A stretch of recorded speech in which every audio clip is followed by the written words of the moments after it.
expect to release tentative recommendations for public comment in July.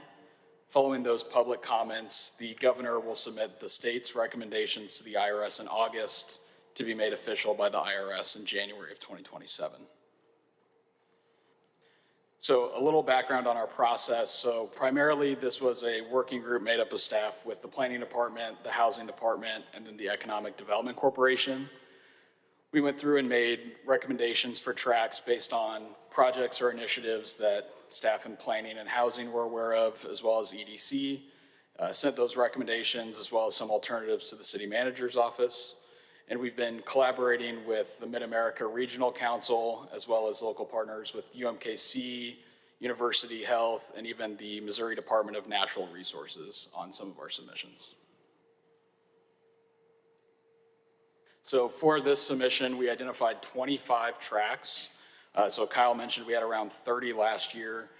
This year we had 20 that we identified as highly compatible based on previous initiatives that staff was aware of, as well as 5 that had a moderate to high compatibility. The district breakdown of those submissions, around 11 tracks were in the 3rd district, 6 were in the 4th, 7 tracks in the 5th, and the 6th district had 1 track submitted. There were 2 tracks that fell across multiple district boundaries, so one that is in the 3rd and the 4th, and one that is in the 3rd and the 5th.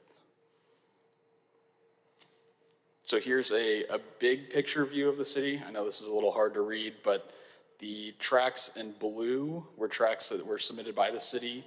The tracks highlighted in green, so you can see 43 and 75, those are submitted by Health Sciences, CID, and UMKC respectively.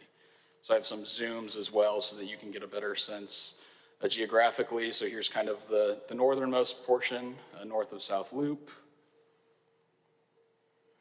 Here are the tracks from between South Loop and 63rd Street. And then here are the tracks south of 63rd Street as well.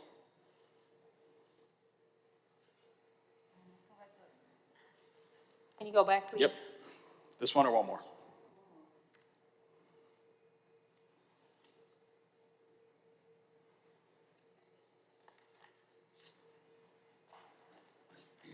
So, well, when they get finished with that, I have a question about Southeast Kansas City. I mean, you can leave it on there, but I'm curious as to why the southeast portion of Kansas City wouldn't have been recommended. Well, yeah, so the area down like Blue Ridge corridor, so it's gonna be next to this black box. Right? So some tracks weren't identified as eligible for the program, so that the tracks that are in gray meet the requirements by the IRS. So any track that you're seeing that's not grayed out wasn't eligible. What I'm talking about is kind of down by where the L is. So it's gonna be further down. You see the L? So like 131, 132, 03. Oh, no, I was saying even further. Oh, it has to be, no, where Are you talking like south of Longview Lake? yeah, Yeah, so none of those tracks were considered eligible based on the IRS standard. So it's a combination of like poverty rate and household income.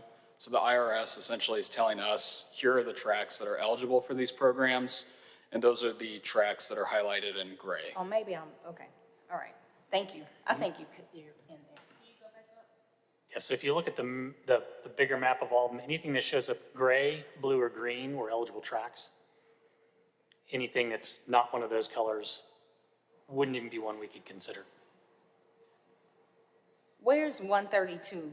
Is 132.10, where is that geographically? Like what?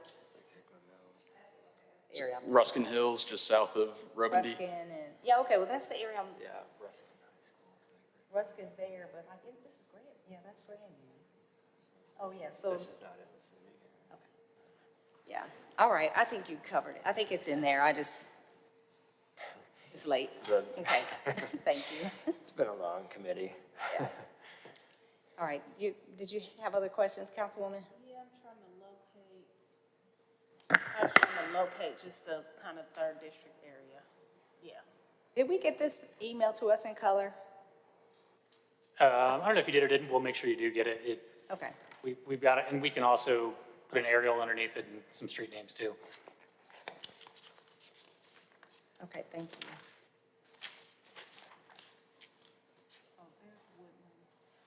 Timeline, didn't we talk timeline? Or not? Yeah, he did. I'm just looking for it. Oh, okay.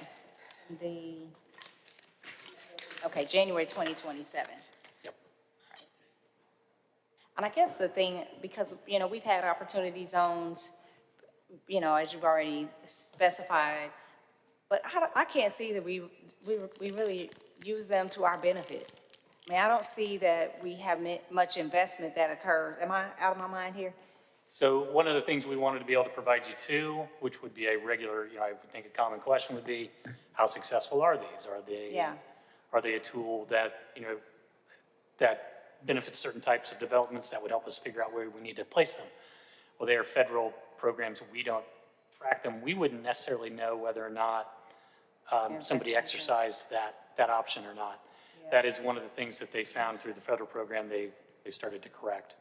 So we will hopefully have better information, but we couldn't track any down through this. Let me see the 18th and Vine area again.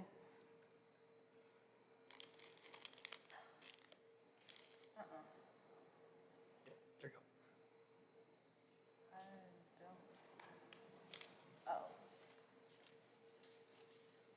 So 18th Street kind of runs right across tracks 161 and 160. So what's the southern?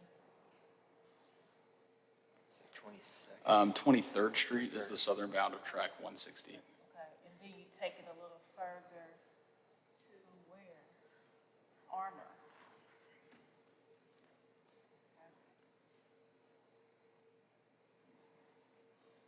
Oh, so it's 71.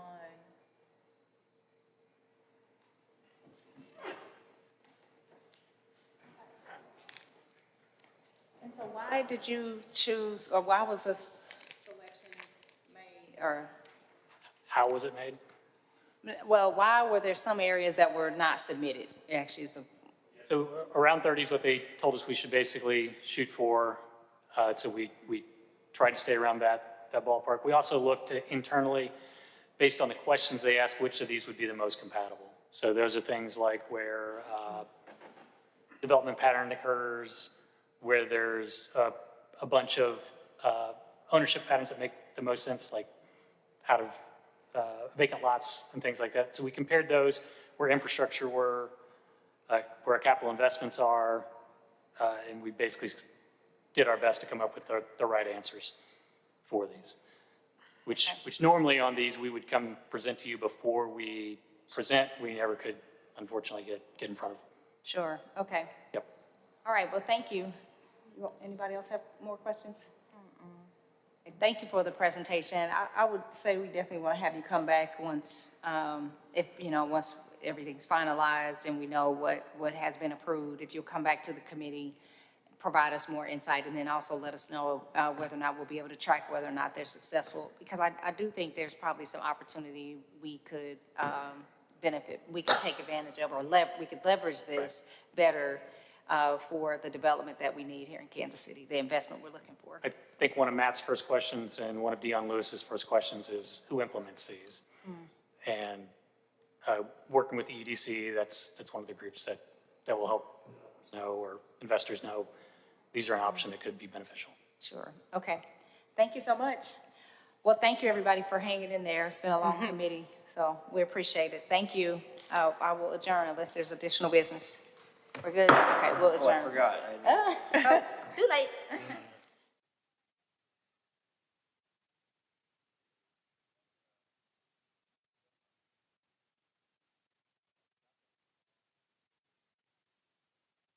Administrative, I meant, being approved by staff. Okay, okay. Yeah. But, Yeah. good afternoon, Roxanne Koch with Polsinelli. So I think that one of the statements was a concern that it doesn't allow for the public input, but this would allow for additional public input. So in other words, what we're asking for is that if there are that we ourselves could appeal a decision that came out of CPC with regard to a final plan. We could go on to the city council for further consideration. I And think so that- this I think- adds additional opportunity for discussion. But I don't think that's, but I think if you, I don't, that's what I was saying is the purpose of the preliminary versus the final plan. A final plan says you're not allowed to make any changes from the final plan to the preliminary plan, are you?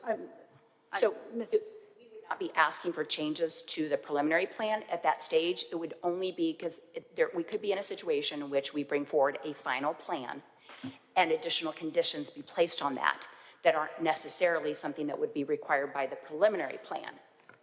So can CPC add additional conditions to a final plan?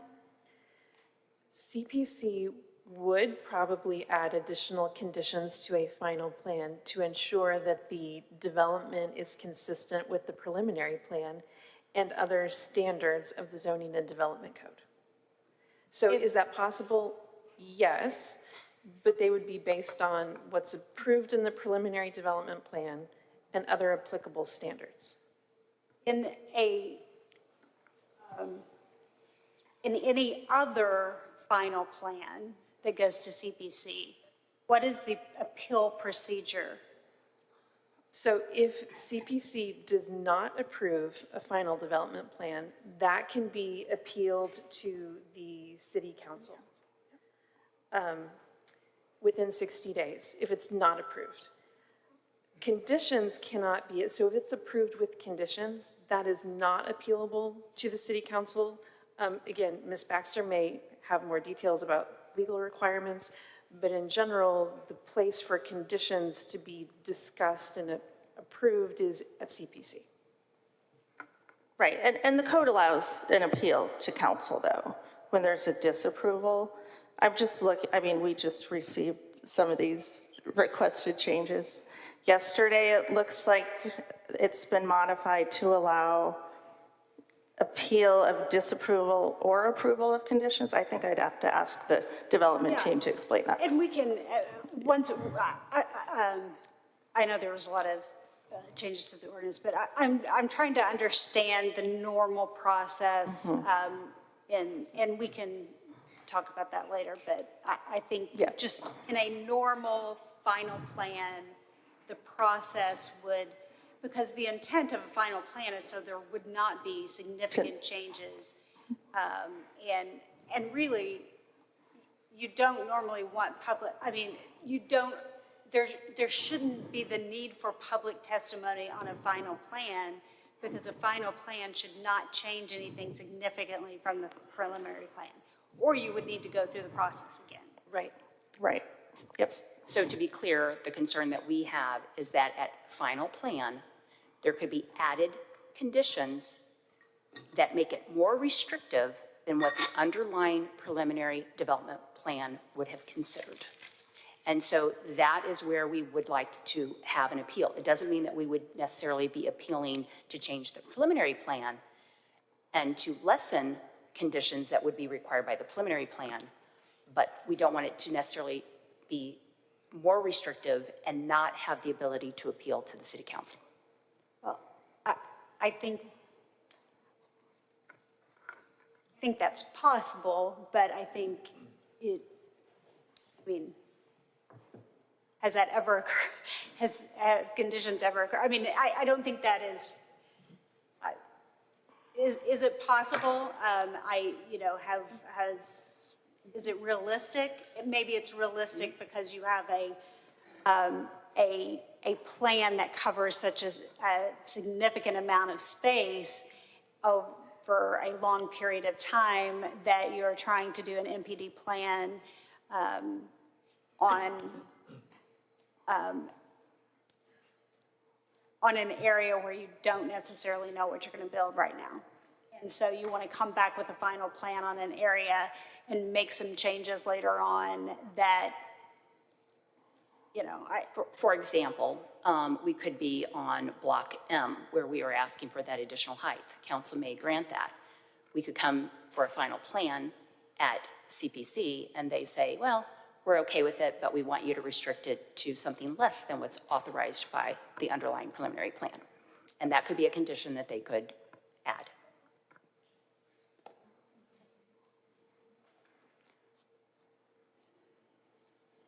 All right, well, we can discuss that later. Councilman Duncan? Madam Chair, we're holding this, correct? We're holding it. We don't have to come to that decision now. Manrea? Thank you, Madam Chair. In the event that that were to happen, the council could also impose whatever conditions you would be concerned about. Is that Yeah, fair? and that is fair. So, I mean, we literally could have a situation in which we are at CPC on a final development plan. The preliminary development plan would allow for, say, 150 feet, and they say, we will approve this subject to it only being 130 feet.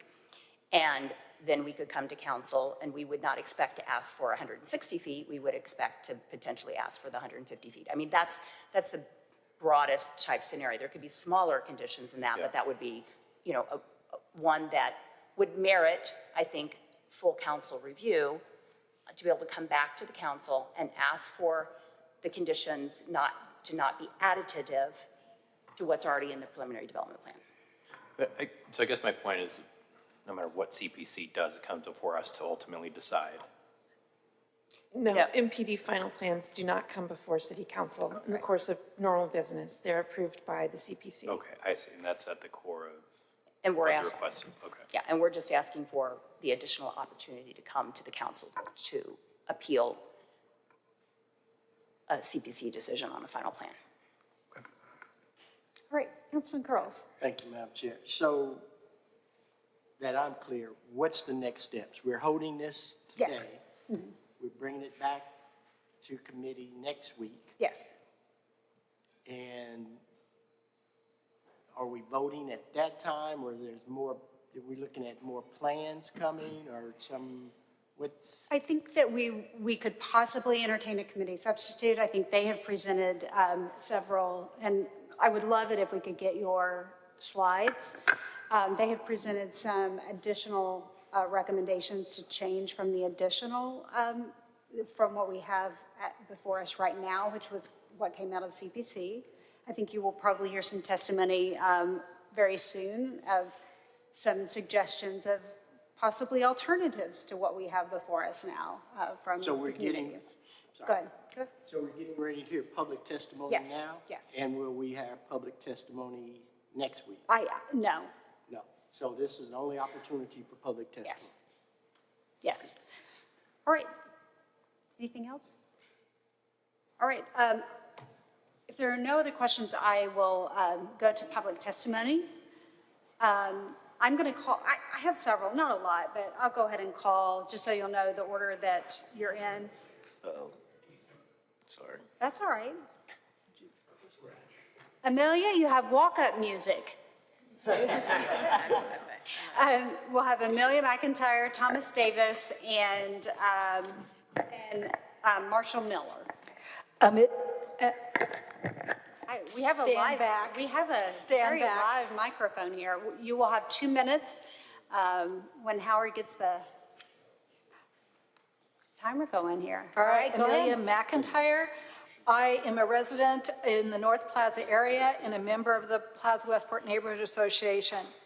We met with the mayor in December of 2025. We were asked to gather a coalition of neighborhood associations and condominium associations for a uniform position so the city could more effectively measure the community center.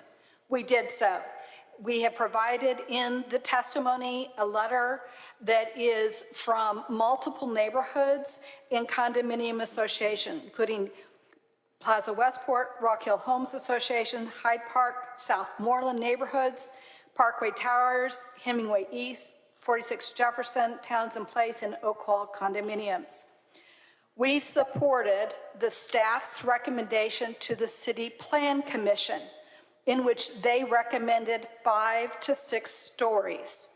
We are adding an additional request of putting a maximum of 75 feet on 4 building sites on the east end along Ward Parkway.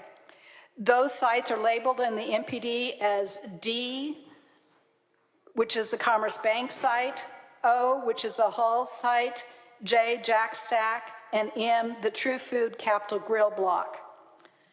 We are sharing with you a depiction to contrast the heights as in the ordinance at 120 feet with the changes made in that by the CPC to those of ours, which are 75 feet.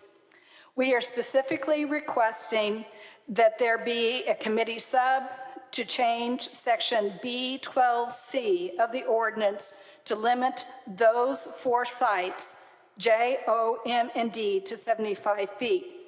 We are also requesting that deviation 11 in section C be changed to state a lower height of 75 feet instead of 178 feet for site D.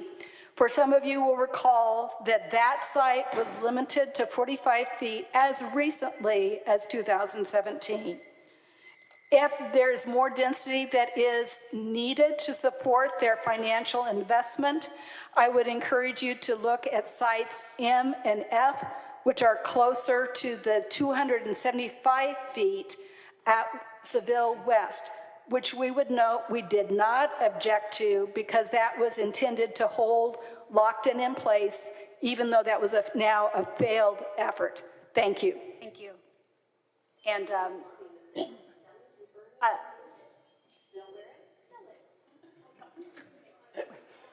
we have to do the ads. We don't have a free timer. We just, here. you know, we're on a budget here at the city, so we can't have the free. Go ahead. Hi, Tom Davis. I'm the board of the Plaza Westport Neighborhood Association. I want to touch on this discussion that was held earlier about the breadth of this MPD. It is our position that the MPD is too broad. By allowing an MPD that is so broad and undefined as to future use in building structures, then the council is abandoning its future oversight to solely the City Plan Commission, as only the CPC approval would be needed to shift from the preliminary to the final MPD. The council should require that each new building should go through the public engagement process, including council approval. It's therefore that we recommend, and we have circulated a committee substitute that has this language, section B8 of the ordinance needs to be amended because otherwise it effectively eliminates council oversight and in the excessively broad MPD. We don't have a traditional final development plan here. We don't have actual building renderings with actual number of units or anything like that. So we circulated this and recommending that the following substitute sites J, O, M, D, and F are not specific in the MPD. The approval of the final development plan for each of the development sites of J, O, M, D, and F shall be treated as a major development to the MPD and require approval of the council, not just the City Plan Commission, including the full engagement process. Otherwise, I question the legal validity of this proposed MPD. It is more than just a deviation in a part of the building. It is our understanding the developer has already agreed to this in principle several times, but yet it is not appearing in this proposal. And therefore, I believe other council members have expressed similar concern, which is Councilwoman Boo has put her thumb on this. We request that change in a committee substitute. Mr. Miller?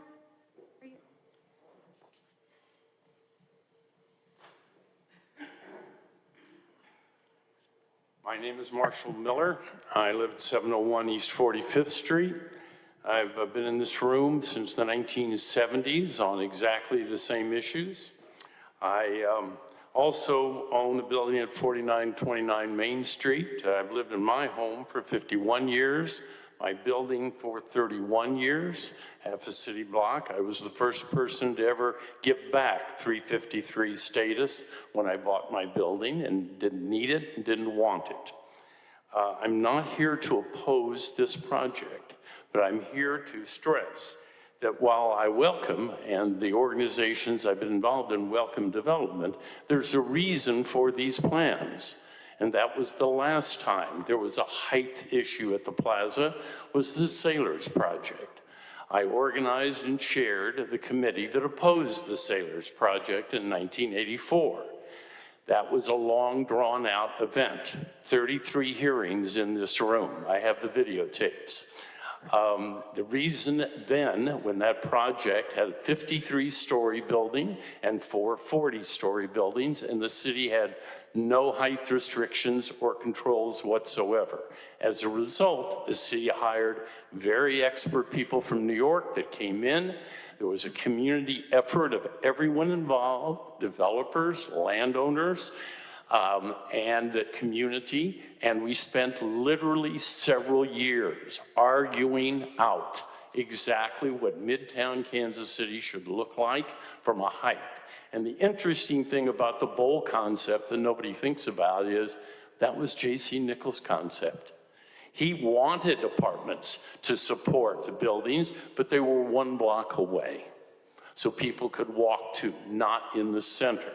So the idea then was first in 1989. We then came back with new owners in 2014 to 16 for the Midtown Plaza plan. Again, a large group of people talking. And then third in 2019 with a third owner of the plaza for the first time having the plan and the overlay.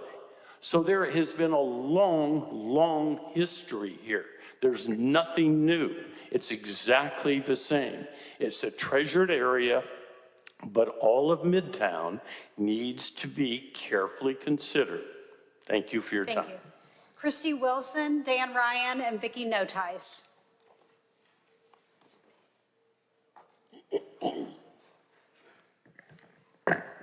Are we good here? Christy Wilson, 121 West 48th Street. Whether you consider the requested plaza height deviations excessive is based upon your objective. Is your objective financial returns, thus maximizing the ultimate payday of the sale of the property? Or is your objective preserving the welcoming scale and beautiful sight lines to which we are accustomed? To balance these objectives, our city planning staff looked to Seville, Spain for their guidance and their recommendation of 5 and occasionally up to 6 stories. Considering the major influence Seville provides to the character of the plaza, that's a credible North Star. Establishing a height maximum of 75 feet would provide clarity and allow for 5 and 6 story developments. Due to prior approval, Seville West is excluded from this maximum, yet the 275-foot decision's outsized impact to increased financial returns should not be excluded from the overall MDP discussion. Approval of Seville East at 150 feet is in line with its neighbor at 275. These 2 exceptions, along with a height maximum of 75 feet for other proposed development sites, achieves approximately 80% of the requested height increase. Fortunately, 90% of the targeted pedestrian density is in place today, rendering this change insignificant. Not insignificant, though, is the resulting preservation to the overall character of the Country Club Plaza. An important revision to the current MDP is the addition of a requirement for any new buildings to follow the established process of public input and city council approval. Bypassing these guardrails would be irresponsible governance. Thank you. Thank you.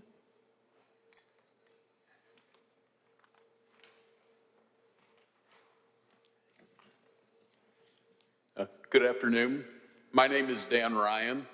I live at 4545 Warnell, about a block off the plaza. We've gotten to the point where we have an old fat guy getting up to complain about parking.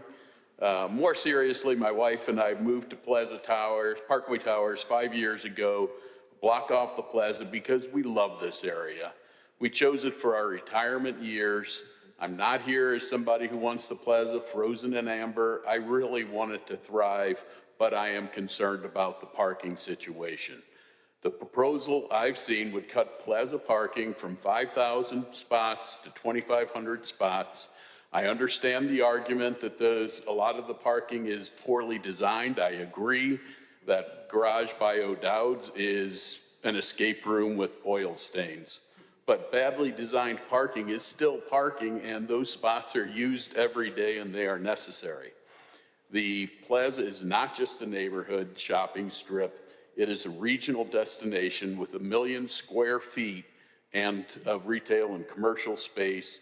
A traditional standard is around 5 spaces per 1,000 square feet. 5,000 spaces, which we're at now, fits that. Cutting it in half is way off. Highland Park Village in Dallas, owned by this same group, has already had real neighborhood parking concerns, and they have 5.4 spaces per 1,000 feet. And valet parking, more than twice what they want us to have.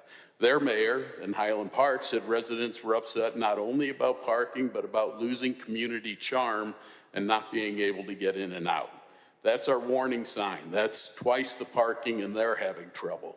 If we cut parking in half and add people, those cars will land in the surrounding neighborhoods. I have a 6-year-old grandson, and I want to host a high school graduation party for him in 12, could be 13 or 14 years from now. And I want people to park in my neighborhood, my friends to park there without battling the employees and visitors to the plaza. Please protect the plaza and also protect the people who live around it. Thanks, Dan.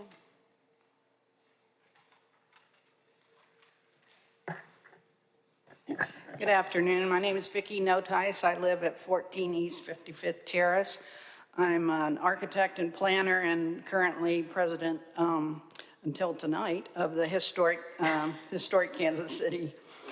Besides the specific concerns that you're hearing today, I think we also need to look at the plaza in context.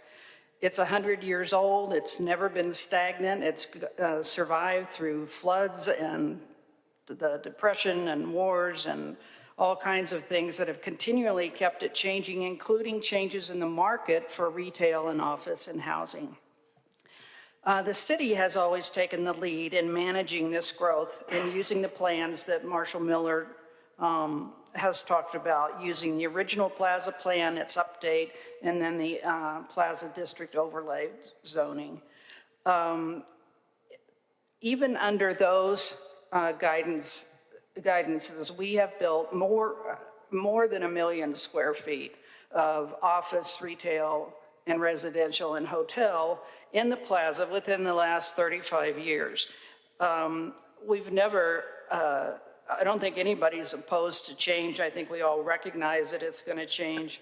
And that the architectural diversity that's there, I think they're probably going to address. And we know they need to make a return on their investment within the boundaries that they own.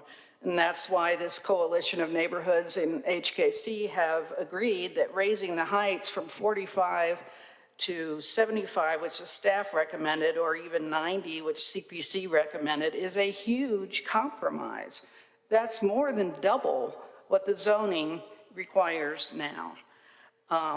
If they make a case that they need more than that later when they come to these 5 reconstruction sites, then do that when the details of each of those redevelopment blocks is known. Instead, and the deal with the major plan amendment that we've been requesting so that it does come back through the whole process, including the council, is that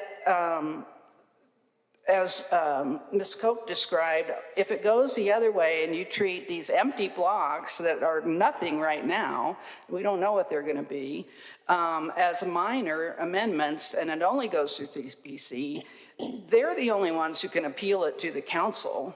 The neighborhoods and regular citizens who may oppose what they're doing have no way to appeal that.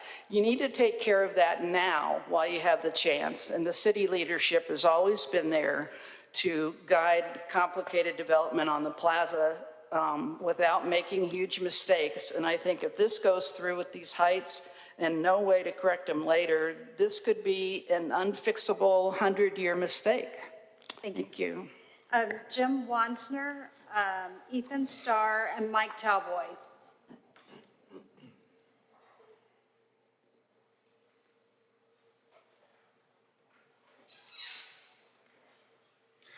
Good afternoon. My name's Jim Wanzer, and I reside at 612 Brush Creek Boulevard in historic Rock Hill, which is just east of the plaza. I wanted to start by saying I appreciate the opportunity for public testimony. I was a PIAC representative for 8 years, and I understand it takes a lot of patience and persistence to sit through long processes. I also wanted to give just a little shout out to the Gillen Group. We've met with them several times. I'm here on behalf of Historic Kansas City. We found them to be a smart, knowledgeable, polished, and sophisticated organization.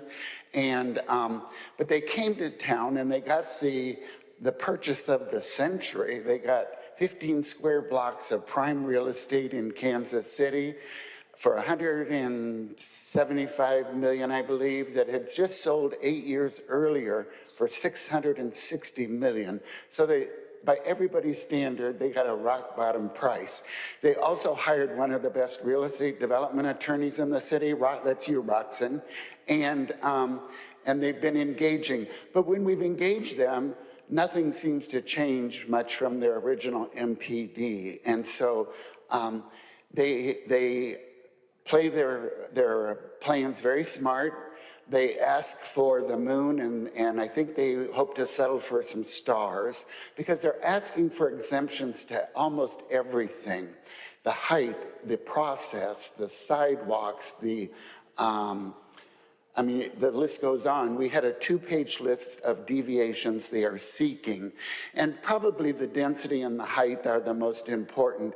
Over the last 4 or 5 years, Historic Kansas City has worked with 4 developers who each proposed projects that had over 200 units in them, most of them on the west side of the plaza, one on the north side of the plaza. We worked through their deviations of 10 feet of some setbacks, and we had positive outcomes, and those plans were adopted by the city. But of all those 4 plans and 1,000 units, not a single shovel of dirt has been turned. I'm short, so thank you. Thank you. Good afternoon, all. My name is Ethan Starr. I'm speaking on behalf of Historic Kansas City as Executive Director and as an architectural historian. Our preservation advocacy organization has a history of deep involvement with plaza planning efforts, 1989, 2016, 2019, and we've met repeatedly with the applicant, as you've heard. All those previous efforts, planning efforts, included historic preservation as part of their aims. The current MPD includes some provisions in this area that we've heard. I'll touch quickly on the notion of, in the plan, these character contributing facades. This mechanism serves to demarcate certain features and building exteriors of commercial storefronts as worthy of preservation. We need to take a close look at these provisions, though, to see how new construction envisioned by the plan adjacent to those properties might compatibly interface with the existing historic buildings. This most consequential effect of the character contributing designation is supposed to be a 10-foot step back for adjacent new construction rising above 45 feet in height, towers, right? At heights approaching or exceeding 150 feet, such limited setbacks would do little to prevent towers from visually overwhelming adjacent historic storefronts. Of particular concern here is the plaza's oldest block, identified as Block D in the MPD, containing the 1923 Mill Creek building, where the Plaza Lights tradition was born, and the 1924 buildings just to the west along 47th Street and Wyandotte, known historically as the Tower and Wolferman's buildings, today housing Commerce Bank and such. This block is identified as a site for new construction, presumably centered on the rear, north side, though the MPD plan doesn't delineate footprints for prospective development sites. These step backs are really the only indicator we have of these development sites, or of how expansive the projects may be in terms of their footprint. With only a 10-foot step back, those 2 1924 buildings are not protected against being largely demolished to be incorporated within adjacent new construction.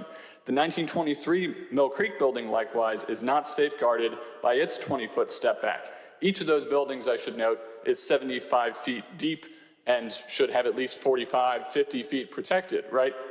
I'll note the MPD includes language denouncing facadism. That is precisely the phenomenon I'm saying we're at risk of, though, demolishing everything up to the storefront. And the staff recommendations, the CPC recommendations that we should expand that character contributing list, those are valid recommendations on the southwest, southeast corners, 1930s, 1940s buildings. We should really take a look at that. Thanks so much.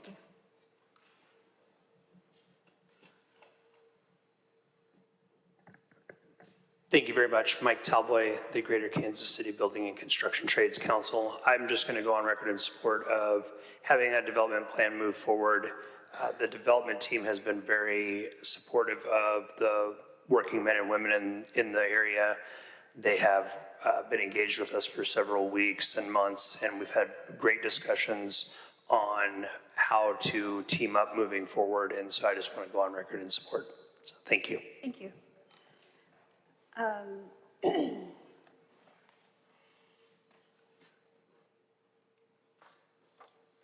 The next three are Duke. I know. Like, I was going to even try it this time, Duke. Just say Duke. I know, that's what it. Kate Marshall and David Westbrook. Thank you very much, Madam Chair. Thank you very much, committee members and council members. I've told you before, it took me 3 years to learn how to say it. You should probably just give up at this point. But how long have I known you, Duke? Yeah, so I'm Duke Diakovich. I'm president of the Greater Kansas City AFL-CIO. I'm here today to report that we have been in active discussions developing a robust and meaningful and impactful community benefits agreement with Gillen Property Group. And for that reason, organized labor here in Kansas City supports this project moving forward. Thank you very much, and thank you for your service.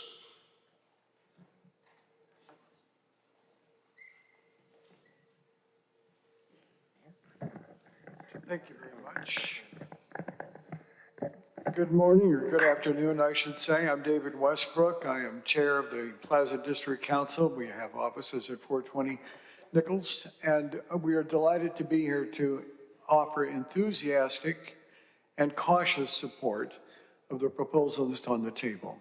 Nobody likes change. Everybody wants progress. We have to hear what the public has to say, and we've organized a group that exercises convening authority so we can have a safe place where we can have reasonable and rational conversations about the development of the plaza and the area district, including the cultural institutions that are there.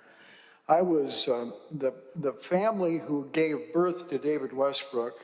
Father fought in World War II. I was born at St. Luke's. I went to Swinney Elementary School. I walked to school when I was a kid and could see from an apartment near the Country Club Plaza. I've lived here all of my life. I had an office in Johnson County in Corporate Woods, paid taxes in Kansas, and for 30 years owned a home in Sunset Hill. I'm a metropolitan citizen. The plaza is a metropolitan asset. All of us should be concerned about its future, be concerned about the decisions that are being made in the present. Nobody can retreat to the past in order to prepare for the future.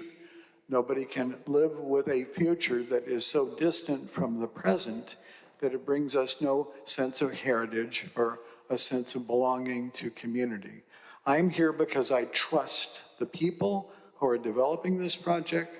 I trust the city that is developing a process by which we can be transparent and can work with one another to achieve progress. I'm here because I believe that this community can build this asset so that it can continue to be a destination that is not only embraced with pride by the people who live here, but by the nation who has seen the plaza as a destination for retail innovation. And retail innovation means you come to a shop, you try on an outfit, you like it, you go home, it's delivered to your house that night or the next day at the latest. Retailing is changing. It will be innovative, it will be transformative, and the people who are behind this project know that and will embrace that. I really appreciate the process you have at play. We will continue to be available to you I heard my beep. I'm blind but not deaf. I know that I have to go, but you will continue to hear from us, and we will continue to draw from this process to make it rich and rewarding and beneficial to the entire community. We appreciate your time and the way you are being so thorough in considering this development project. Thank you. Is Kate here? She left. Okay, Rebecca, you can come on.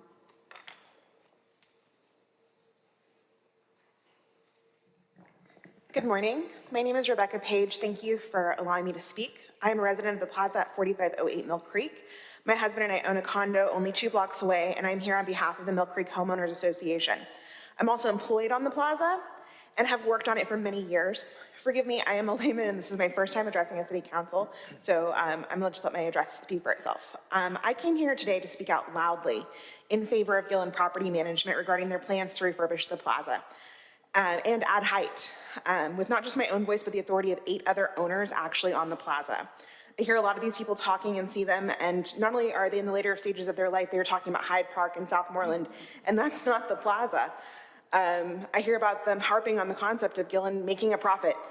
They should make the profit. They are the owners, and they have been doing so much to improve the quality of life on the plaza. And I think we should just be grateful for them trying to make the plaza the jewel of the city again. The loud minority who is in opposition are not emblematic of the young owners and the people who will be living in the city for many years and are excited to see a more modern plaza. I would encourage City Council to take that into account because the plaza is safer under their care. I was not able to walk my dog previously until Gillen Property Management showed up safely and without worry of being harassed. Now I can. And that's an incredible thing for the plaza and the plaza ownerships because we definitely love our dogs. And being able to just safely walk around our neighborhood is absolutely incredible. They have done so many improvements. They've repaired pavement. They have done remodeled areas, and they have added landscaping and made dark areas lit again. And they are doing exactly what they said they were going to do. So I am very thankful for them. And I just wanted to say from the bottom of my heart, I appreciate you guys. Thank you for your time. All right, thank you. Howard, do we have anybody online? No, That's ma'am. all the cards I have. Let me check one more time. All right, and I know that we have received some. We have 2 people up here online. You have 2 people. Okay, go ahead and promote them. Amelia, I know that you submitted your testimony and it had not been posted. We'll make sure, I told Katrina that we make sure that we get that posted on the clerk's website so that everyone can see that, not just the committee, but everyone will follow up on that. So let's go ahead. Robert, go ahead with your testimony. You have 2 minutes. Thanks so much. It's really good to be here, and thank you for this process. We very much appreciate Gillen Properties, but I do want to raise a concern about the process. It seems like there are several elements of this process that are flawed or that have been changed from the regular process, and it would be good if those changes were explained transparently. First, an ordinance approving an MPD is ordinarily approved by the Neighborhood Planning and Development Committee. But instead, this ordinance has been referred to this committee. The question is why? We're wondering, is this railroading through the MPD? The second is the sponsors listed as the city manager's office, also the mayor and Chair Boo. Thank you very much for that. The director of city planning and development is not listed as a sponsor. And we wonder, is that because the staff's recommendations are being ignored? There is third, no updated city planning staff report, as is ordinarily done after the CPC hearing, and is a part of the consideration of a rezoning and approval of an MPD. We ask why, if consistent with prior processes, the updated city planning staff report would give information and analysis to be weighted by the council committee and ultimately the full council. We're also very concerned that zoning goes with the land, and if the current developer may transfer or sell all or portions of the property to another developer, without more specifics in the MPD, the plaza may become fragmented and less cohesive, losing its historic character. If the Finance Committee and the council say yes now to this excessively broad MPD, they cannot say no later. Why would the council give up its responsibility and its ability to oversee this development? There are no assurances about the timing or phasing of the MPD. Will it continue to deteriorate? Will the plaza continue to stagnate and deteriorate? We recommend tightening the implementation timeline. The developer needs to prove that they can perform on a more timely basis. So we hope that you will both clarify the process and explain why it has deviated in the way that it has. Thank you so much. Well, first of all, I explained a little bit about why I was in Finance Committee at the beginning. This is not the first time we've had zoning matters in this committee. This is a project that has a multitude of ordinances that will come to the city council. And it is part of a large financing plan. We will have other ordinances that will come to it. So I don't think it was necessarily a way to divert the process. This project is in the 6th District. I represent the 6th District. I also represent the city at large. I think it was a decision that the mayor made to send it to this committee. There are 5 members of this committee, including myself and the mayor. On this committee, we have had numerous meetings with the public as well as the owners on this project. I think we are very familiar with this project and the issues.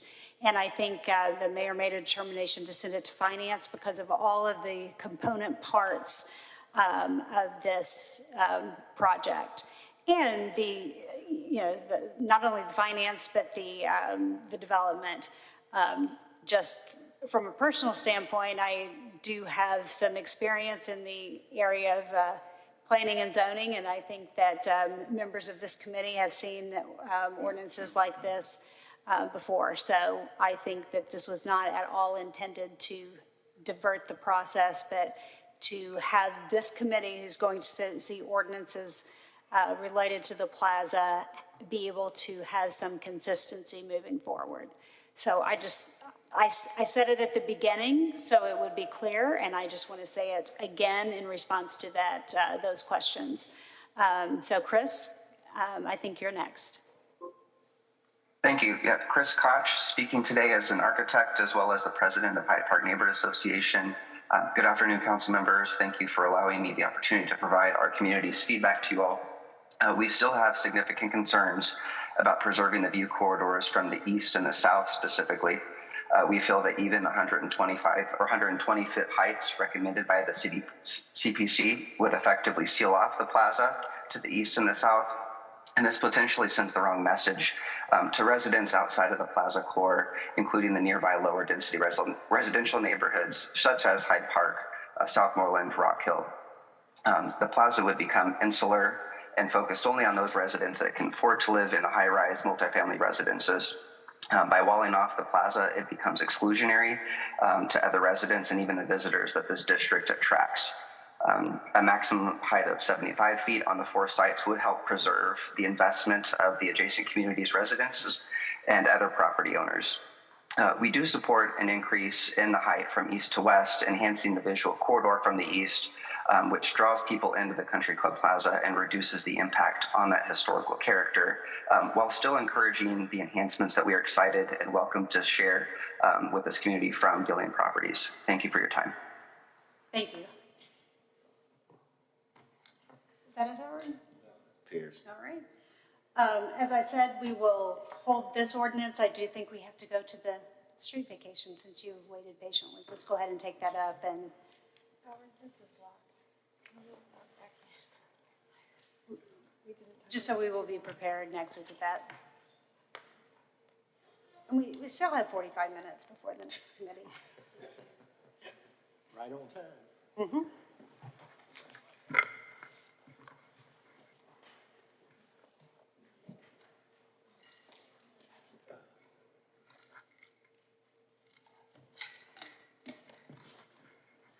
Okay. Good afternoon, Chair Boo and council members. Matthew Barnes, City Planning and Development with ordinance number 260445, which is the vacation of public sidewalks for the Country Club Plaza.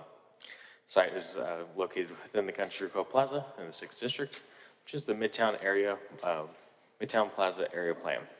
The vacation requested is for the sidewalks highlighted in yellow, which is within the MPD district that was previously heard.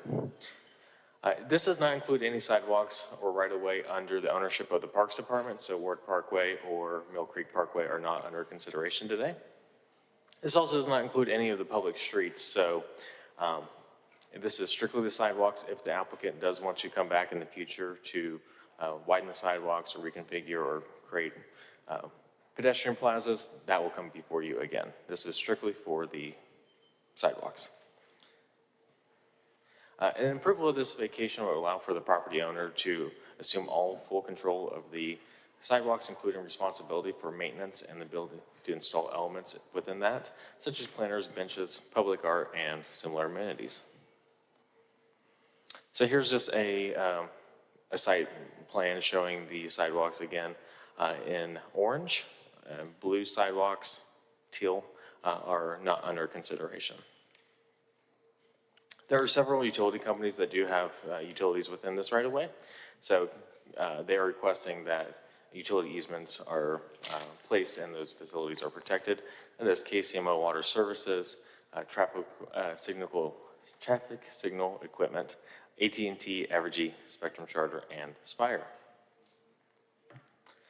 At the February 4th CPC, apologize, this is kind of a lot to read on one slide, but they requested that an applicant and city enter into an easement agreement, which requires the following 12 terms.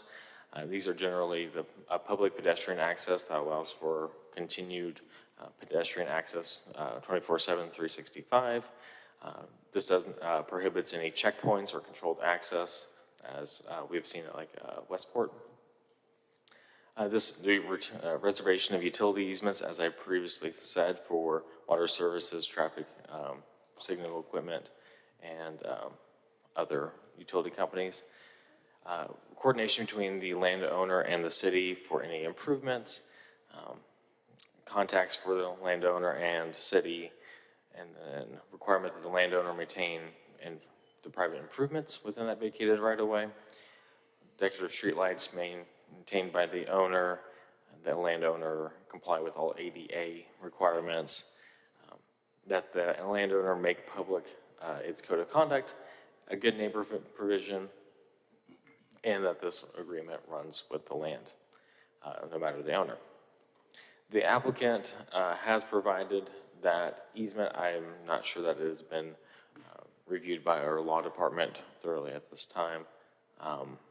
But with that, the City Plan Commission recommended approval with conditions of that vacation of sidewalks, and I can take any questions. Councilman Ram. Could you go back a slide? So what happens in the event that there is a conflict between number 1 and number 10? So there's a violation of the code of conduct that limits someone's 24/7 access. I mean, I can imagine an extreme example. Someone commits a crime. I'm sure there are many less extreme examples that get into some gray area. And so to what extent is that going to be, how is that going to be navigated?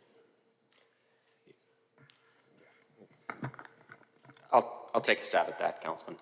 So the way that we talked through this, and we had a lot of conversations with the City Plan Commission about, theoretical what ifs, I'll call it. Our team is in a education, right? Education and ask for compliance if there is an infraction within that code of conduct. That's the way it works today. I do want to highlight that we have many areas within the plaza today, the fountain courts, they're actually private property, but appear to function as public property. So we would assume that our operations that exist today and our standard kind of operating procedures will just apply over the new vacated sidewalks. And so in that instance, if there is an infraction of the code of conduct, our security staff or other staff on site would visit with that individual, educate them on the code of conduct, and ask for compliance. If compliance is not achieved through that process, then that would escalate to your police department through KCPD. At that point, the police officer would have the discretion and the authority to deal with it as they so choose, right? That becomes something that's outside of our hands. So hopefully that answers your question, but I think that's how we see it operating, much as it operates today. Who will create the code of conduct? Currently, the code of conduct is posted on our website and posted publicly in the garages, and so we would propose that that code of conduct maintains and moves forward.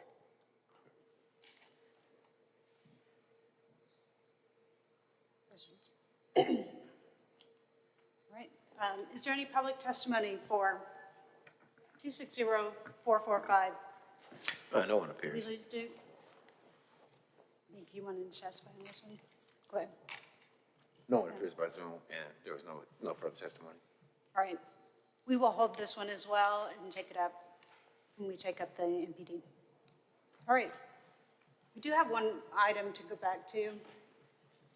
Sam has pointed out that on ordinance number, thank you. I'm sorry, you're done. Thank you for your time. Thank you. I will have some more follow-up. I am just, if we could do it separate, maybe I'll include staff. I think there are other important constitutional concerns around the First Amendment and access, and whether it's a protester, whether it's a reporter, whether it's some other exercise of the First Amendment, and how that will be handled given what you're contemplating under here. But I think that's, we can have a conversation before we take this up next week. Yeah, I do think there's probably a lot more to discuss on this, and I don't know if it's just because of the hour, but we may have more discussions or more questions, but there's going to be a lot more discussions before we pass either one of the ordinances out next week. All right. Mr. Miller has mentioned that on 260449, which was the Port Casey ordinance, there was a committee substitute, and we are not sure that the motion was to pass the committee substitute. So do we need to just make a new motion, or what do we need to do to correct that? I think for the record, it would be best if it's this committee's intent to pass the sub, that we move and adopt the substitute specifically. Okay, so move and adopt. So Which item are we talking it was 449. This was the funding agreement with the Port Authority, the Betterment and Improvement Funding Agreement. What does the motion need to be?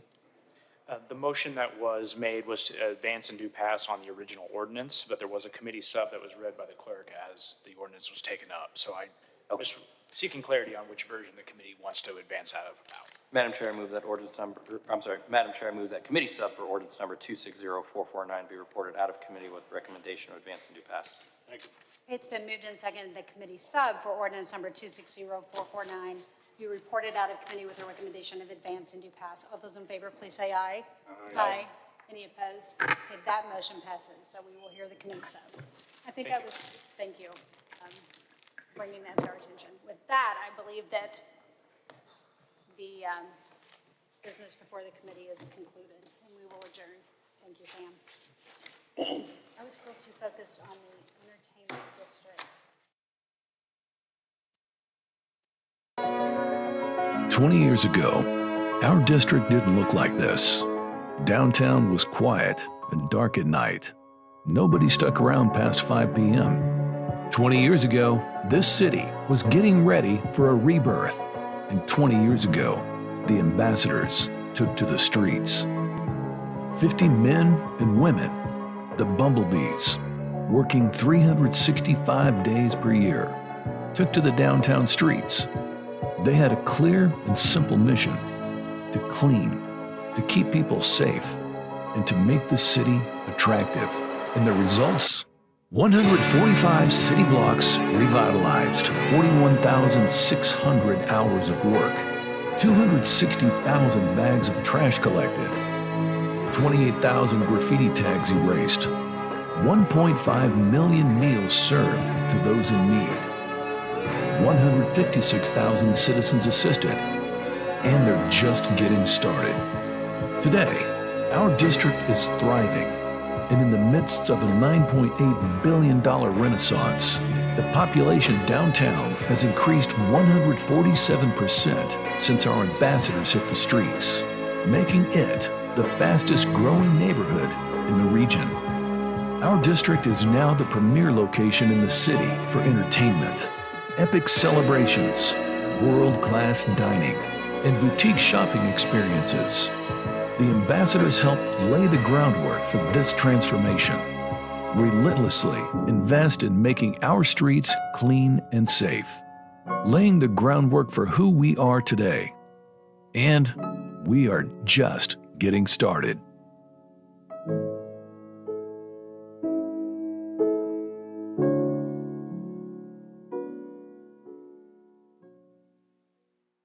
Fires can spread quickly and erratically, and where they will go in your house is unpredictable. In fire emergencies, every second counts, so you and your family need to be prepared. Plan, practice, prepare. Plan. Having a family escape plan is the best way to prepare your family in case of a fire. It only takes minutes for a house to fill with smoke and become completely engulfed in flames. Escape plans help families evacuate the home quickly and safely through routes that they have previously discussed and practiced. Your plan should include multiple ways to escape each room, designate a meeting place outside, include all members of your house, including anyone with a disability and your pets. Draw a map of each level of your home and show all doors and windows. Find 2 ways to get out of each room. Make sure all doors and windows that lead outside open easily. Be sure to have multiple ways to escape. Because fires are unpredictable, having only one escape route could limit your family and leave them trapped. Practice. Practice your plan. It is important for families to practice fire escape plans a few times a year during the day and at night. Practicing fire escape routes ensures that everyone can safely exit the home on their own in case of a fire. Overnight guests should always be aware of your fire escape plan. If a fire occurs, it is important that your family understand that they need to get out fast and safely. Instruct family members to take the safest exit route and remind them that if they must escape through smoke, they should crawl low under the smoke and keep their mouths covered. The smoke contains toxic gases, which can cause you to get disoriented. Prepare. Have working smoke alarms on every level of your home and in bedrooms. Close bedroom doors. Closing bedroom doors before going to sleep can be the difference between life and death. In the event of a fire, closed bedroom doors keep out smoke and poisonous gases like carbon monoxide and keep temperatures much lower than in rooms with open doors.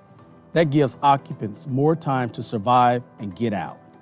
Also, remind family members that they should never open doors that are hot to the touch. If you feel the doorknob or door and it is hot, leave the door closed and use a secondary escape route. If the door feels cool, open it slowly and be ready to shut it quickly if heavy smoke or fire is present.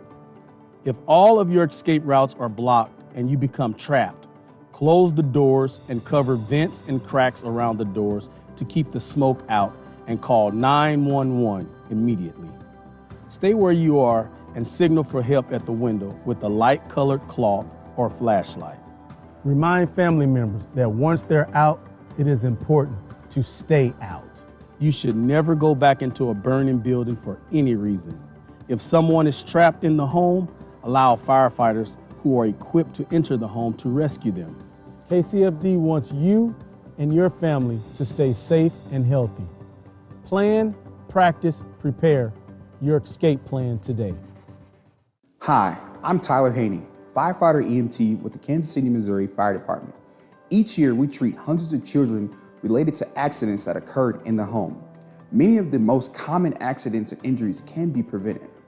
Inside the house, falls downstairs or out of windows, injuries from overturned furniture or burns in the kitchen are some of the most common injuries. Outside the house, kids being hit by cars, injuries from not being properly restrained in a car seat, or injuries with a seatbelt are the most common injuries. Young children should be supervised at all times, but you can make your job easier and increase their safety by following these tips. Inside your house, stairs should be secured with baby gates, or if there is a door, be sure the lock is out of reach.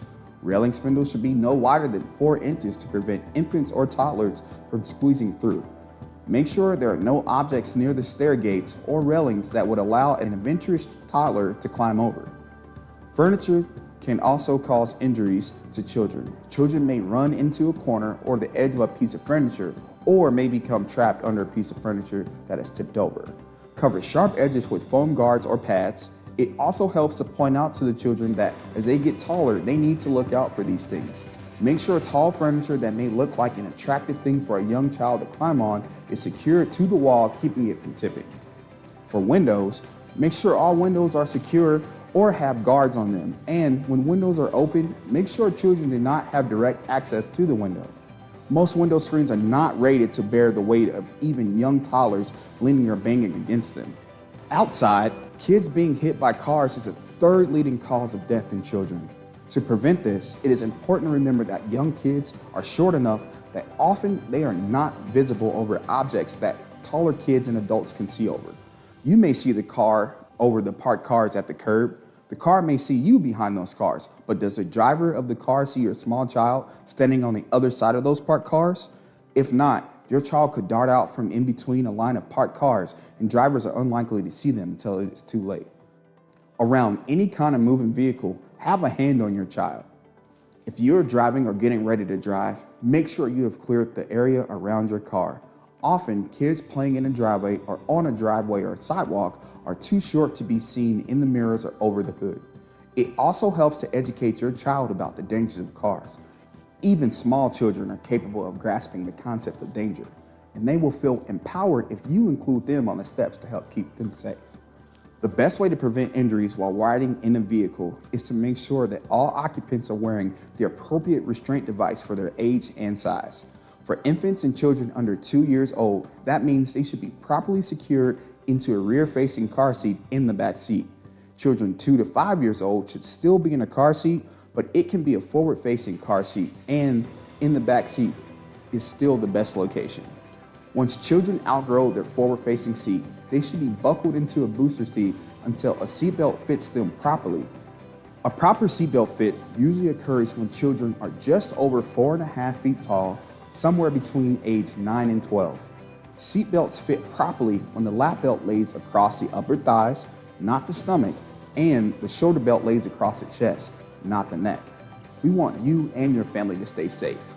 Following these tips can help keep you and your children safe.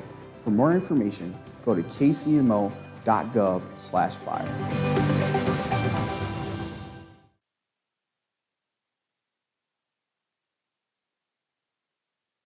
Those are the ones that I know we need to take today, and then we'll try to get through as much as we can. I'm going to ask everybody to limit their presentations. Obviously, if the committee's asking questions, you need to be able to respond. Okay, is everybody on? Councilman Willard, are you on?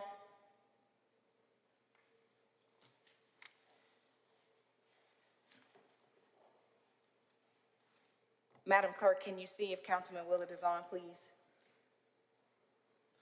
Yes, we're still trying to get him on, Councilwoman. What? Let me try it. Hold on. He just raised his hand again. There we go. Hopefully there. Yes, here he Good afternoon. now. I'm going to call the Neighborhood Planning Development Committee meeting to order. I'm Chair, Mayor Pro Tem Raina Park Shaw. My colleagues will introduce themselves. Nathan Willett, First District. And Councilwoman Patterson Hasley.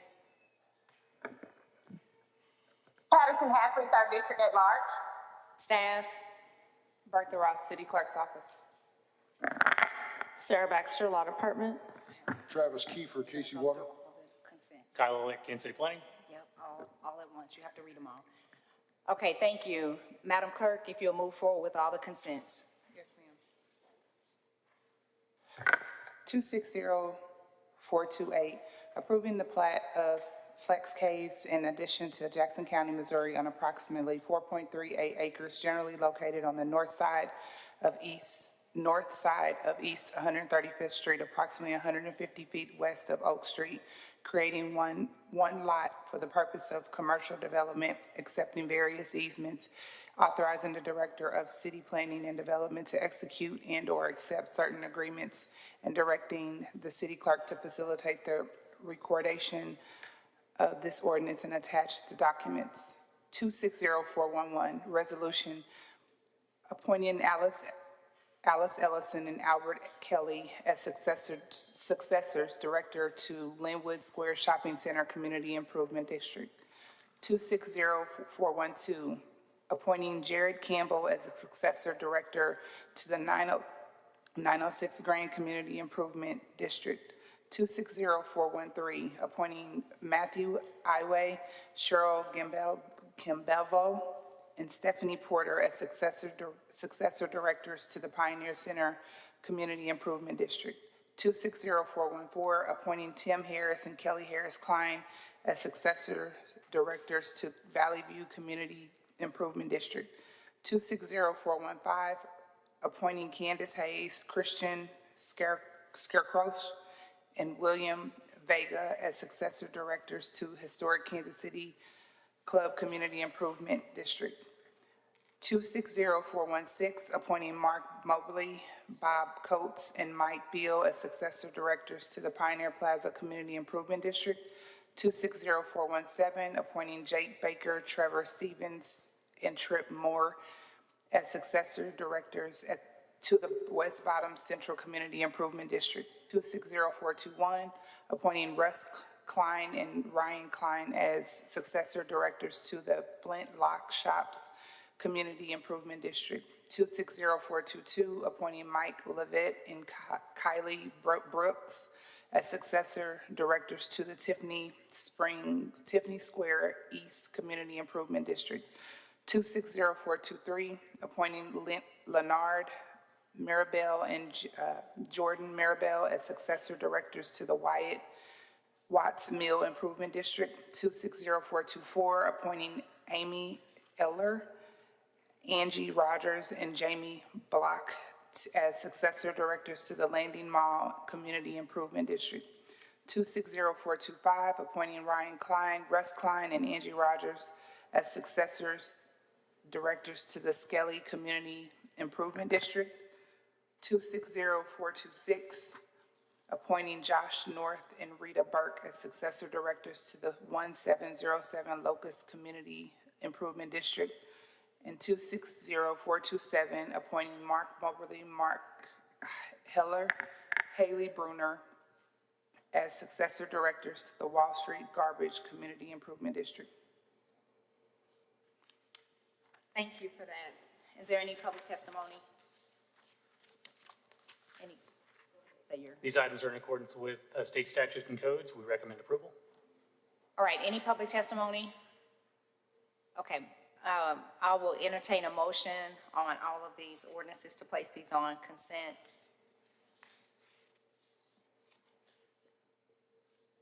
I need either Councilman Willett or Patterson Hasley.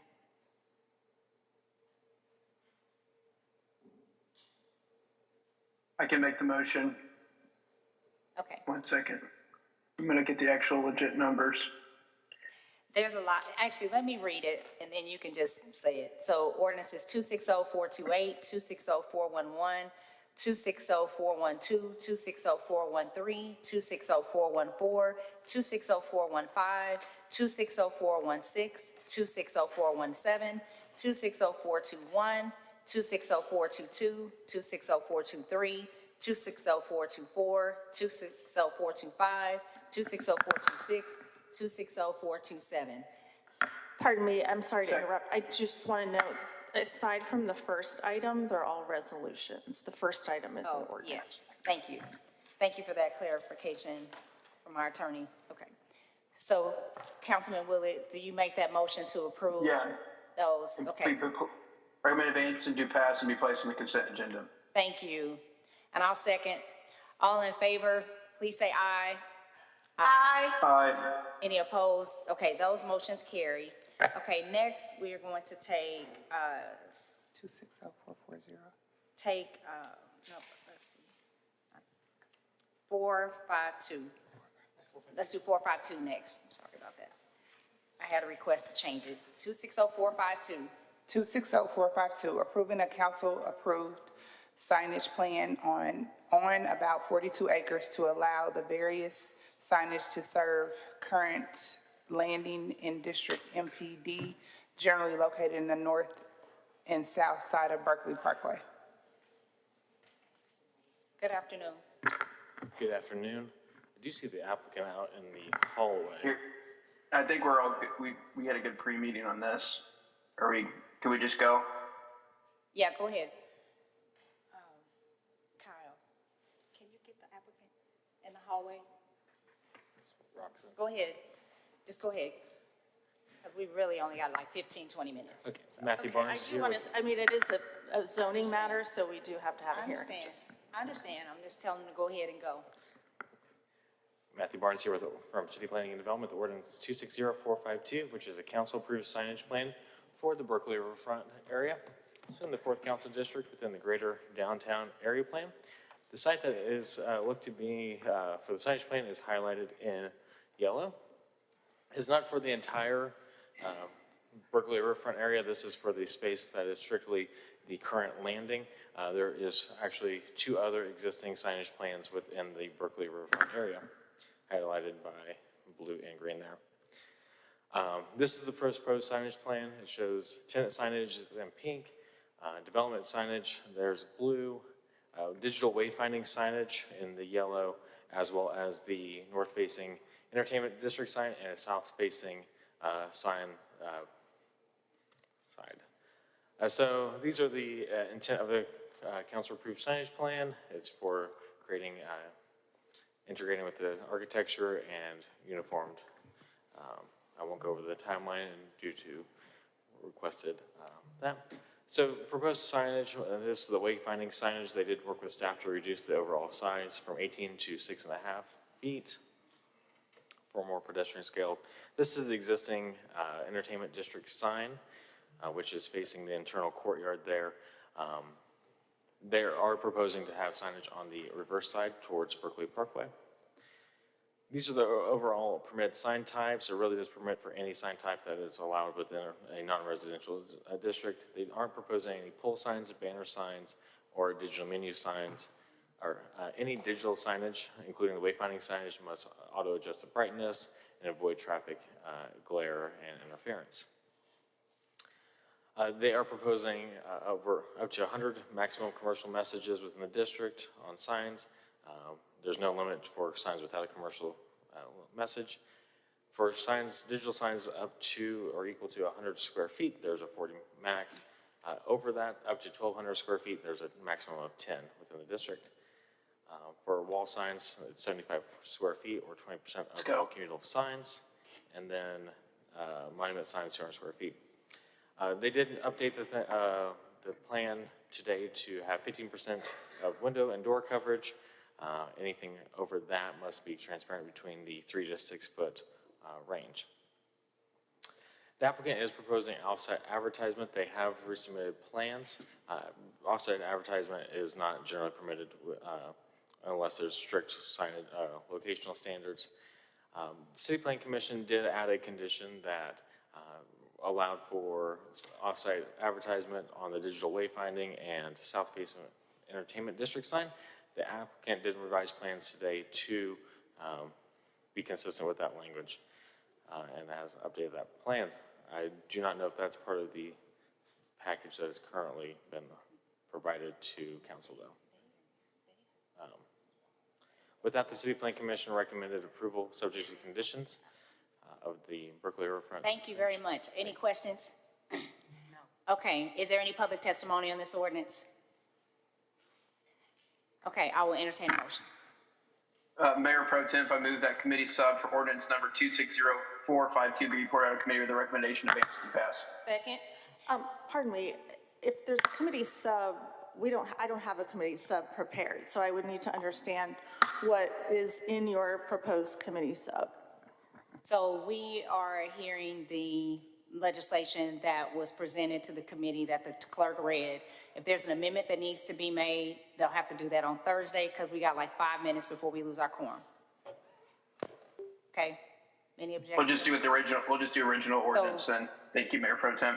Mayor Pro Tem, I move that ordinance number 260452 be reported out of committee with the recommendation of advance and due pass to be placed, or recommendation of advance and due pass. Second. It's been moved and properly seconded. All in favor, please say aye. Aye. Aye. Any opposed? Okay, that motion carries. Let's go to 444 in the last few minutes that we have. 260444, directing the city manager to display commemorative 30 by 60 foot American 250 Betsy Ross flags from City Hall in honor of the 250th anniversary of the United States of America, reducing appropriation in the amount of $15,000 from the general fund, appropriating $15,000 from the unappropriated fund balance of the general fund for the purchase, installation, and maintenance of such flags, and recognizing this ordinance as having an accelerated effective date. All right, Councilman, this is yours. Yeah, thank you, Mayor Pro Tem. As you know, this is the 250th anniversary year of our country, and it's going to have a lot of visitors and a lot of excitement. And we have one of the most beautiful buildings here that's a landmark, not only in our city, but region at City Hall.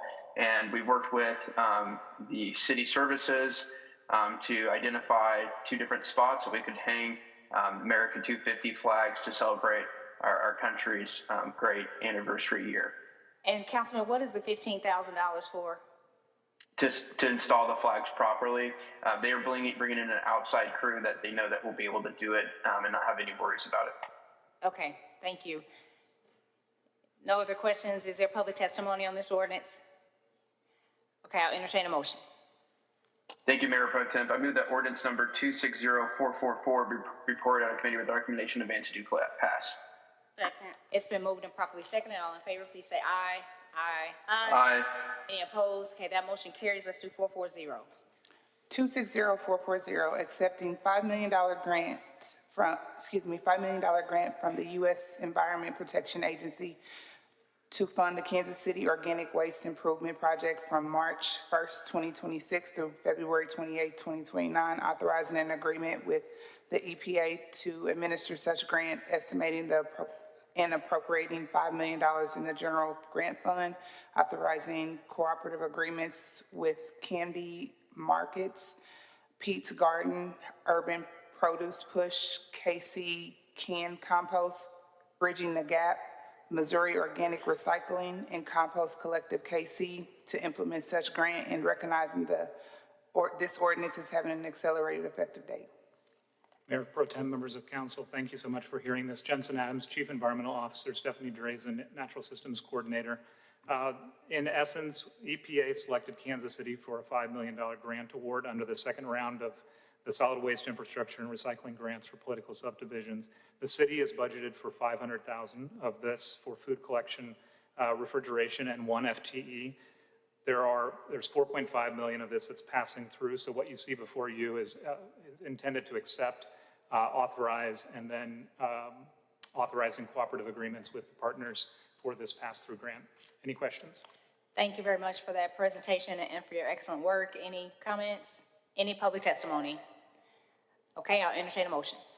Madam Mayor Pro Tem, I move that ordinance number 260440 be reported out of committee with a recommendation of advance and due pass. Second. All in favor, please say aye. Aye. Aye. Any opposed? Okay, those motion No. carries. Okay, we got a no. All right. So those are the things we had to really try to get done today. Everything else will be held until next week. I apologize, we rushed through, but there were so many schedule conflicts today. Thank you so much, everybody. We appreciate your understanding. Thank you. I'm going to adjourn the meeting.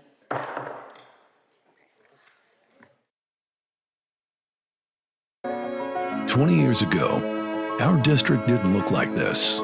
Downtown was quiet and dark at night. nobody stuck around past 5 p.m. 20 years ago, this city was getting ready for a rebirth. And 20 years ago, the ambassadors took to the streets. 50 men and women, the bumblebees, working 365 days per year, took to the downtown streets. They had a clear and simple mission: to clean, to keep people safe, and to make the city attractive. And the results? 145 city blocks revitalized, 41,600 hours of work, 260,000 bags of trash collected, 28,000 graffiti tags erased, 1.5 million meals served to those in need, 156,000 citizens assisted, and they're just getting started. Today, our district is thriving, and in the midst of a $9.8 billion renaissance, the population downtown has increased 147% since our ambassadors hit the streets, making it the fastest growing neighborhood in the region. Our district is now the premier location in the city for entertainment, epic celebrations, world-class dining, and boutique shopping experiences. The ambassadors helped lay the groundwork for this transformation. Relentlessly invest in making our streets clean and safe, laying the groundwork for who we are today. And we are just getting started.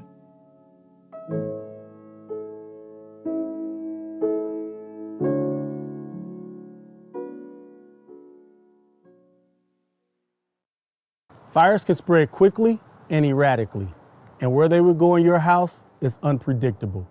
In fire emergencies, every second counts, so you and your family need to be prepared. Plan, practice, prepare. Plan. Having a family escape plan is the best way to prepare your family in case of a fire. It only takes minutes for a house to fill with smoke and become completely engulfed in flames.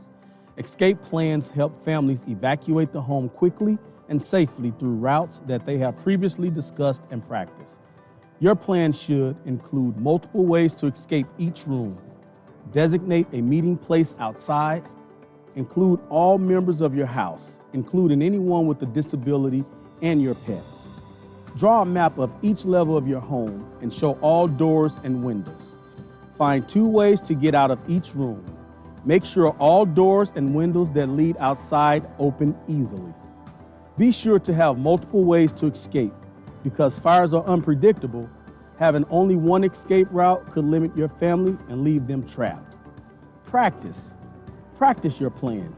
It is important for families to practice fire escape plans a few times a year during the day and at night. Practicing fire escape routes ensures that everyone can safely exit the home on their own in case of a fire. Overnight guests should always be aware of your fire escape plan. If a fire occurs, it is important that your family understand that they need to get out fast and safely. Instruct family members to take the safest exit route and remind them that if they must escape through smoke, they should crawl low under the smoke and keep their mouths covered. The smoke contains toxic gases, which can cause you to get disoriented. Prepare. Have working smoke alarms on every level of your home and in bedrooms. Close bedroom doors. Closing bedroom doors before going to sleep can be the difference between life and death. In the event of a fire, closed bedroom doors keep out smoke and poisonous gases like carbon monoxide and keep temperatures much lower than in rooms with open doors. That gives occupants more time to survive and get out. Also, remind family members that they should never open doors that are hot to the touch. If you feel the doorknob or door and it is hot, leave the door closed and use a secondary escape route. If the door feels cool, open it slowly and be ready to shut it quickly if heavy smoke or fire is present. If all of your escape routes are blocked and you become trapped, close the doors and cover vents and cracks around the doors to keep the smoke out and call 911 immediately. Stay where you are and signal for help at the window with a light-colored cloth or flashlight. Remind family members that once they're out, it is important to stay out. You should never go back into a burning building for any reason. If someone is trapped in the home, allow firefighters who are equipped to enter the home to rescue them. KCFD wants you and your family to stay safe and healthy. Plan, practice, prepare your escape plan today. Hi, I'm Tyler Haney, firefighter EMT with the Kansas City, Missouri Fire Department. Each year, we treat hundreds of children related to accidents that occurred in the home. Many of the most common accidents and injuries can be prevented. Inside the house, falls downstairs or out of windows, injuries from overturned furniture or burns in the kitchen are some of the most common injuries. Outside the house, kids being hit by cars, injuries from not being properly restrained in a car seat, or injuries with a seatbelt are the most common injuries. Young children should be supervised at all times, but you can make your job easier and increase their safety by following these tips. Inside your house, stairs should be secured with baby gates, or if there is a door, be sure the lock is out of reach. Railing spindles should be no wider than 4 inches to prevent infants or toddlers from squeezing through. Make sure there are no objects near the stair gates or railings that would allow an adventurous toddler to climb over. Furniture can also cause injuries to children. Children may run into a corner or the edge of a piece of furniture, or may become trapped under a piece of furniture that is tipped over. Cover sharp edges with foam guards or pads. It also helps to point out to the children that as they get taller, they need to look out for these things. Make sure tall furniture that may look like an attractive thing for a young child to climb on is secured to the wall, keeping it from tipping. For windows, make sure all windows are secure or have guards on them. And when windows are open, make sure children do not have direct access to the window. Most window screens are not rated to bear the weight of even young toddlers leaning or banging against them. Outside, kids being hit by cars is the third leading cause of death in children. To prevent this, it is important to remember that young kids are short enough that often they are not visible over objects that taller kids and adults can see over. You may see the car over the parked cars at the curb. The car may see you behind those cars, but does the driver of the car see your small child standing on the other side of those parked cars? If not, your child could dart out from in between a line of parked cars, and drivers are unlikely to see them until it is too late. Around any kind of moving vehicle, have a hand on your child. If you're driving or getting ready to drive, make sure you have cleared the area around your car. Often, kids playing in a driveway or on a driveway or a sidewalk are too short to be seen in the mirrors or over the hood. It also helps to educate your child about the dangers of cars. Even small children are capable of grasping the concept of danger, and they will feel empowered if you include them on the steps to help keep them safe. The best way to prevent injuries while riding in a vehicle is to make sure that all occupants are wearing the appropriate restraint device for their age and size. For infants and children under 2 years old, that means they should be properly secured into a rear-facing car seat in the back seat. Children 2 to 5 years old should still be in a car seat, but it can be a forward-facing car seat, and in the back seat is still the best location. Once children outgrow their forward-facing seat, they should be buckled into a booster seat until a seatbelt fits them properly. A proper seatbelt fit usually occurs when children are just over 4.5 feet tall, somewhere between age 9 and 12. Seatbelts fit properly when the lap belt lays across the upper thighs, not the stomach, and the shoulder belt lays across the chest, not the neck. We want you and your family to stay safe. Following these tips can help keep you and your children safe. For more information, go to kcmo.gov/fire.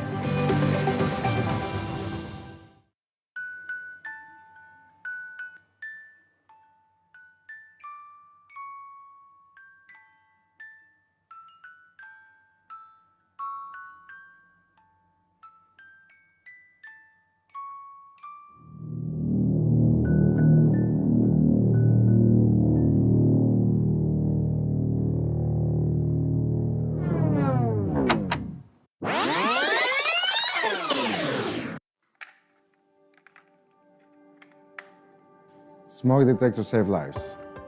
Los detectores de humo salvan vidas. Fire alarm حيوة سيف رجال. إن كاشف الدخان ينقذ الحياة. Smoke alarm سوی سیبیت. هشدارهای دود جان انسانها را نجات می‌دهد.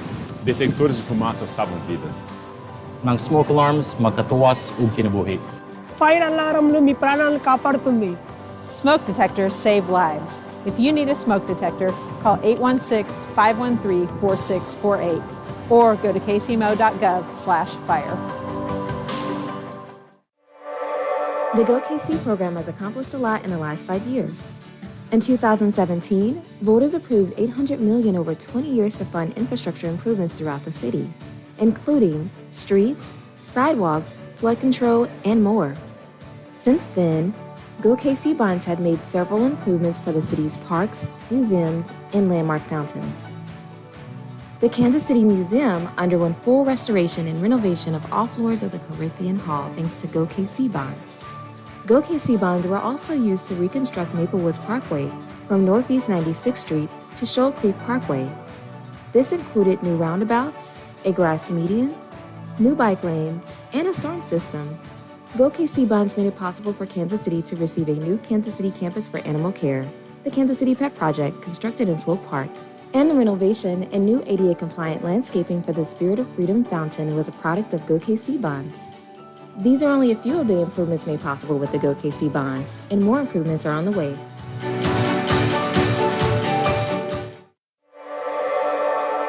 The Go Bond KC program has accomplished a lot in the last 5 years. Since voters approved the bond in 2017, Kansas City has completed 265 new and refurbished sidewalks in all 6 council districts. And more improvements are on the way.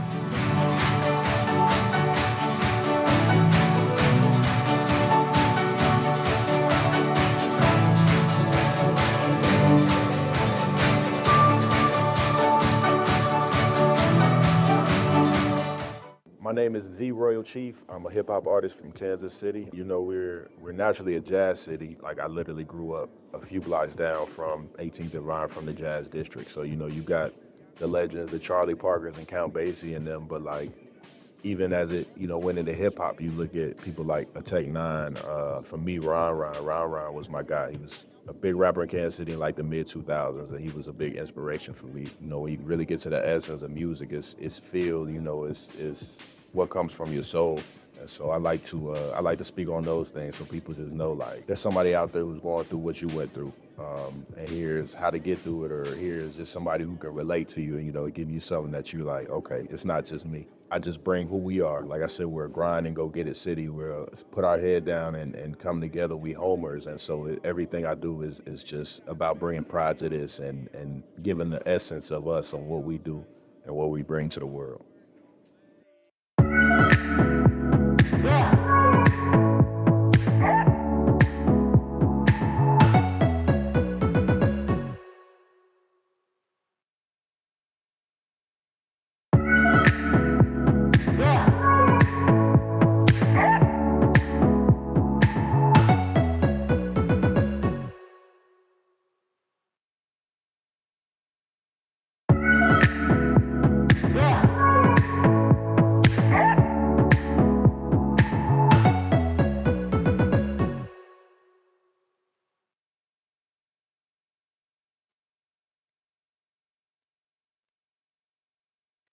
Welcome to business session. Our first item is approval of minutes for business session for March 5th. Is there a motion? So moved. Second. Been moved and seconded. All in favor of approving the item for March 5th indicate by saying aye. Aye. Aye. All opposed? Motion passes. We will now hear disparity study presentation. The director of CREO, we'd love to hear from you. Good afternoon, Mayor, City Manager, and Council. I want to thank you for giving us this opportunity to present the final, our final disparity study for 2026. With me today, I have Alvaro Ontiveros, our Division Manager for Certification, as well as 2 representatives from Griffin and Strong, and I will let you all introduce yourselves really quick. Good afternoon, everyone. My name is Courtney Clark. I am the project manager on the disparity study. Yes, good afternoon. I'm Michelle Clark Jenkins. I'm the Director of Methodology and Research for Griffin and Strong. Today, our goal is to provide the information, the recommendations, and the findings. Before we get into the actual presentation, I do want to turn it over to Alvaro here, who will talk about our immediate next steps, which is our community engagement plan. Good afternoon, Mayor, City Manager, and City Council members. My name is Alvaro Ontiveros. I am the Business Certification Division Manager for the City's Civil Rights and Equal Opportunity Department. And I'd like to present to you with a brief timeline of what our next steps are. So today, May 14th, you will hear the presentation of the completed disparity study. Following this afternoon session, the executive summary and the disparity study in its full version will be posted on CREO's website at kcmo.gov/CREO. Tomorrow morning, we'll begin our 45-day public comment period, which will close on June 29th, as well as the registration will open for our upcoming community engagement events so that we can gather feedback, answer questions, and hear from our engaged stakeholders. The community engagement sessions are as follows. There are currently three community engagement sessions scheduled, beginning May 27th in the evening at the Southeast Community Center. Followed the next week, June 3rd, 6 p.m. At Northland Neighborhoods Incorporated. And our final community engagement session will be a virtual session on June 10th at 10 a.m. And if there are any questions, I'll gladly answer them. We also, on our website, we're going to open a speakeasy page that allows people to submit comments to us. We're also going to be keeping a FAQ section on there. With that, I will turn it over to the Griffin and Strong team. Thank you, Director. And thank you to the city for selecting Griffin and Strong to complete the study. It's been great to work with everyone in the city. I know we've had a lot of asks, so thank you to the folks at CREO especially for helping us get this study in. Really excited to be here today and present our findings and recommendations for you all. I would like to acknowledge one team member who worked on this study, Mrs. Carrie Stapleton. Griffin and Strong worked with her, with Phillips and West as the PR subcontractor through the study, and we were really sad to hear the news of her passing. So I'd like to offer our sincerest condolences to the city and to everyone who knew and loved her before we begin the presentation. So we did prepare a presentation for you all. We'll learn a little bit about Griffin and Strong. We'll discuss the objective of the study and the methodology. We'll then discuss the parameters and the relevant market used for the study, and then we'll discuss the findings, statistical findings. We'll discuss some commendations and recommendations, and then we'll discuss next steps from here, and we'll have some time for question and answer. So Griffin and Strong, we are a public policy and consulting firm based out of Atlanta, Georgia. We specialize in procurement research, compliance, supplier diversity consulting, and contract compliance. We do have a very qualified team, one of the most qualified team in the industries, with 6 JDs, a PhD in economics, social psychology, anthropology, as well as in history. Our project executive on this study and our CEO of Griffin and Strong, Mr. Rodney K. Strong, has unmatched expertise. He served as the director of the City of Atlanta's Department of Contract Compliance, and he was project manager of the first post-Croson disparity study and was the principal architect of the City of Atlanta's Distinguished Equal Business Opportunity Program and served as an expert witness in 2 different cases.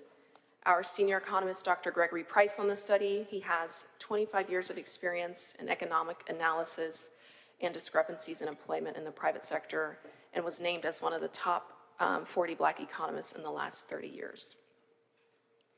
So for those who may not be familiar with the disparity studies are an objective research tool, which is used to determine if there are disparities in an agency's procurement practices and whether those exist within certain race or ethnic or gender groups across different industry categories. It then determines whether those disparities are statistically significant and whether they are attributable to the race and gender of the firm owners. Disparity studies have many different methods of analysis, but some of those are anecdotal analysis as well as a policy analysis to fully examine the agency's policies and procedures and to get insights from the business community. And then from our analyses, we then present recommendations and best practices, which must be narrowly tailored to fit the findings of the outcome of the study. Our methodology for the study consisted of 10 different components. We first began with a legal analysis, which did a deep dive into the prevailing law governing disparity studies, specifically the Croson case, and we also discussed additional cases as well as the prevailing case in the Eighth Circuit, which is where Kansas City is situated. We then did a full policy analysis. We did policy interviews to determine how the policy is acted in practice. So that involved policy interviews with folks in CREO, EDCKC, the law department, and more, as well as reviewing the city's code of ordinances and the purchasing procedures manual. From there, we collected a lot of data and cleaned the data. So we had 7 years worth of payment data and many other data sets that we collected as part of this analysis, which then was used to create our relevant market for the study. The relevant market was used by the payment data where we determined where the city spent most of its dollars. From there, we did a utilization analysis, which examined the percentage and a number of firms that were being utilized in comparison to the data we received. And then we did an availability analysis, which determined the amount of available firms in the Kansas City MSA.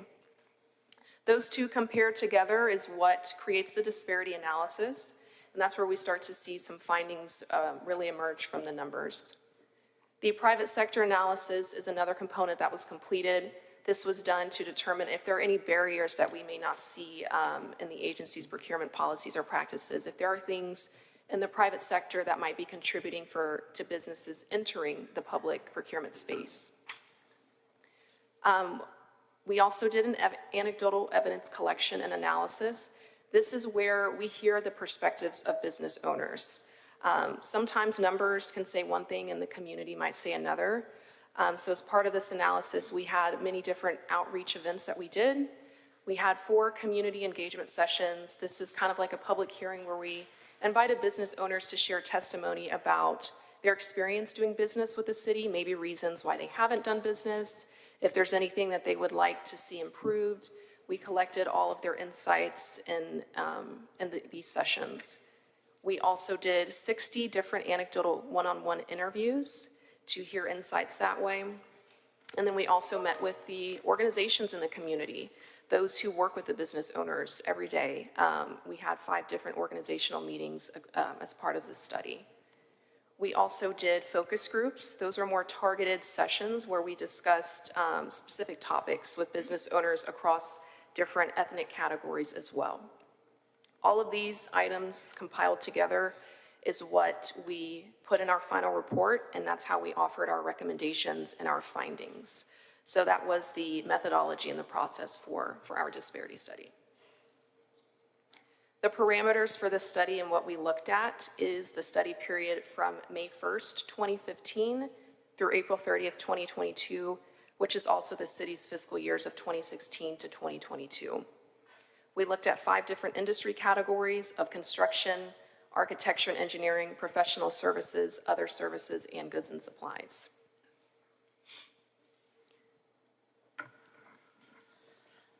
Okay, so the first analysis we did was to determine what's the geographic area that we're studying. And so we do that, as Courtney mentioned, utilizing your payment data. So where is the city already spending the overwhelming majority of its dollars already? So we started with the city itself, looked at firms who had a location in the city, and then radiated out until we got to over or somewhere approximating 75%. We kind of borrow from antitrust law in terms of determining where a marketplace is. So we looked at crossing that threshold of 75%. So the good news is that the majority, again, overwhelming majority of the city's dollars are being spent right here in your MSA, so relatively locally. So 99% of all of your construction dollars are being spent with firms who have a location in your MSA. 93.71% of your dollars are spent with architecture and engineering firms here, 93.81% professional services, 86.94% in other services, and 77.16% of goods and supplies. I will comment that goods and supplies is a huge number to be spent locally, because most jurisdictions we see, that's a much lower number because people buy their goods and supplies kind of all over the world, and definitely now they're buying online and a lot of other places. So that's a really good number. I think that's really good news. We have seen other places where that has become the headline the next day, that all your money is going outside of your MSA. This can be your headline, that your money is being spent locally. And overall, it was about 93% overall being spent in the MSA. So I'm going to start with kind of the end first, which is what did we ultimately recommend to you, and then we'll start to build up in terms of what supported that. Again, the good news is that your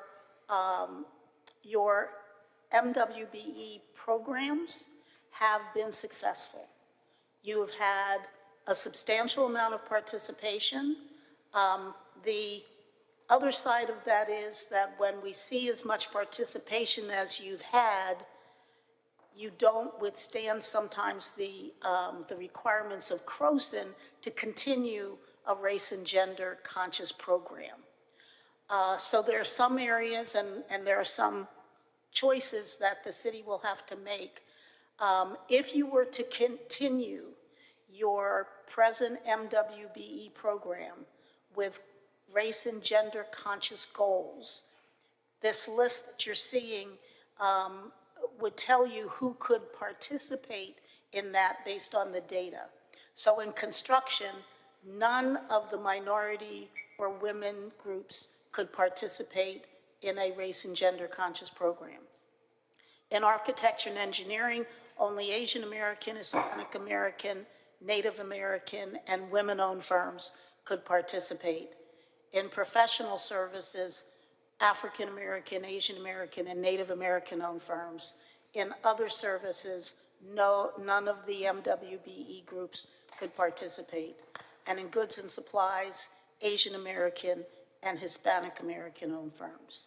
So again, the city could proceed with its current programs, but only with regard to those groups that I named. So our recommendation, rather than having a spotty program, which in essence what you wind up having, and then what happens is over time, for example, if there's only two of the minority groups can participate, then what happens is you have a goal-based program. When you put goals on your contracts, then the other groups who can't be included wind up flatlining. So the next time you do a disparity study, you'll find that you flipped, that you've got these groups who were underutilized, who are now going to be overutilized, and these groups who cannot participate are now flatlined because of the program. There's no program for them.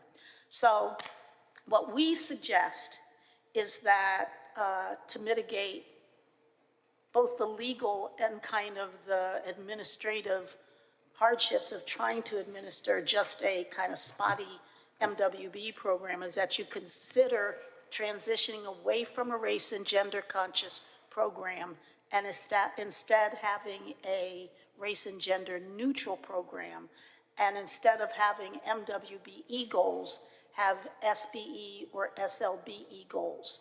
We did find that the majority of your certified, at least currently certified SLBEs are in fact minorities and women.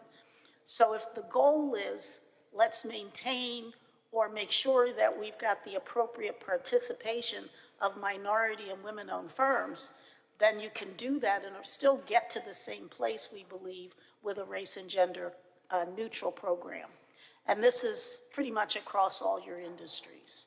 So I thought I would start with the big picture because I know the city has had a race and gender conscious program for decades.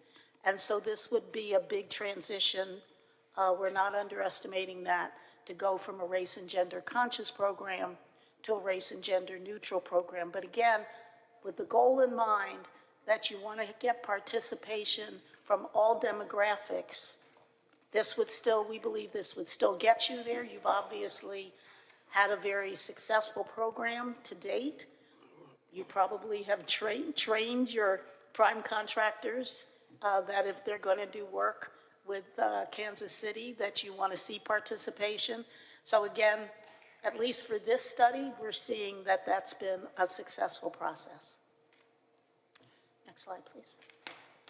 So to go back and give you the support for the data for our outcomes, this slide shows the prime utilization. So we did several analysis. The prime utilization is who did the city directly contract with?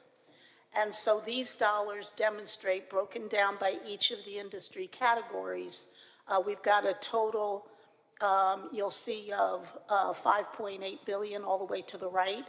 So if you look at these dollars broken down, MWBEs got about 15.5% in construction. That was broken down as 9.27% to MBEs, 6.21% to WBEs. In A&E, you've got 3.5% to MBEs, about 3% to WBEs. In professional services, it's a much smaller number, 0.35% in professional services, 0.66, so about 1% in both of those areas. And then in other services, 1.36% MBE, about 0.5% with WBEs. And in goods and supplies, 0.27% MBE, 1.91% WBE. So there's a total across the board of 3.74% MBE and 2.82% WBE. So that's prime, those are your direct contracts. So then what we did is we did what's called a total utilization. So that added in all your subcontractors. So for example, if you had a non-minority prime who had $1 million contract, in a prime analysis, we would have put that whole $1 million into the non-minority category. With a total utilization, if that non-minority prime subcontracted out $100,000 to an African-American owned firm and $100,000 to a woman-owned firm, we would have reallocated those, left $800,000 in the non-minority category, moved $100,000 to the African-American category, and $100,000 to the women category.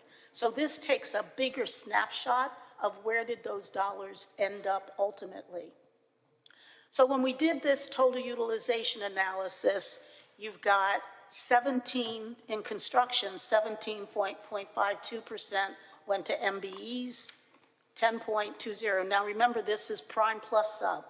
So 10.20% went to WBEs. In A&E, 16.34% went to MBEs, 13.39% to WBEs. In professional services, 5.29% to MBEs, 5.45% to WBEs. In other services, 4.82% to MBEs, 2.14% to WBEs.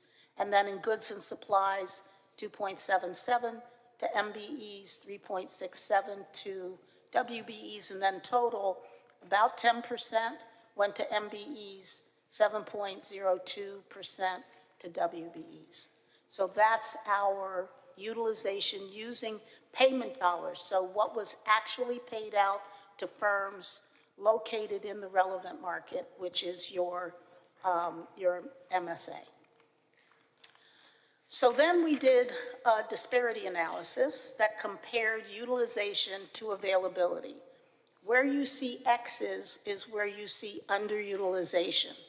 Where you see a star or a P, so P is parity, which means they're right where they're supposed to be. Where you see an asterisk is that there was a slight underutilization, but it was not statistically significant. We can only include in a program those firms that have those X's. So again, this is prime utilization. So in construction, African-American owned firms were slightly underutilized, but it was within the margin so that it could not count as statistically significant. Asian American owned firms were on parity, and women owned firms were slightly underutilized, but it was in the margin. So we know that's the area where there's a lot of spend and a lot of particularly goals.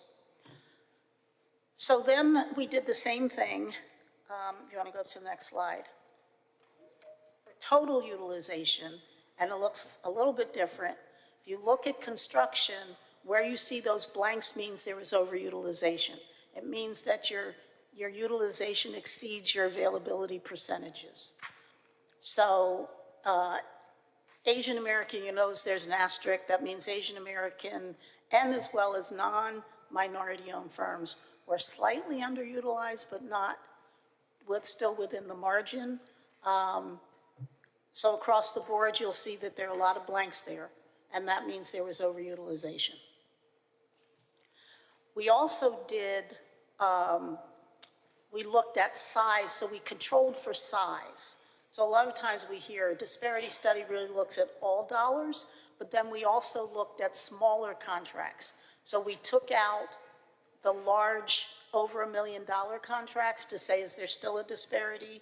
And then we took out all the contracts over $500,000 where capacity is not an issue. The idea is that if it's a contract under $500,000, that even small firms could perform on those. So we looked at whether there are disparities there.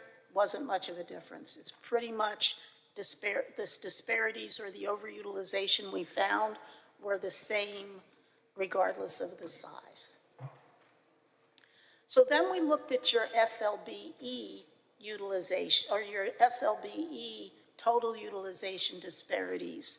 And if you'll notice, there's underutilization of SLBEs in construction, A&E, professional services, and goods and supplies. So what that's saying is that there are some places to go to increase utilization of SLBE firms. And again, this is comparing SLBs. This is not a race and gender comparison. This is large firms compared to these smaller local firms. And what we're seeing is that you could be utilizing your SLBEs a lot more. So again, that's another reason for maybe transitioning to an SLBE program. So I'll move on to commendations. We saw a lot of those. You all have a very good program that has been very successful, both in your race and gender conscious efforts as well as your race and gender neutral efforts. So one of them is that you have a small local business enterprise program that's Sheltered Market. That is a great program to be able to allow smaller firms to only compete against each other rather than having to compete against a lot of larger firms. And so we really do commend you for having that program. Your vendor rotation program. We're not a big fan of what's called on-call contracts, these contracts where you can basically put task orders under them. You have had a really comprehensive vendor rotation program so that there's been an effort to make sure that if you have firms in a pool, that pool is actually rotated. So it's not the same firms getting the same work at the same level and the other firms not getting a lot of work. So we commend you on having an equitable, or as equitable as possible, vendor rotation plan. Then for insurance and bond coverage, it's great that you don't require this until the work actually begins. A lot of jurisdictions that we work with require you to demonstrate all of that before you've even won a project or before you start work. So that's a really good policy. We'll be stealing a couple of your policies to recommend to other places. Also, we tend to get a lot of complaints about insurance and bond coverage. We did not get a lot of complaints from the community when we talked to them through our anecdotal evidence about insurance and bond coverage. So that's a good sign too.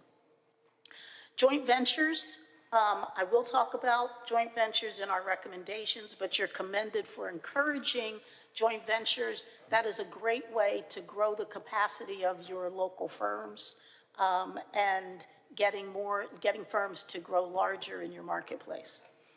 We commend you for your economic and business development programs. There were a number of them, your industrial development bonds, the TIF program, and all of the things that you do to support business growth.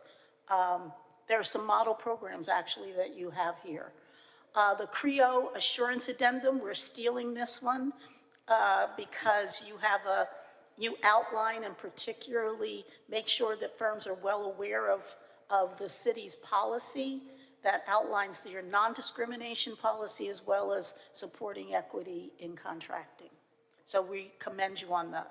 We do, however, have some recommendations about how things could be modified to have a more equitable, but also what we find is that sometimes it's just having effective policies, more effective policies that the more effective your policies are, the more streamlined they are, then that also allows more participation of firms. So we do recommend emphasizing a non-discrimination policy and possibly making some tweaks to that. And we did hear through anecdotal evidence that there were some accounts of perceived discrimination on city projects. Although I will tell you that we asked the question whether you perceive discrimination from the city, and then we also asked whether you perceive discrimination in the marketplace. And the marketplace perception was greater than what they perceive from the city, so if that's any kind of a measurement. But we did hear a little bit about perceived discrimination. And the city does have a legal requirement not to be a passive participant in any active discrimination of its primes. So it is important, even if as you transition to a race and gender neutral program, that you emphasize your non-discrimination policy, and where you see the possibilities of discrimination happening, that you do investigations, that you ask for more documents, and your non-discrimination policy is really your authority to ask more questions if you see your prime contractors continuing, particularly when you know there's availability. Let's say you know there's a lot of availability of hauling companies, which we know that tends to be the case, but yet you have primes who never use any diverse firms in hauling. That might open the door to some conversations. We also recommend that you require at least one quote in your informal solicitations. It's a good idea that where you have requirement to get 3 quotes, that at least one of those quotes be from a small minority or women-owned firm. Also, unbundling contracts. You have some very large contracts. And so we know that from an administrative standpoint, it is easier to have large contracts. But by unbundling them allows more firms to have more opportunities, particularly your local small businesses. I'll give you a good example. The city of Toledo, Ohio used to do one big mowing contract across the city. About 2 years ago, 3 years ago, they decided, and that's obviously a lot easier to administer, they decided to break up the city geographically and award a lot of small mowing contracts across the cities. It was very well received because a lot of small businesses got those contracts around the city, and then of course it gave them a lot of cachet with the businesses in town, And it was so successful that they're now looking for other areas like that where they could begin to unbundle their contracts. So that's what we're recommending, is just a review of these, particularly these you have some very large contracts, and a number of them. And I will tell you that it was an unusual amount of very large contracts, both percentage-wise and number-wise. Also, that you accept reciprocal certification.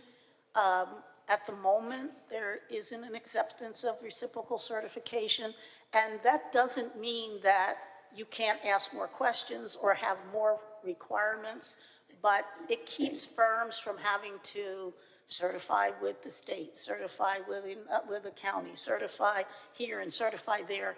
It allows them to put in a certification and then come to you with that certification. As long as it's from another government agency and it's bona fide, that doesn't mean that you can't say, well, on top of this, I want to do a site visit.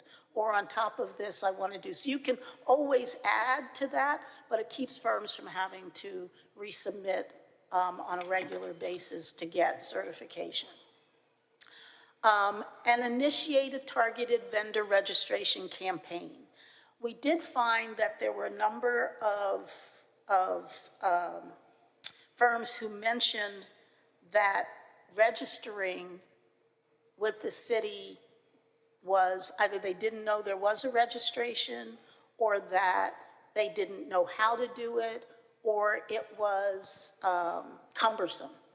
So, and if you're switching to an SLBE program, we did see in our numbers when we looked in the survey that there were a number of firms who were certified as MBEs who probably could have also been certified as SLBEs. So you want to make sure you get them to come over and certify. And so it's a good idea to do a campaign and say the city's open to, doing business with small local businesses and to initiate that campaign.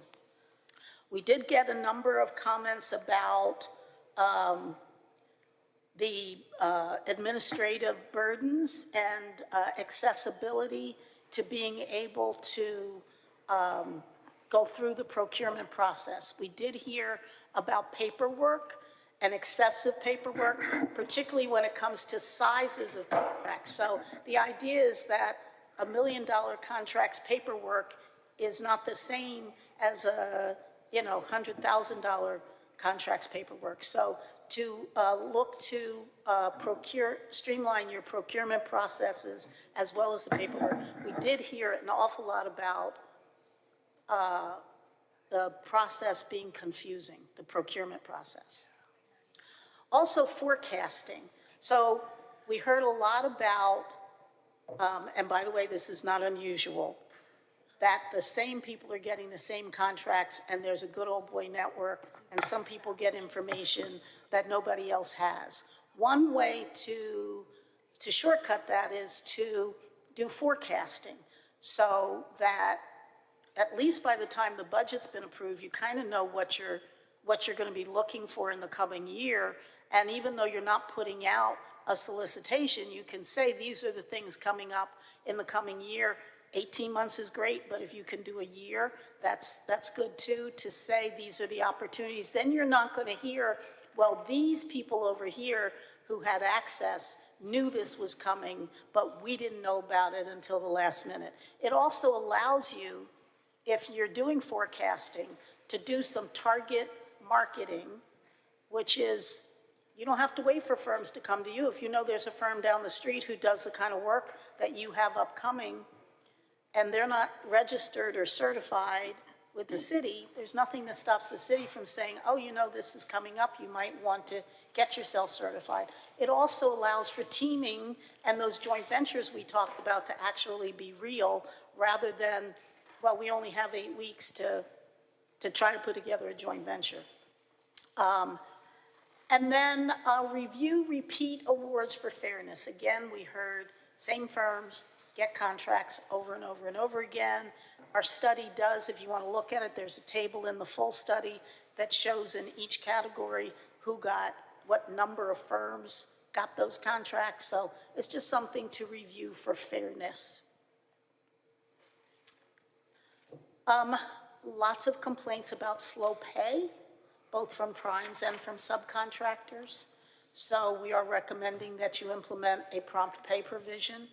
The lack of prompt pay can put a company under. We know that if it takes too long to pay them, and then they therefore are not paying their subs, that can be a domino effect that really affects small businesses.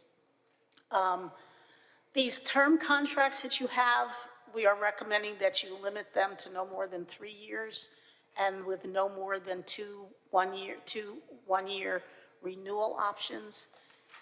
It just is kind of by definition, it kind of excludes other firms from participating. You know, if you have these long-term contracts and nobody else can get in there, that eliminates new firms, it eliminates over time, really, minority. And there are some that we saw who had very long contracts because of the renewal options. And that just keeps competition out of the marketplace. It means that hopefully, probably means, or may mean that the city's not getting the best price, because where there's competition, hopefully there'll be better pricing to the city. We do encourage, you have an encouragement to joint venture. You might reconsider making that a requirement for projects over 5 million. City of Atlanta for 35 years has had a similar requirement. Any construction project over $5 million must be a joint venture, and you must joint venture with someone who doesn't look like you. And the growth of capacity in the city of Atlanta over the last 30 years has been modeled. So it's something to consider. Also require prime contractors to list all of the small minority and women-owned firms that they solicited for a subcontract. One of the reasons for doing that is that sometimes you'll find that they solicited them, but then even if they were the lowest bidder, use somebody else. So by having this requirement, one, it helps you to track who's out there and who's available to do work. It also helps you to see whether there's been any, like if this firm who was a subcontractor submitted a bid that was the lowest, why did you not award it to them? Also, we did see some inconsistency with the contract thresholds between the manual and the ordinance. When we did a deep dive in your policy. It's one of the things we do because it's hard for us to make suggestions to you about how you could adjust your policies if we don't know them fairly well. So one of the things we did was we looked at your ordinances as well as your manual, and there was some inconsistency there. So we are suggesting there be an update to those. Also, strengthen communication and transparency with the business community, including explanations for unsuccessful bidders. That's a really great way to not only help firms to do better in their bidding, it's also a little bit of a PR effort, because we hear from firms, listen, I submitted a bid, I didn't know whether I got the bid, whether I didn't get the bid, nobody told me why I didn't get it, and why should I even bid? So a lot of times you'll see firms who actually drop out of the process because they don't understand why they keep bidding and they don't get any award. Well, it would be helpful to let them know that, so it'd be good to have some policies in that direction. So data reform is, I think, one of the most important things we do, because we go so deep in your data. Your payment, we've looked at all of your payment data for 7 years. We've looked at your award data, your bidder data, your subcontractor data, and your vendor data. And so we've looked at all of this knee deep.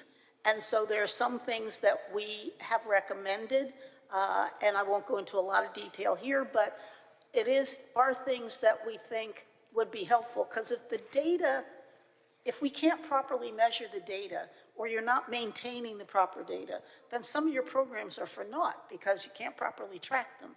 So we actually recommend that the data reform happen first, so that you can better track whatever it is that you wind up putting in place.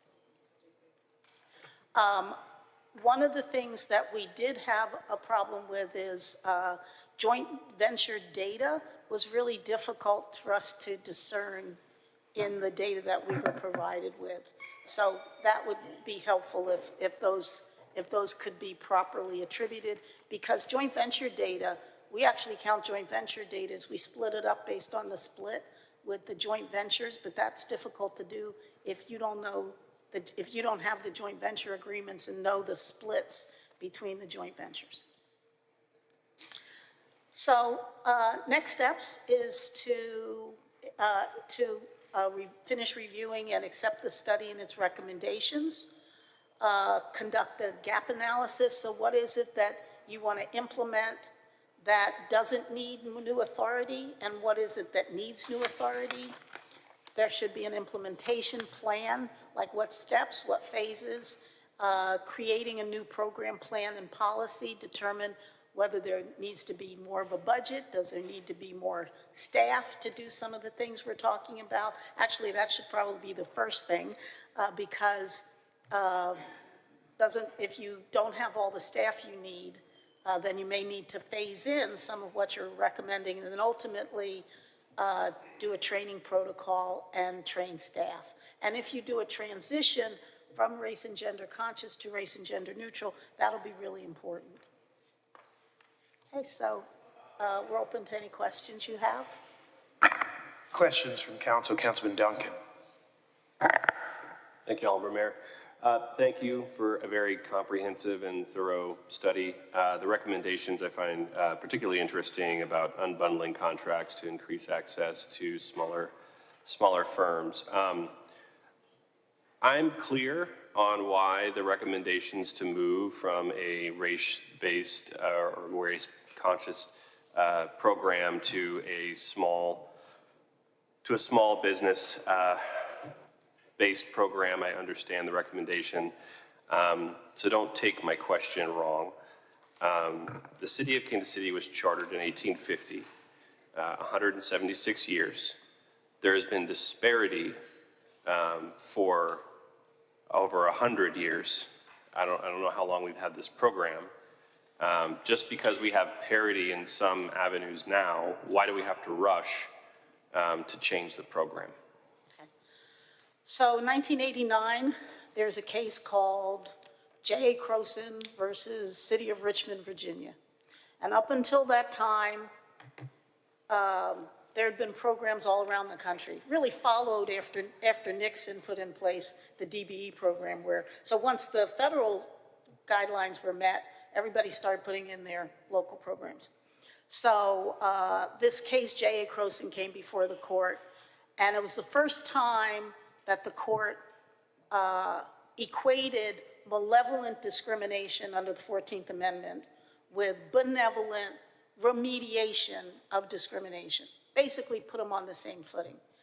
And at that time, the court said that anything that deals with race and gender as a criteria now becomes looked at with a side eye.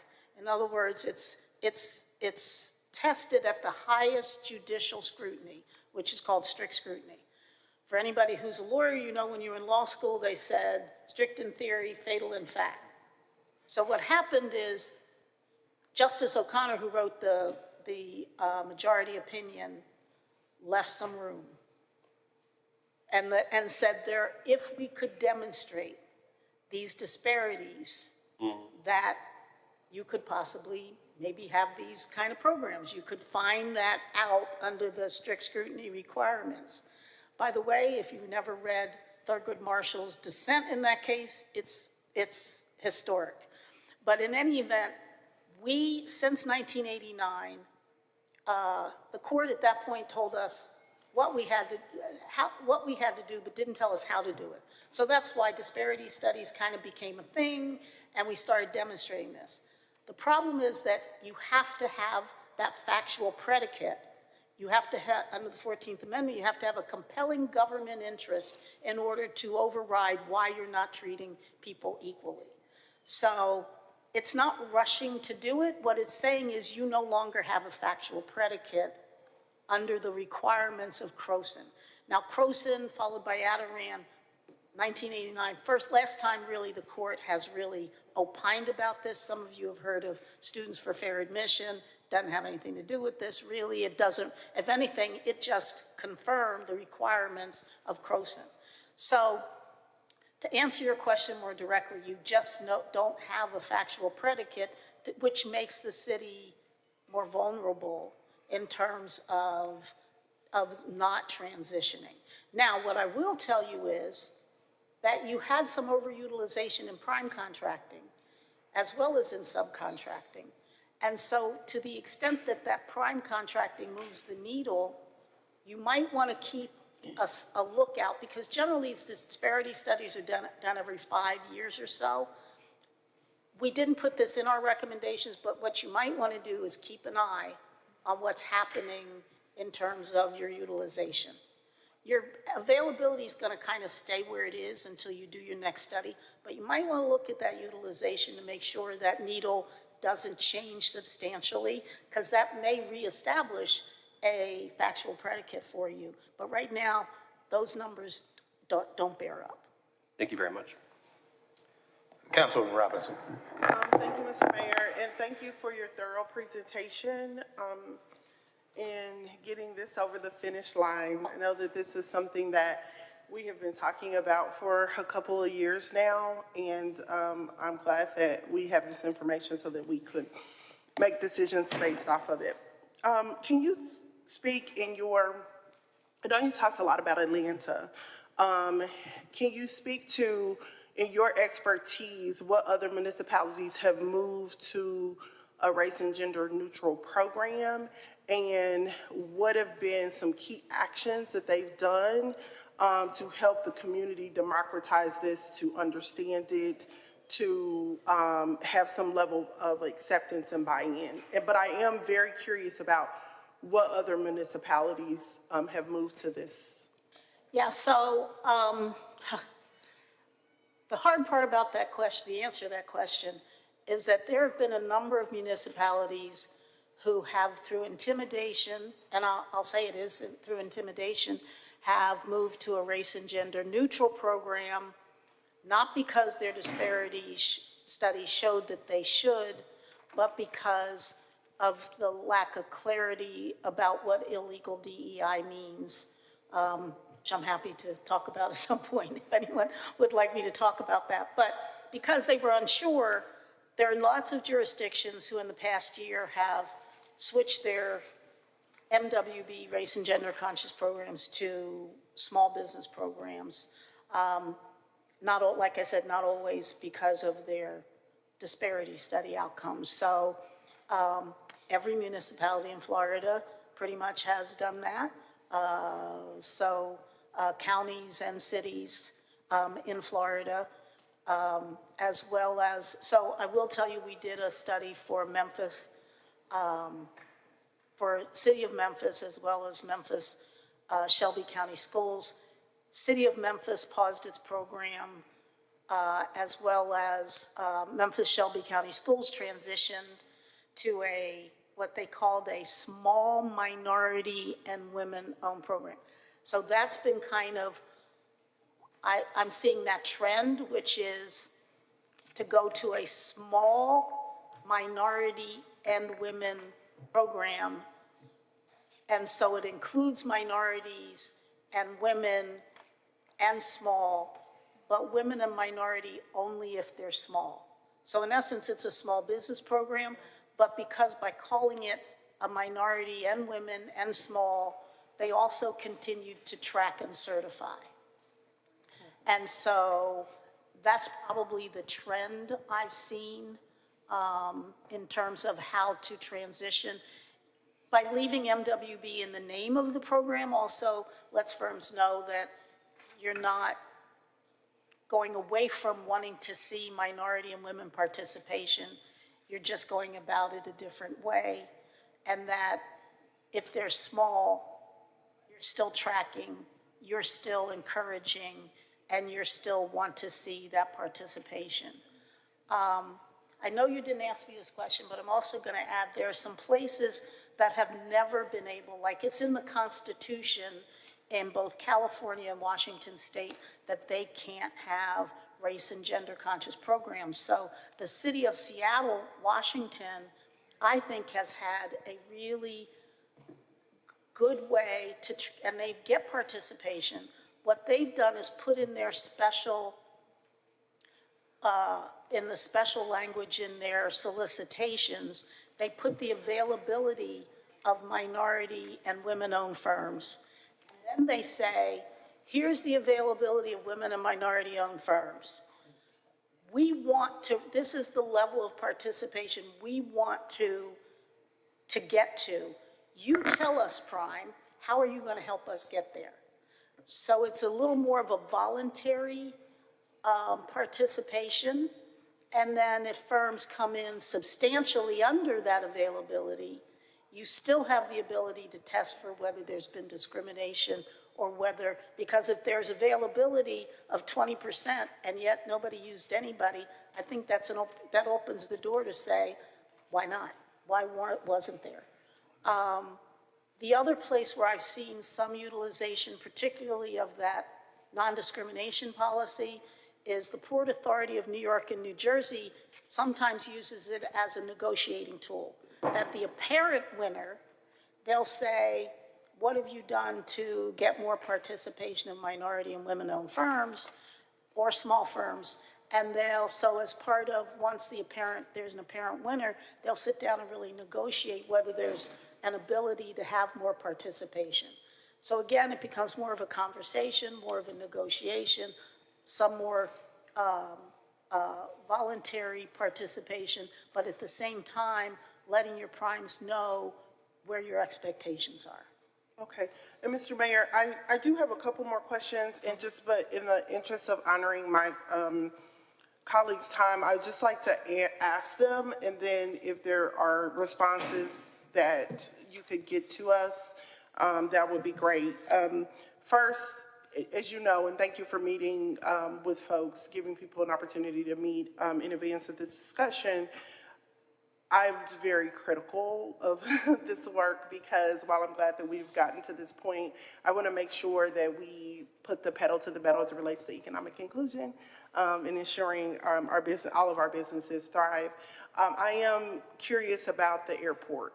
That was a big project. And when you talk about the joint ventures, I know that that was an avenue for us to do quite a bit of joint ventures. And so I wonder in your analysis if you looked at outliers like large, the $1 billion project, or outliers like our consent decree implementation. So curious about what the numbers will look like if we don't have that big, hopefully robust construction period. Hopefully, building a stadium, that would be the next big thing, and then we'll have those joint ventures. So curious about that. Also, to our city manager, when several of our council colleagues, primarily the 3rd and 5th District Council, we've went to Mr. Gillian and we've talked about the implementation of our previous disparity study work. So I'm curious about how are we going to ensure that the actual recommendations are put in place, because there were quite a bit of things that have not been done. So before we go to these next steps and adopt these recommendations, we need to be really clear about how we're going to resource these recommendations and how are we going to implement them. To our fine attorney, Matt Gelati, I'm curious about our agreements with the federal government and the DEI and how this, could you produce a memo for us to talk about how this intersects with one another and what we should be aware of? And those are all my, last question for the team. You talked about evaluating policies. Did you evaluate our workforce and our fairness and construction policies? And if so, what were your assessments of those things? Thank you. Yes, so I'll answer that. The workforce was not part of our scope, so we were only looking at businesses. There was no workforce analysis. the fairness of construction policy, which is separate from workforce. Sorry, say that again. Yeah, we would have looked at that. I'll have to look at, yes, we did look at all of your policies, so we did look at that, but I'll have to get back to you about whether, I don't think we had any necessary conclusions about that. Okay, thank you. Thank you, Councilwoman Robinson. Councilwoman French. Thank you. I also want to thank you for all of this work that you've put into this. I know we've been talking about this for several years. I've been tracking it for the last several years as well as coming on council, having a lot of conversations with Jaime and the Creo department.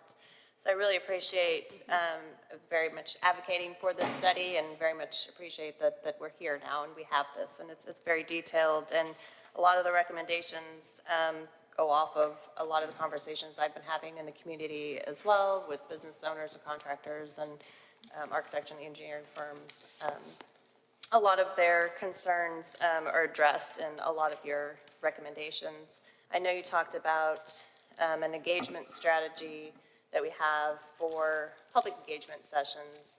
And I know you've folded in stakeholder engagement with the private sector and business owners and contractors. And in the study, are we going to move forward with, now that we're rolling out this study and informing the public of the study, instead of just having public sessions, are we going to continue those stakeholder engagement sessions or those one-on-ones or those small group sessions? Yeah, so I think there's two separate things. What they did part of that engagement for the study. Our rollout plan is what we mentioned earlier, but we definitely will be having us going out and sharing the study, taking questions, talking to the community. That's our immediate next steps. So what we've had are our 3 sessions. We have a speakeasy going up as well. We'll have a FAQ, and then obviously make ourselves available to any groups that want to engage with us on the study. So we want to be as transparent as possible. Yeah, and I appreciate that. I just want to make sure those groups are still involved. They get the information from them, but now how do we still work with them to create policy and how we move forward? So I want to make sure those groups are still involved. And I understand the recommendations for moving towards like small business and SLB or SLBE, moving towards that. What does that look like when you're talking about minority-owned business and women-owned business and moving to just a small business enterprise as far as personal net worth? Where does that threshold lie? Are those different thresholds? Because I know that's been kind of some of the concerns and stuff before, hitting that personal net worth and then being graduated from the program, but not yet being large enough to compete in the big, large sector, and then kind of having to fall back into that, disparity and falling back into a WB-MB program. But then I know the SLBE, they have different thresholds, and coming from when I worked in the architectural engineering side, there were different thresholds for different even projects. Like if there were water services projects or water department projects, the SLB goal was higher, the threshold was higher than other projects. So we're looking at, and that's one of the examples of unbundling a contract. We'd have a larger water project and we'd unbundle some of that and give some of that to the SLBEs. And so I know as in that private sector, we would go after those projects and would qualify as an SLBE for those water services projects, but then wouldn't qualify as a small business, even though we were a woman-owned business, wouldn't qualify as a small business to go after other projects. So I guess, how do we? So definitely that's in the policy section of this as we implement. I think what it is we'll take the recommendation. I can tell you that we, just in our climate, we've been working on different things just in case something were to happen. In that, we're looking at modernizing our ordinance and what are those things that we see now that we can implement going forward. One of them is definitely that. We've noticed that there are gaps in support for businesses that are not quite large, but they're not quite small anymore. They still need some support, so we're definitely taking that into account on what we've been working on. So, And I know we've had a lot of conversations. I'm excited about moving that forward, kind of looking at what like a second tier would look like or a third tier, kind of another. So definitely, well, that's to come, of course. But in the meantime, as we move forward, that's just kind of what I'm looking at, where that personal net worth, where that falls, and who qualifies as a small business. Because you're saying a lot of the MB and WBs also qualify as small businesses, but there'll be some that don't.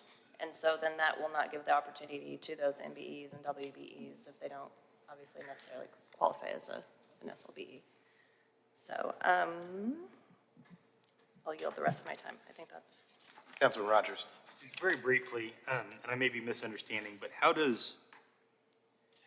can utilization exceed availability? I'm sorry, I didn't hear the question. So how can utilization exceed availability? So it's percentage-based? So it's a percentage base. So you could have an availability of 10% minority, but you've spent 20% of your dollars with a minority group. That's what I thought. I just confirmed. Thank you. Other questions? Go ahead. Mayor Pro Tem. That's all right, go ahead, Councilman. We just never did get the answer about the outlier question that I asked. Oh. I asked a question about the airport and larger projects and outliers. So we did do the analysis of the outliers in where we took out contracts over $1 million and looked to see if there was still a disparity. And then we took out contracts over $500,000 to see if there was still a disparity.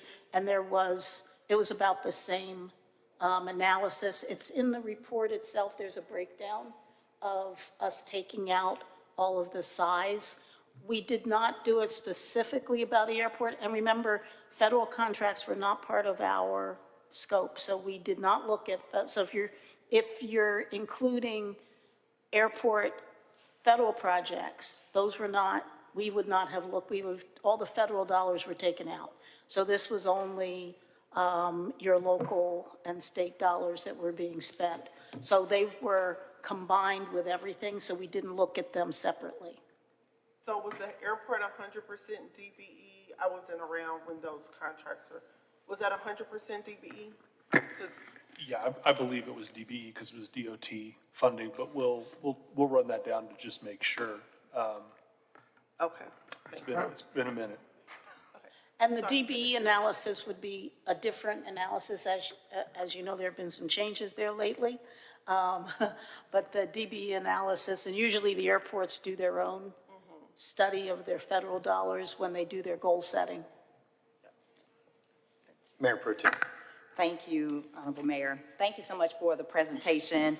My questions really are around the MSA and the boundaries of the MSA. Can you just provide clarity on the area that you've utilized? Probably need you to. Okay, so Courtney will find that. There's a list of the counties. I don't know them off the top of my head. She's going to look for them.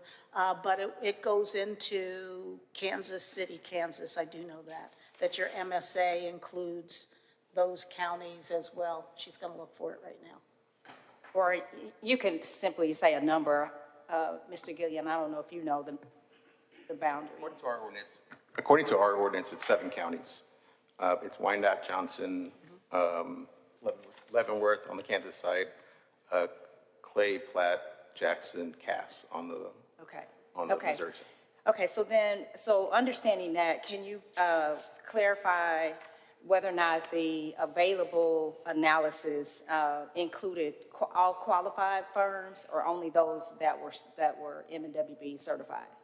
So, yes, so it would have been certified. So our availability is, we did what's called a list approach, which if you were on, because there's a ready, willing, and able. So we took firms we took your vendors, your bidders, your subcontractors, your payees, your awardees, and your certified firms.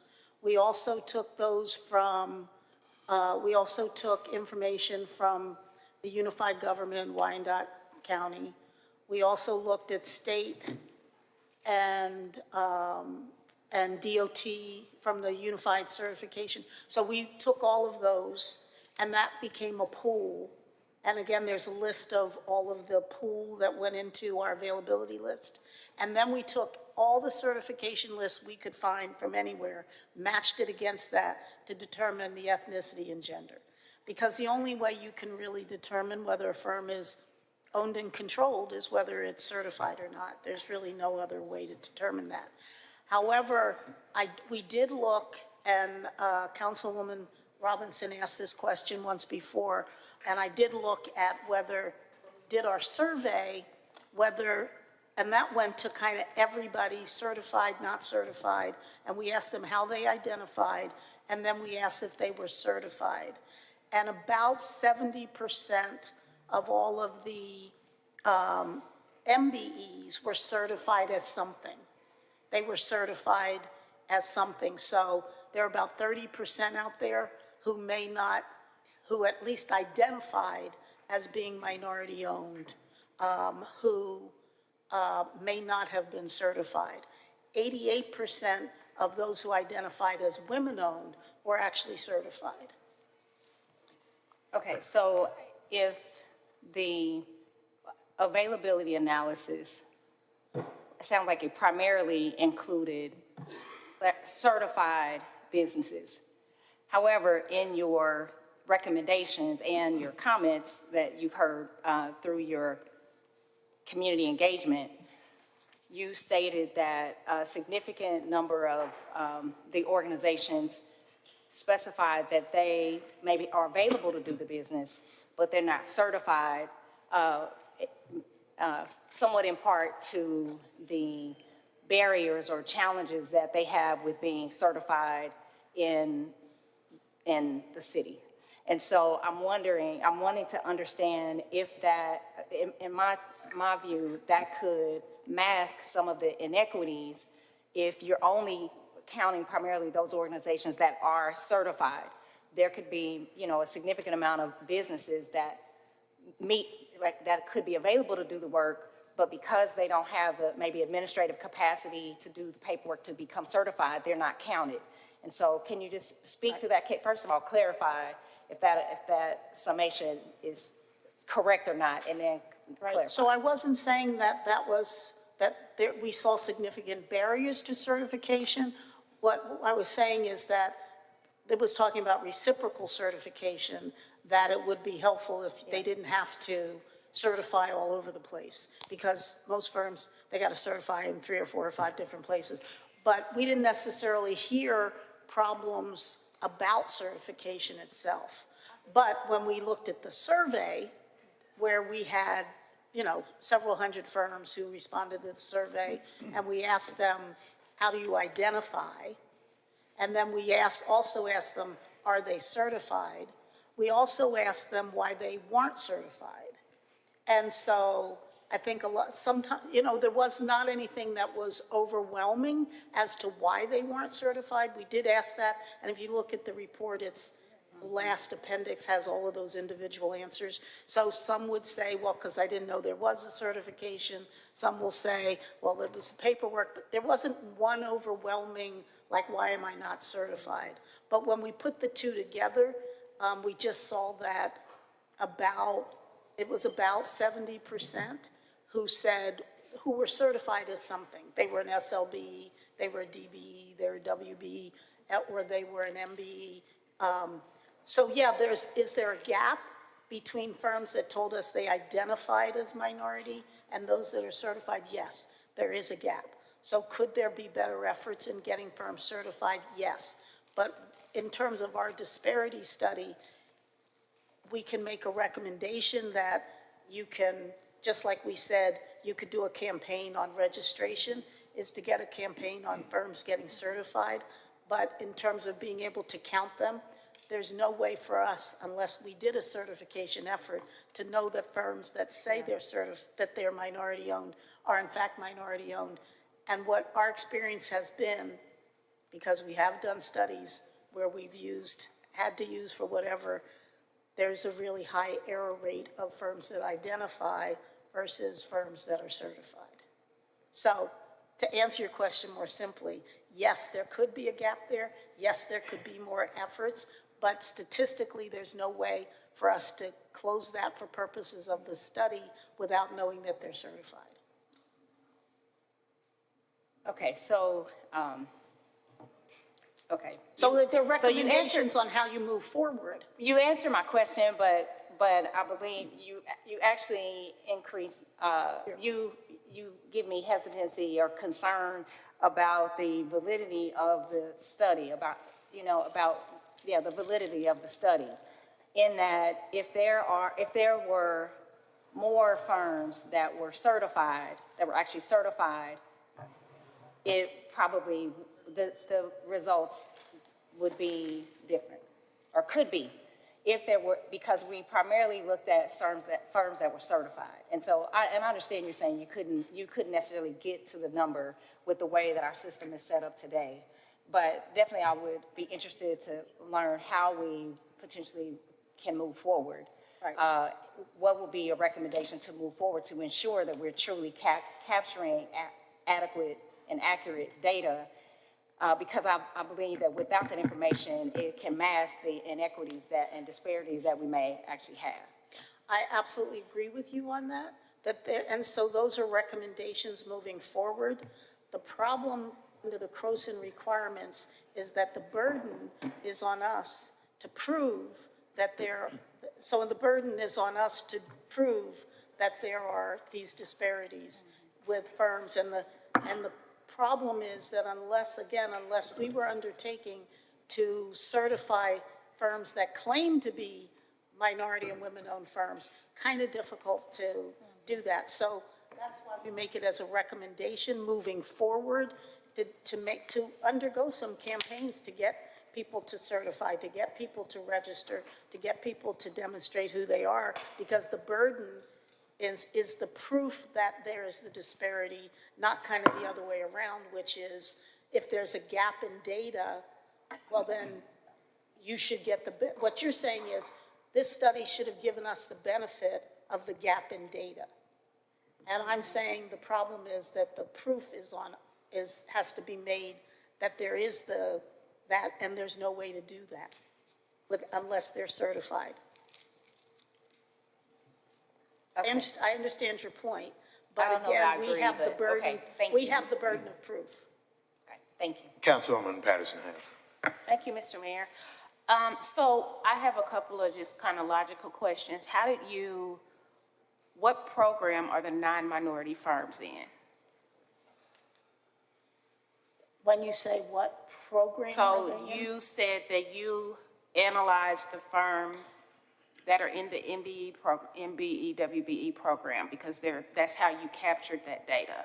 So what program are the non-minority firms in? How did you capture them? So in they're a not program. necessarily non-minority firms, they're non-MWBE firms. Correct. And so what that means is that they are unidentified, they are not certified as anything. Right. Which also means that, of course, that non-MWBE could include firms that could be minority-owned but aren't certified. Right. It could be publicly held corporations. They could be white male-owned firms. I'm not asking you to define them. I'm asking how did you capture them in your data if they're not in a program? Because her line of questioning was you looked at only the minority and women-owned firms that are in the program. That's how you did your utilization and your availability analysis, and that you didn't look at potentially minority and women-owned firms that identify that way that are not in the program. So I'm just asking you, how did you determine what group how did you find them if they're not in a program? Because they were on the list that we used. So Okay. if we used all payees, then we identified out of those payees who were the certified minority and women. Who was left is the non-MWBE group. So if we looked at payments, so I think I listed payees, bidders, vendors, subcontractors, awardees, certified firms, because you do have some non-minority firms who are SLBEs. They showed up on a small business list on the state level, or they showed up with the Wyandotte County's firms. So they showed up in the pool of firms that you have. But, so we started with the big pool of everybody, the universe, and then identified out of that universe who were the certified minority and women-owned firms. So I'm struggling with your conclusion that the availability and utilization doesn't represent a disparity when you look at the totals and there's a really large gap in payments and participation between the firms that are certified and the firms that are not certified. So, I mean, it's clear that the work is going to groups that are not certified. And so would you say the certification is keeping people from getting projects? No, we don't have, that's not a conclusion. So the disparity is the comparison between the percentage of availability and the percentage of utilization. So if your availability, so yeah, non-MWB firms are getting more of the work, but because it matches their percentage of availability. So who they are in the marketplace is the comparison. So is it safe to assume that that a majority of the non-certified firms are white? Or do you even make that pronouncement at all? We don't make that pronouncement at all because it also could include publicly held corporations. Okay. It could include privately held corporations that are run by their board. It could include, so what it means is that on some level, they're not certified as a minority or woman-owned firm. So when these programs were first put into place, so let's say you don't have a program and you're trying to decide if you need a program. Nobody would be certified. And so you would look at the whole community of available businesses.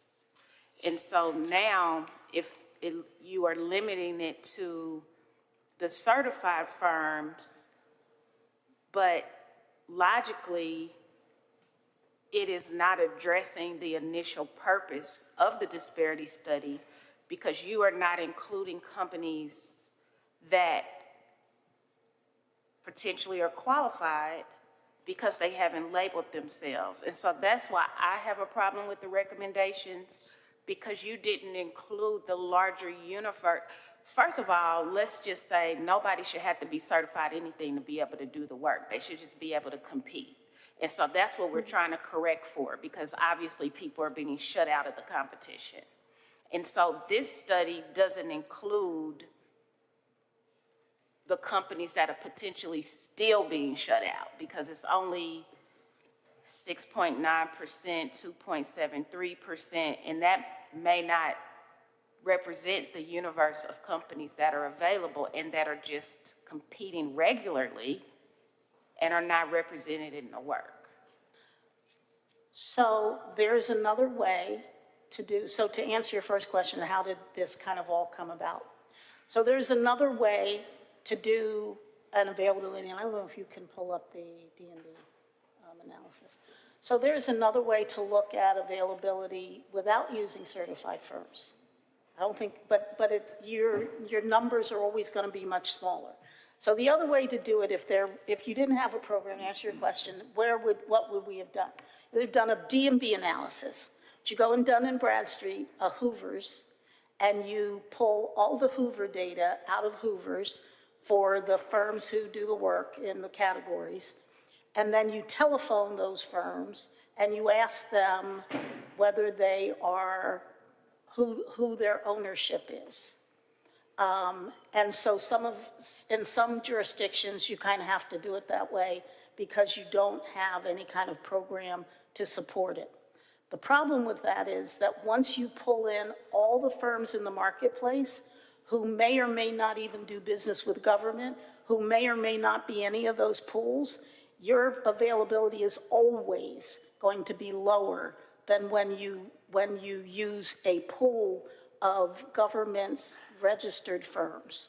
So yes, there is another way to do it, and we have done it that way, when there's been that kind of situation that you're talking about, and the availability is always much lower. And in fact, we did do it for you. We did look at a DAB analysis, and the availability comes out much lower. So as when an you did alternative. when you did your qualitative analysis, were you hearing the firm satisfied that they were getting enough work? We get the opposite feedback on a very regular basis. What I'm saying is, we didn't actually say, do you think you're getting enough work? We asked them about the policies and we asked them about their experiences. So when we do the anecdotal collection, what we say to them is, tell us about your experience doing business with the city of Kansas City, attempting to do business, and if you haven't even attempted, why not? And so that's the general question we ask them. We don't, because we're not trying to kind of point them in a direction. Yeah. And so we get a lot of feedback on different areas, including probably, I would say, the biggest comment that we made. So I don't think that we actually heard somebody say, we're not getting the business we should get. What we heard people say is, it's a good old boy network. It's a It's a good old boy network. Same people keep getting the same work over and slang over for again. I'm not getting enough work. Well, it's a slang for saying there are people who have an advantage to getting all of the work. So yes, if you want to put it the other way So, around. I mean, it just begs the question, did you look at the systemic advantages? Because if you know that there are advantages, and then you see the numbers are so far apart between the certified companies and the non-certified companies, it feels like the inherent advantages is not a part of the conversation. It's saying, given the inherent advantages, you're being utilized enough. Well, no, we pointed out the inherent advantage. We pointed out some of those in our recommendations. How do you tighten up your own policies? How do you do things that hopefully will give firms more of an opportunity? And then from everything from how you keep your data to how you get more firms to register and to certify to how do you, there are a number of other things that we recommended in terms of unbundling contracts so that smaller firms, we did do a private sector analysis which talks about the fact that minority and women-owned firms are more likely to be small, which probably you could have guessed, but we demonstrated that statistically. So then what can you do to help these smaller firms get the work? Well, one of them is unbundling. So a lot of our recommendations are about what can the city do through its processes and the way that it does its awards in order to give more firms, particularly smaller firms who will tend to be minority and women, more opportunities. So, I mean, I think that's what we tried to do in our recommendations, exactly what you're suggesting. How do we close the gap? Yeah, I mean, well, it just feels like there's conflicting sentiments because we see a very large gap in who is actually being awarded contracts. And on the same hand, I'm interpreting your study to say that the utilization is actually good. Well, what we're saying is that what your statement that there is a gap, we weren't seeing that same gap that you're talking about statistically. So what we're saying is that when we looked at the data, the payment data compared to the availability data, there are some areas, and we listed those ethnicities and gender groups in certain areas, but across the board, we weren't seeing those gaps that anecdotally may be there, but statistically aren't there. I'm good. Councilwoman French. I have a question. I'm hearing both my colleagues, and I'm trying to digest all of this too, because I've had some of the same concerns, and I had brought up some of the same questions when I kind of had a debriefing before.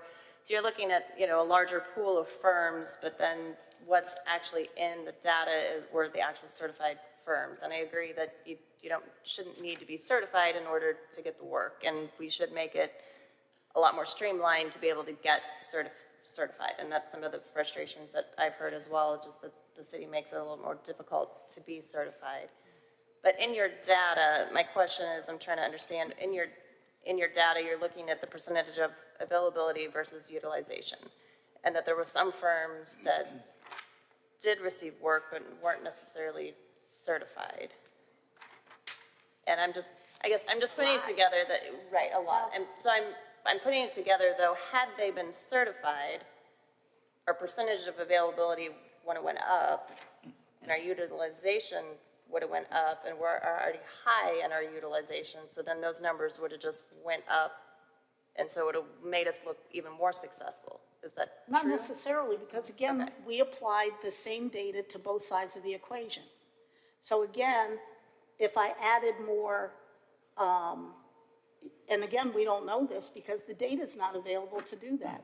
So if I added more firms, let's say there were another 100 firms that aren't certified that are minority and women-owned, and I add them to my availability, those same 100 firms could be added to my utilization. I don't know that. So my utilization my availability may go up, but so does my utilization, my and my point. end result Yeah. my comparisons would still be the same. So what we did to one side of the equation of utilization, of availability and utilization, we did to the other. So the same firms that were counted on one side of the equation were also counted on the other side of the equation. So theoretically, one way or another, they could likely even out. And a lot of times what's missing are those upper end firms, because the firms who tend not to get certified will tend to be, there's some ethnicities that may or may not get certified, but they're also the upper end firms will a lot of times tend to not get certified because they don't need to get certified. Right. So your larger minority firms may not be certified. So when you start to do the comparison of the two, you're using the same, again, making sure that we're apples and apples. Right. That both sides of the equation are equally judged. And that's, I guess my point was, if you added more to the pool that, you know, weren't certified, but had they been certified, May have it counted on just the would have made utilization. the count go back. And so we might be in the same boat that we are now, is what I'm saying, with the same data, showing that the program's successful, I guess. And I guess because we're too successful, it's showing that we don't have disparity, which we all know is Not true. not true. But that's kind of what it's showing, so. Go ahead. I'm done. I'm just trying to, I feel like there could have been better, tests, or maybe you could have did just some tests, like, what is the certification doing to utilization? Is the certification itself having a negative impact on utilization? Because the non-certified firms are doing very well. They're getting over 70%, sometimes almost 100% of the work that's available. And so, how do you anticipate, or can you extrapolate how things will change if you remove their minority status? Like, will they just not get utilized at all? I mean, So we did do a no goals analysis. okay. So what happens when there are no goals? How do primes behave? Prime contracts behave? Because remember, you had some overutilization on the prime side, which is the city's direct contracting with firms. You had some overutilization there. But then the other side, so that's how is the city behaving. The other is how are your primes behaving out in the marketplace? So we did a no goals analysis where there were no goals on contracts. How did firms behave? And we still had some overutilization. We had, and that's in the report as well, a no goals analysis.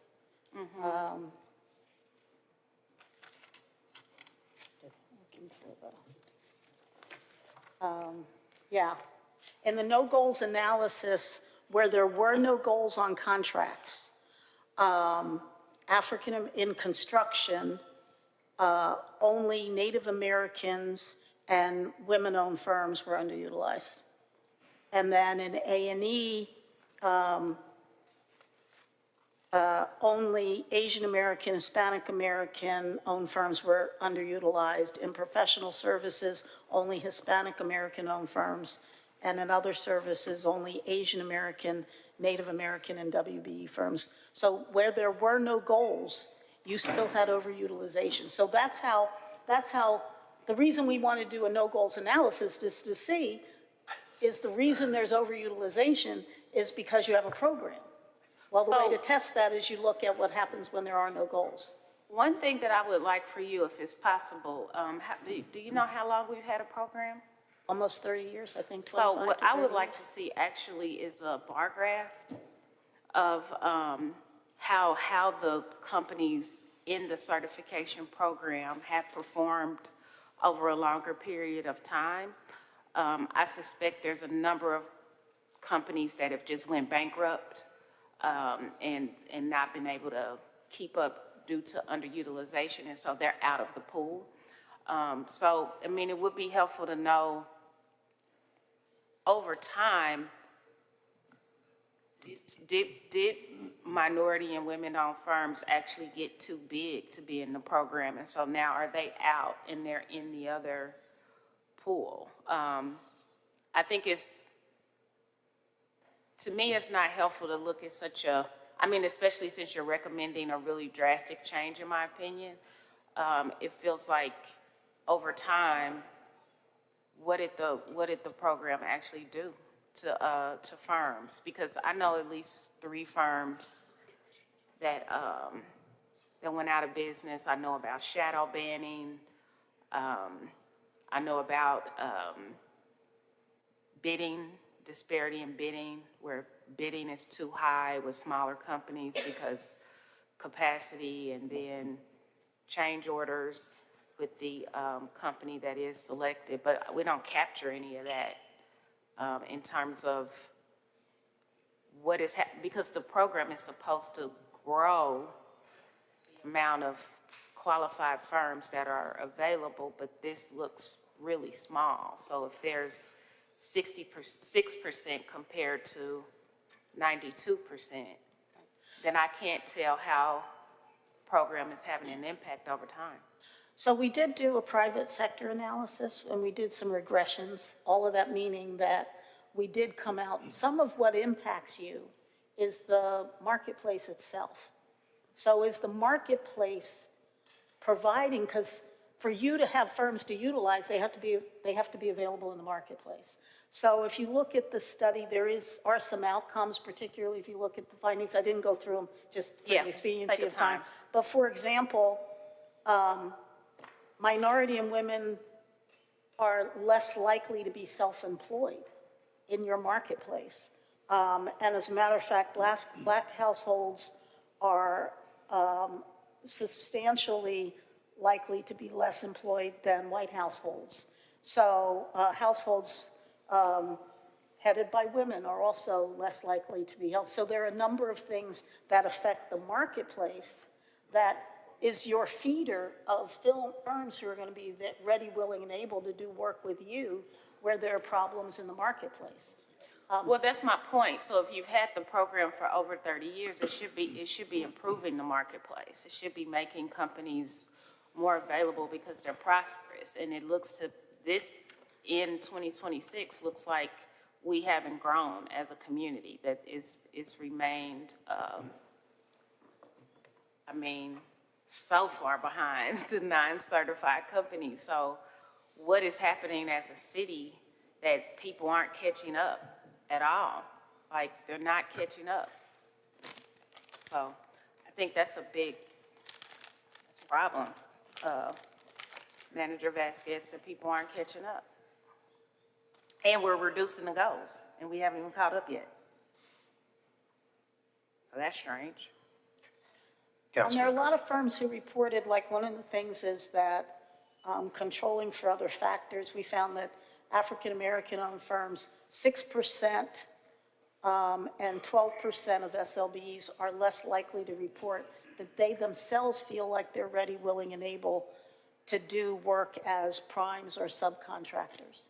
And so I always wonder that, and again, our study is a little bit superficial in the sense that, you know, we don't have the capability of going a lot deeper with some of these responses, which is, why is it that minority and women-owned firms don't feel that in themselves that they are ready, willing, and able to do? Is it because of their experiences trying and failing? So we do ask in the survey a number of questions as to why do you think, you know, why aren't you registered to do business? Why aren't you certified? And so that's what we do try to address in some of our recommendations. So I understand your point, which is there are some gaps here that because of some gaps in how things are done, that there are reasons why there may not be more utilization.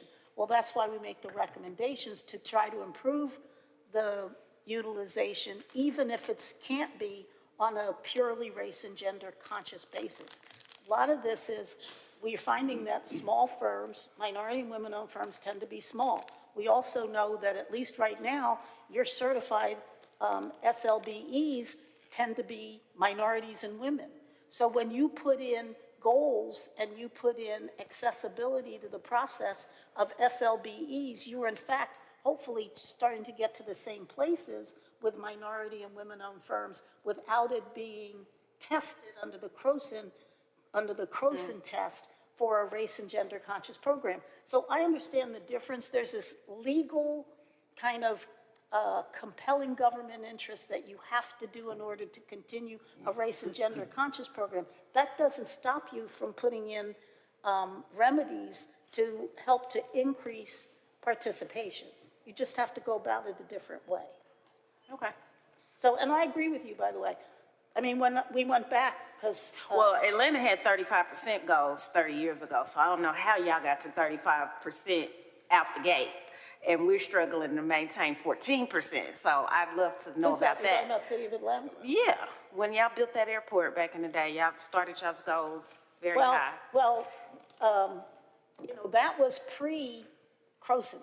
Right. So Maynard Jackson put in place that 35% of all contracts with the city had to go to not just minority, but black-owned firms. Right. And then Croson came out, and they had to do disparity study, and the program actually got named because Maynard Jackson said, I don't understand what the brouhaha is about. All we want is an equal business opportunity, and that became the name of the program. I've always admired him. Yeah. I'll just say very briefly, although you're doing an exceptional job at answering, I'll do a very quick, short legal analysis that'll probably keep me from the Supreme Court. The courts suck comparatively to how they existed and operated, I think, 30 years ago. Full stop. And if you're wondering, every week they're getting worse. I'm not going to go on a diatribe about the Voting Rights Amendment, but the Chief Justice, the majority of our Supreme Court justices, are viewing race in a way that's very different. And I think us being able to figure out how to adapt our programs to ensure that they continue to create more opportunity for our community is much of why we're spending the time here. Councilman Curls. No offense to anybody married to judges or anything. None taken. Yeah, thank you, Mr. Mayor. And I know that we're short on time, but and I'm probably sure there's other questions. But anyway, one question that I do want to ask, and I'll follow up with some other questions later on at a different time, but I just want to make sure I understand on your overall recommendation to transition to small business SBE or select MWBE contract by contract goals. I haven't had an opportunity to go through the whole 329 pages of the report yet, but is there some data or some information in this report that tells us the contrast or the difference between those two? And I think you mentioned earlier to Councilwoman Robinson's question that there are other municipalities that have transitioned to this SBE or SBLE or SLBE. And are those cities comparable to Kansas City, or how are they relatable, if they are relatable, or how can we, I guess, have a good understanding as to if this or which one is the best fit for us to go with based on your recommendation? Yeah, and I can follow up and give you some more information. I can do that as a follow-up with specific cities and what they're doing. Some of these are counties, so, you know, Palm Beach County is pretty substantial size. They've had to transition. Memphis has had to transition. Like I said, every place in Florida has had to transition. We're in the middle of some other studies, which, again, I'll follow up with, where they're going to have to transition very large cities, just because of the outcome of the data. I would tell you probably, and this has just become a local phenomenon. I mean, I've been with the firm for 19 years, and didn't used to be that we would normally not find this. I mean, I don't know if it's because some of the more mature programs are actually training their firms that if you come to this jurisdiction, you know, we want to see participation.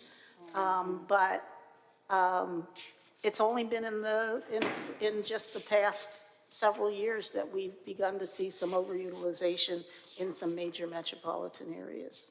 So, but your first question, you said the difference between the SLB? Yeah, you said in your presentation, transition to small business enterprise or select MBE contract goals. Is that different? Oh, what's the difference between the two?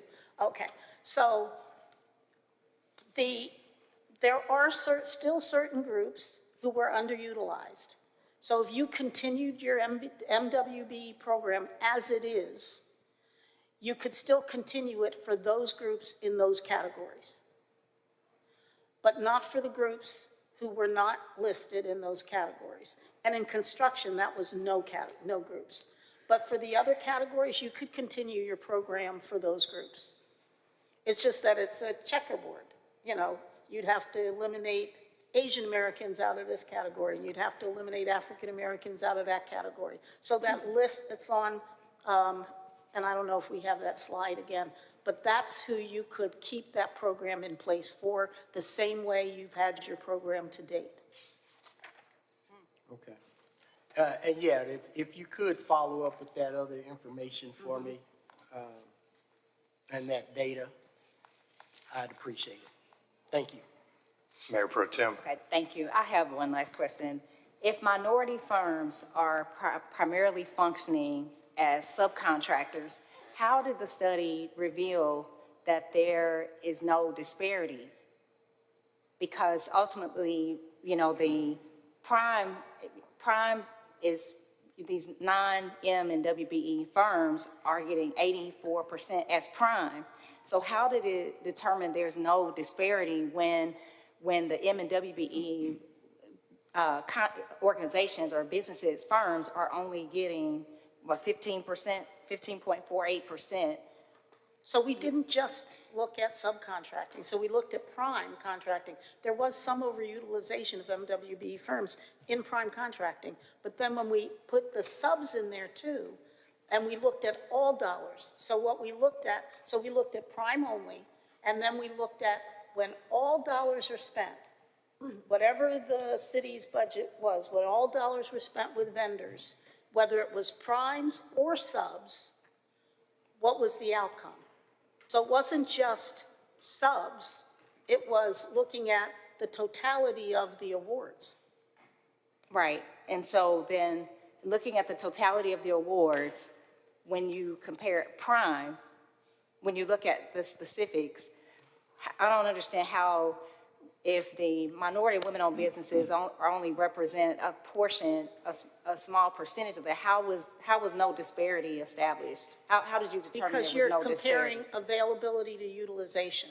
So if minority-owned firms represented 10% of availability, and they represent 12% of utilization, then when you compare the two, you have some overutilization. So it goes back to what we talked about in the beginning, that if they're not stating that they're available or that they have capacity to do the work, then they weren't, technically they weren't counted then. No, they didn't have to demonstrate that they had capacity to do the work. They were demonstrating the way to determine whether they were available was that they were on some government list. They were registered. Okay. Registered with the government. They were pre-qualified. They bid on something. They did something that demonstrated their interest in doing business with government. They were in one of those categories, and they were within the relevant market. That's what went into the whole pool. Okay. I'll have more questions, but I know we're about an hour over, so I will follow up. After I read the 300 and some pages, Okay. I'll follow We're up. available. Of course, Thank you. we're happy to answer all of your questions. Thank you. Director, anything further for you? I just want to thank everybody for their time and for their questions. I know that this is a shift. We're ready to make anything that council decides. Ultimately, the decision is within this body, and we're ready to respond. All right, thank you. Thank you for your presentation, Thank you. and thank you for your time. Any further business to come before council in this business session? If not, we'll adjourn. We'll take about 5 minutes and try to start shortly after.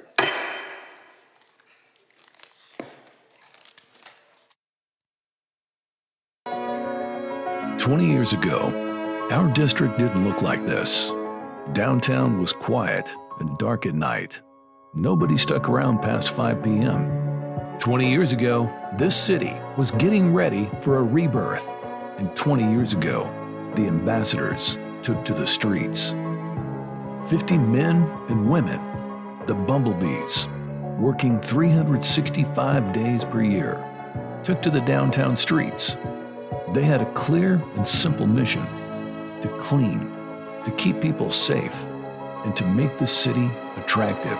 And the results?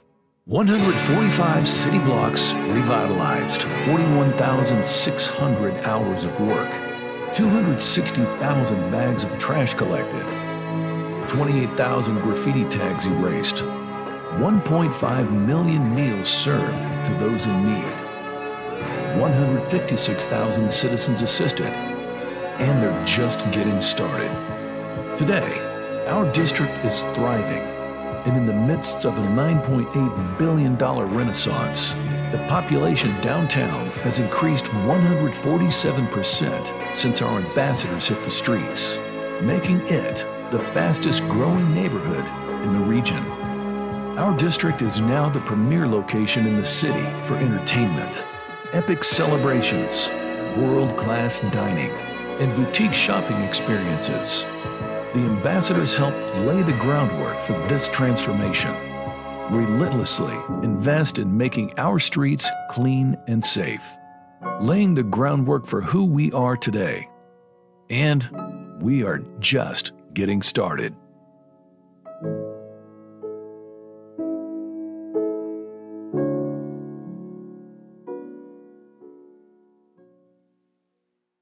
Fires can spread quickly and erratically, and where they will go in your house is unpredictable.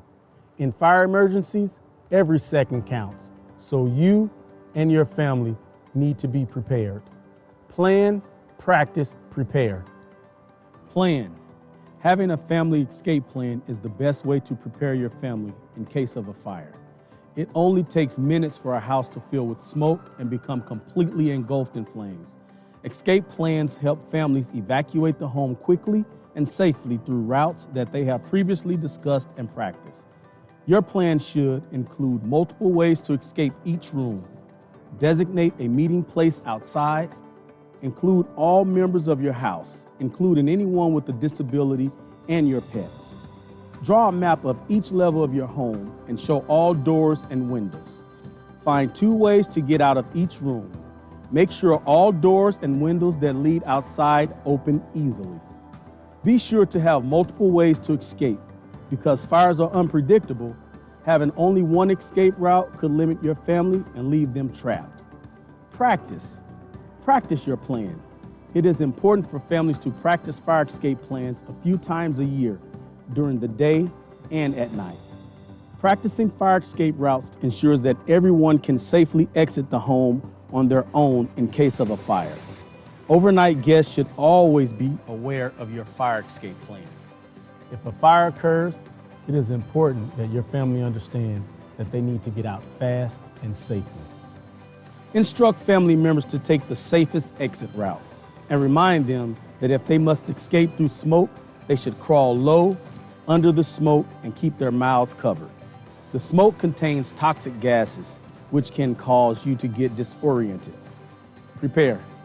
Have working smoke alarms on every level of your home and in bedrooms. Close bedroom doors. Closing bedroom doors before going to sleep can be the difference between life and death. In the event of a fire, closed bedroom doors keep out smoke and poisonous gases like carbon monoxide and keep temperatures much lower than in rooms with open doors. That gives occupants more time to survive and get out. Also, remind family members that they should never open doors that are hot to the touch. If you feel the doorknob or door and it is hot, leave the door closed and use a secondary escape route. If the door feels cool, open it slowly and be ready to shut it quickly if heavy smoke or fire is present. If all of your escape routes are blocked and you become trapped, close the doors and cover vents and cracks around the doors to keep the smoke out and call 911 immediately. Stay where you are and signal for help at the window with a light-colored cloth or flashlight. Remind family members that once they're out, it is important to stay out. You should never go back into a burning building for any reason. If someone is trapped in the home, allow firefighters who are equipped to enter the home to rescue them. KCFD wants you and your family to stay safe and healthy. Plan, practice, prepare your escape plan today. Hi, I'm Tyler Haney, firefighter EMT with the Kansas City, Missouri Fire Department. Each year, we treat hundreds of children related to accidents that occurred in the home. Many of the most common accidents and injuries can be prevented. Inside the house, falls downstairs or out of windows, injuries from overturned furniture or burns in the kitchen are some of the most common injuries. Outside the house, kids being hit by cars, injuries from not being properly restrained in a car seat, or injuries with a seatbelt are the most common injuries. Young children should be supervised at all times, but you can make your job easier and increase their safety by following these tips. Inside your house, stairs should be secured with baby gates, or if there is a door, be sure the lock is out of reach. Railing spindles should be no wider than 4 inches to prevent infants or toddlers from squeezing through. Make sure there are no objects near the stair gates or railings that would allow an adventurous toddler to climb over. Furniture can also cause injuries to children. Children may run into a corner or the edge of a piece of furniture, or may become trapped under a piece of furniture that is tipped over. Cover sharp edges with foam guards or pads. It also helps to point out to the children that as they get taller, they need to look out for these things. Make sure tall furniture that may look like an attractive thing for a young child to climb on is secured to the wall, keeping it from tipping. For windows, make sure all windows are secure or have guards on them. And when windows are open, make sure children do not have direct access to the window.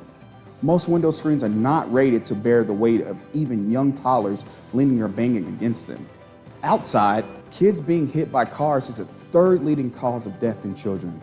To prevent this, it is important to remember that young kids are short enough that often they are not visible over objects that taller kids and adults can see over. You may see the car over the parked cars at the curb. The car may see you behind those cars, but does the driver of the car see your small child standing on the other side of those parked cars? If not, your child could dart out from in between a line of parked cars, and drivers are unlikely to see them until it is too late.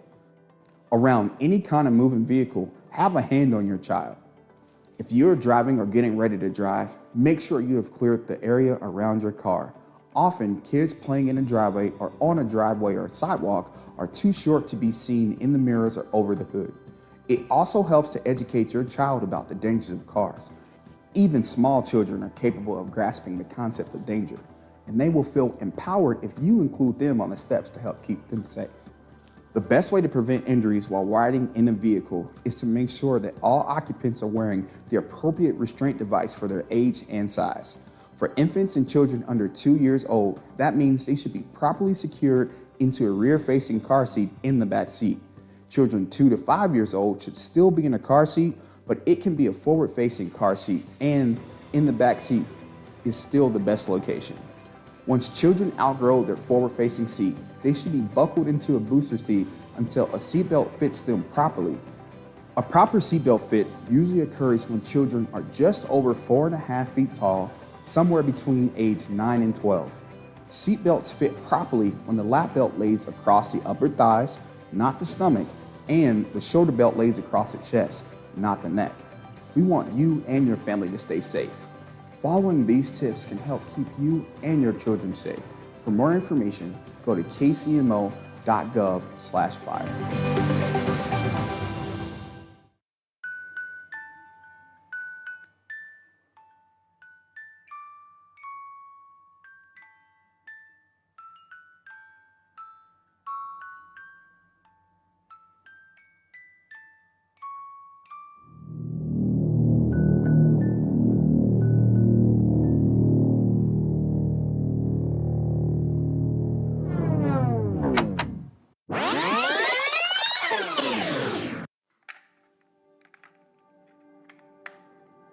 Smoke detectors save lives.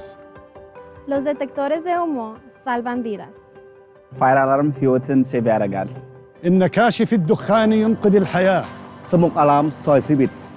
هشدارهای دود جان انسانها را نجات می‌دهد. Detectores de fumaça salvam vidas. Ng smoke alarms, magkatuwas ug kinabuhi. Fire alarmలు మీ ప్రాణాలను కాపాడుతుంది. Smoke detectors save lives. If you need a smoke detector, call 816-513-4648 or go to kcmo.gov/fire. The Go KC program has accomplished a lot in the last 5 years. In 2017, voters approved $800 million over 20 years to fund infrastructure improvements throughout the city, including streets, sidewalks, flood control, and more. Since then, Go KC bonds have made several improvements for the city's parks, museums, and landmark fountains. The Kansas City Museum underwent full restoration and renovation of all floors of the Corinthian Hall thanks to Go KC bonds. Go KC bonds were also used to reconstruct Maplewoods Parkway from Northeast 96th Street to Shoal Creek Parkway. This included new roundabouts, a grass median, new bike lanes, and a storm system. Go KC bonds made it possible for Kansas City to receive a new Kansas City campus for animal care, the Kansas City Pet Project constructed in Swope Park, and the renovation and new ADA-compliant landscaping for the Spirit of Freedom Fountain was a product of Go KC bonds. These are only a few of the improvements made possible with the Go KC bonds, and more improvements are on the way.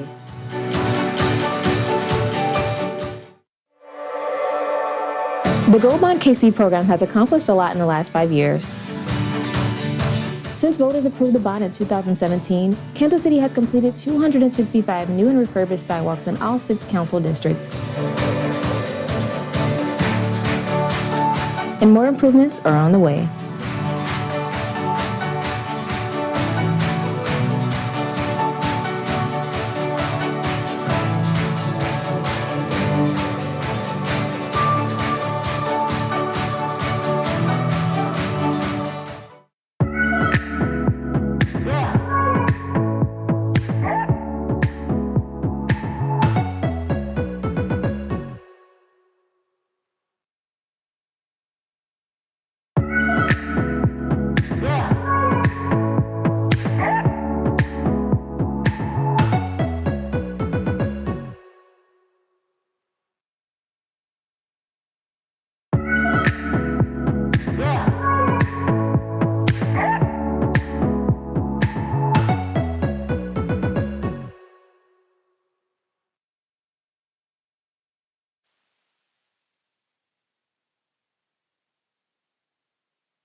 The meeting will come to order. Our guest chaplain is Pastor Frank Ross of the Apostolic Revival Church.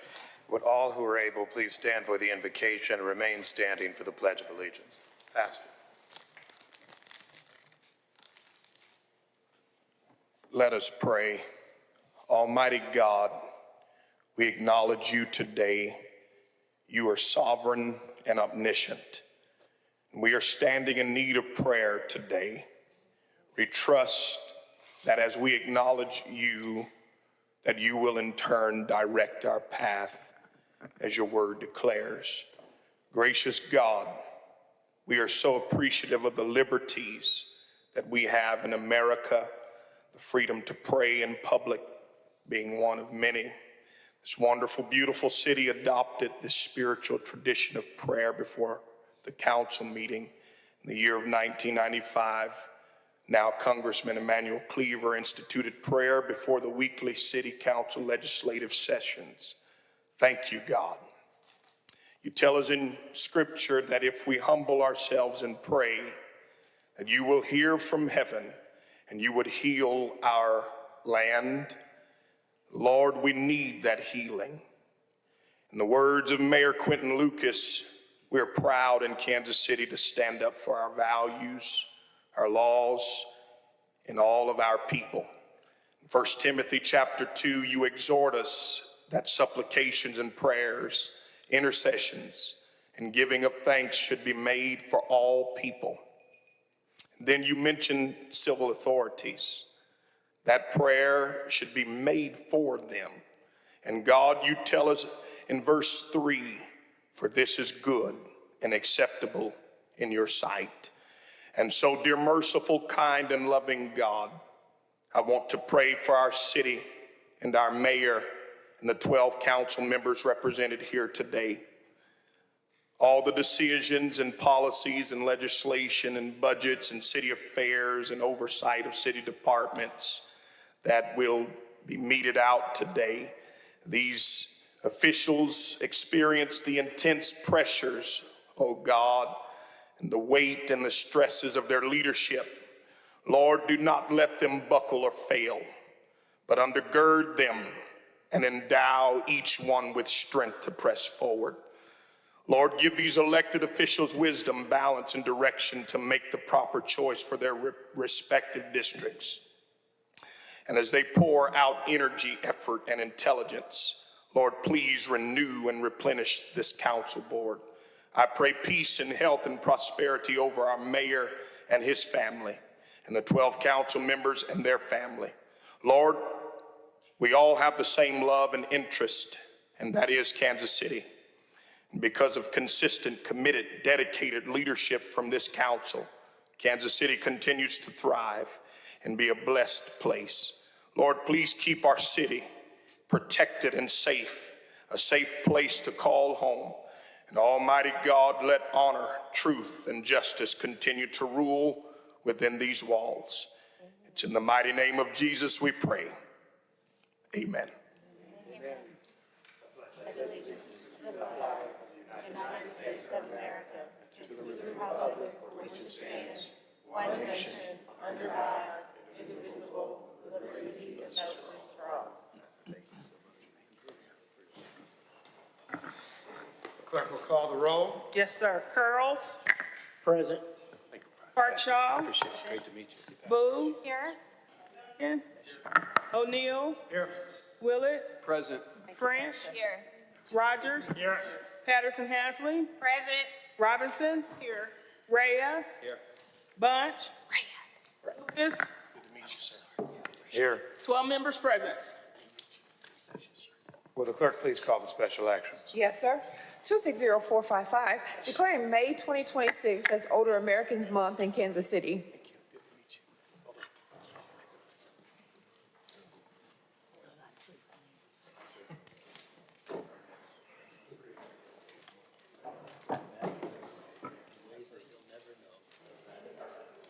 You're right, I will, 'cause I don't have a,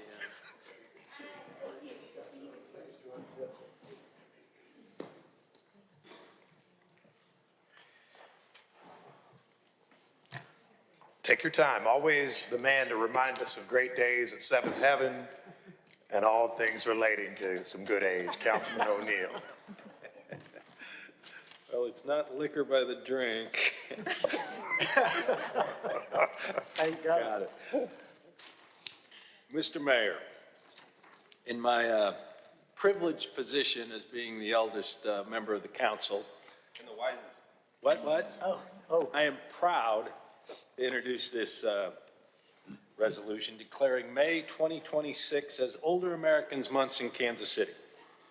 May is Older American Month, a time for us to recognize and honor Kansas City, Missouri's older Americans.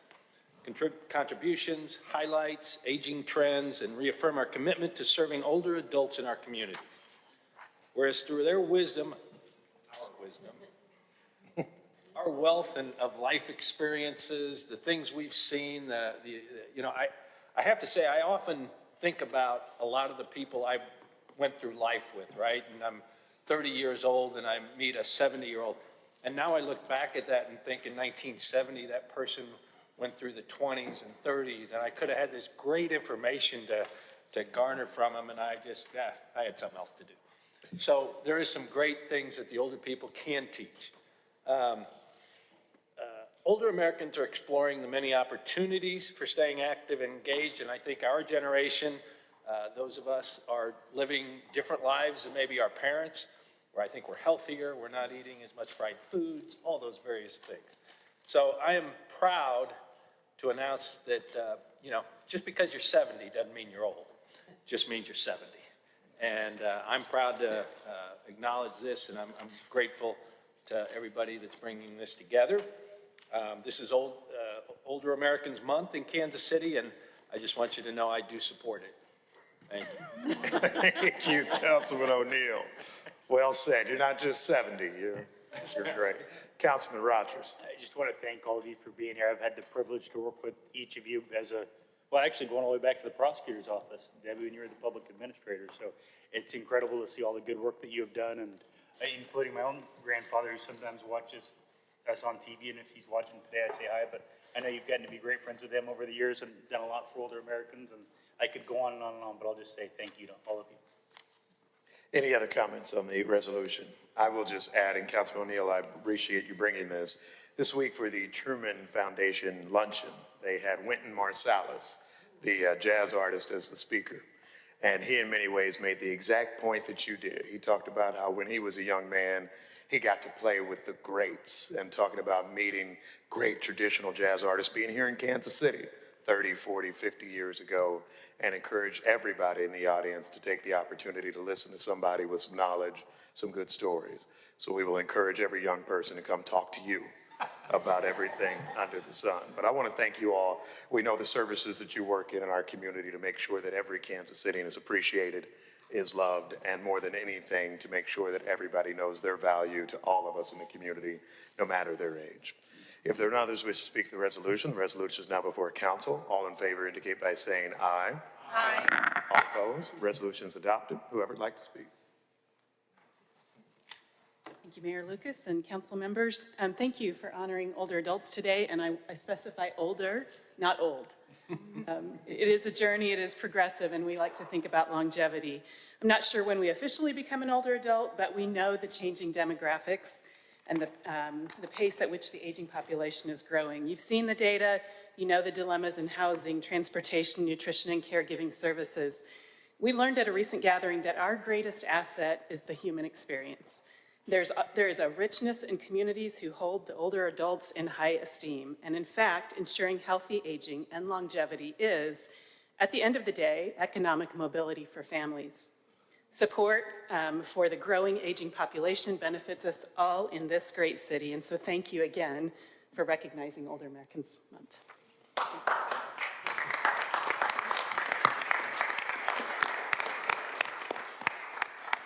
Thank you so much.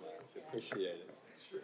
Appreciate you. Thank you so much. Thanks for being here. Appreciate it, man. Thank you. Thank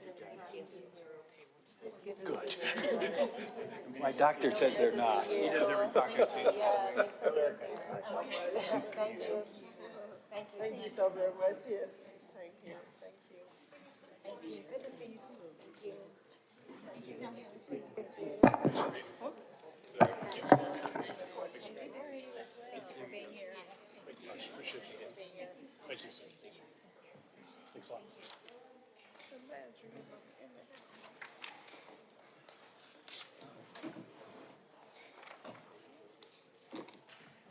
Next action. 260456, recognizing the accomplishments and perseverance of Ms. Tracy Russell on her successful completion of the KC Second Chance Reentry Program and celebrating all of her accomplishments or achievements thus far.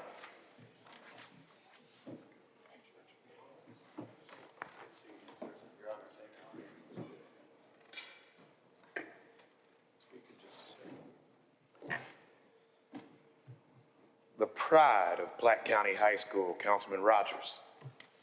Thank you. So now we recognize, we recognize the accomplishments and perseverance of Tracy Russell on her successful completion of Kansas City's Second Chance Reentry Program.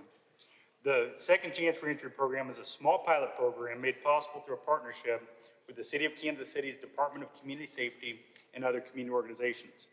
Individuals returning to their communities after jail often face challenges that contribute to the likelihood of being reincarcerated, but the KC Second Chance Program and Restart Program make rehabilitation possible.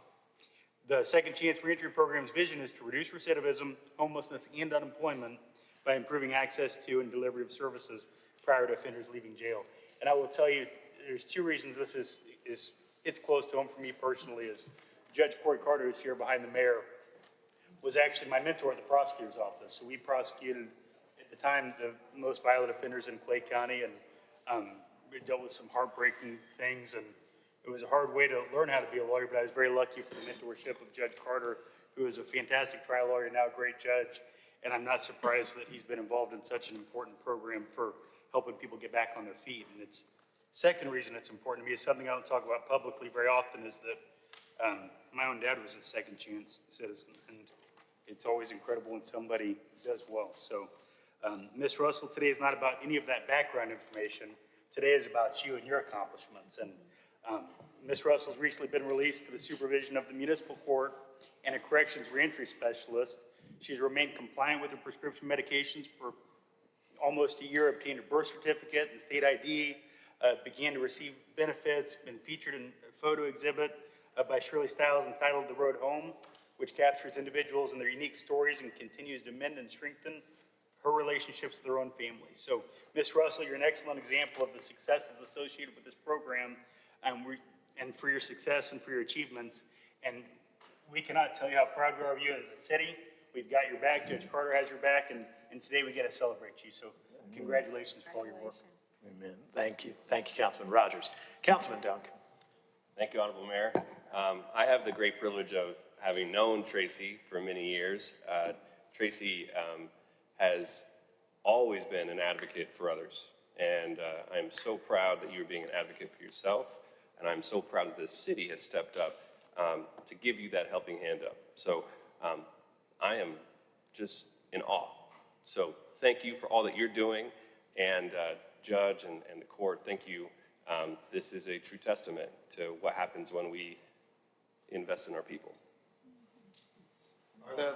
Are there others who wish to speak to the resolution? Hearing none, the resolutions are now before council. All in favor indicate by saying aye. Aye. Aye. All opposed, resolutions are adopted. Whoever would like to speak. Good afternoon. My name is Tracy Russell. Growing up in Memphis, Tennessee, I experienced homelessness beginning at the age of 14 following a traumatic family loss.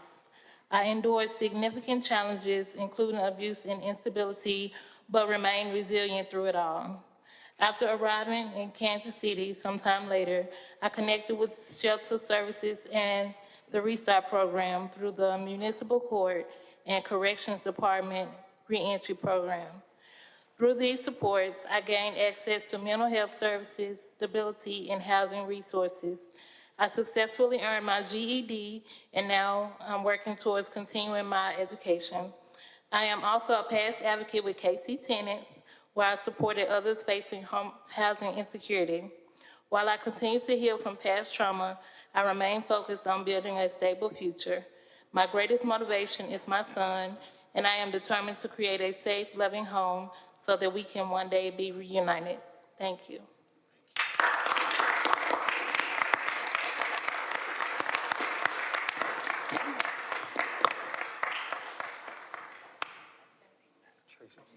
Congratulations. Proud of you. Thank you, sir. Appreciate all you do. Always good to see you, sir.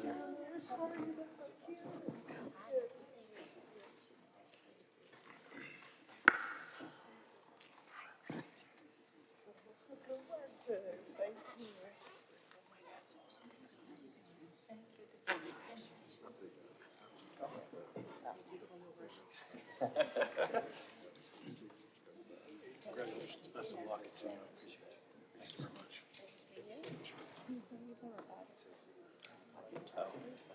See y'all. Good to see you again, Josh. Next action. 260479, recognizing and honoring Octavio Villalobos for his dedicated service to the Kansas City community, his advocacy for Hispanic and Latinx community, and his retirement from the Kansas City, Missouri Police Department after 26 years of distinguished service. Councilman Rea. Thank you, Mr. Mayor. This resolution is a bittersweet one, probably more bitter for us, more sweet for Chato. But it honors Octavio Villalobos, otherwise and endearingly known as Chato, after 26 years of service with the Kansas City Police Department. That has included 20 years with the West Side Can Center, where he became a trusted advocate, mentor, and bridge between law enforcement and the community. I can tell you that in my short time on the city council, he has been an incredible asset to our office in addressing public safety issues, incredible asset to the neighborhood and the folks over there. It's an example of how a Can Center can work, all based on a trusted relationship between the folks in the neighborhood and with Chato. There were conversations that you were able to go and have that no one else could have had. There were situations that you were able to de-escalate and address that no one else would have been able to do. Chato has received numerous recognitions for his service and leadership, including the Kansas City Chiefs Hometown Hero Award, the Royals Buck O'Neil Legacy Award, the Guadalupe Center Thomas Purcell Award, Downtown Council Urban Hero Award, and the Westside Housing Community Partner Award. All are awards that I think we are probably familiar with, sitting in the crowd and watching incredible people being honored.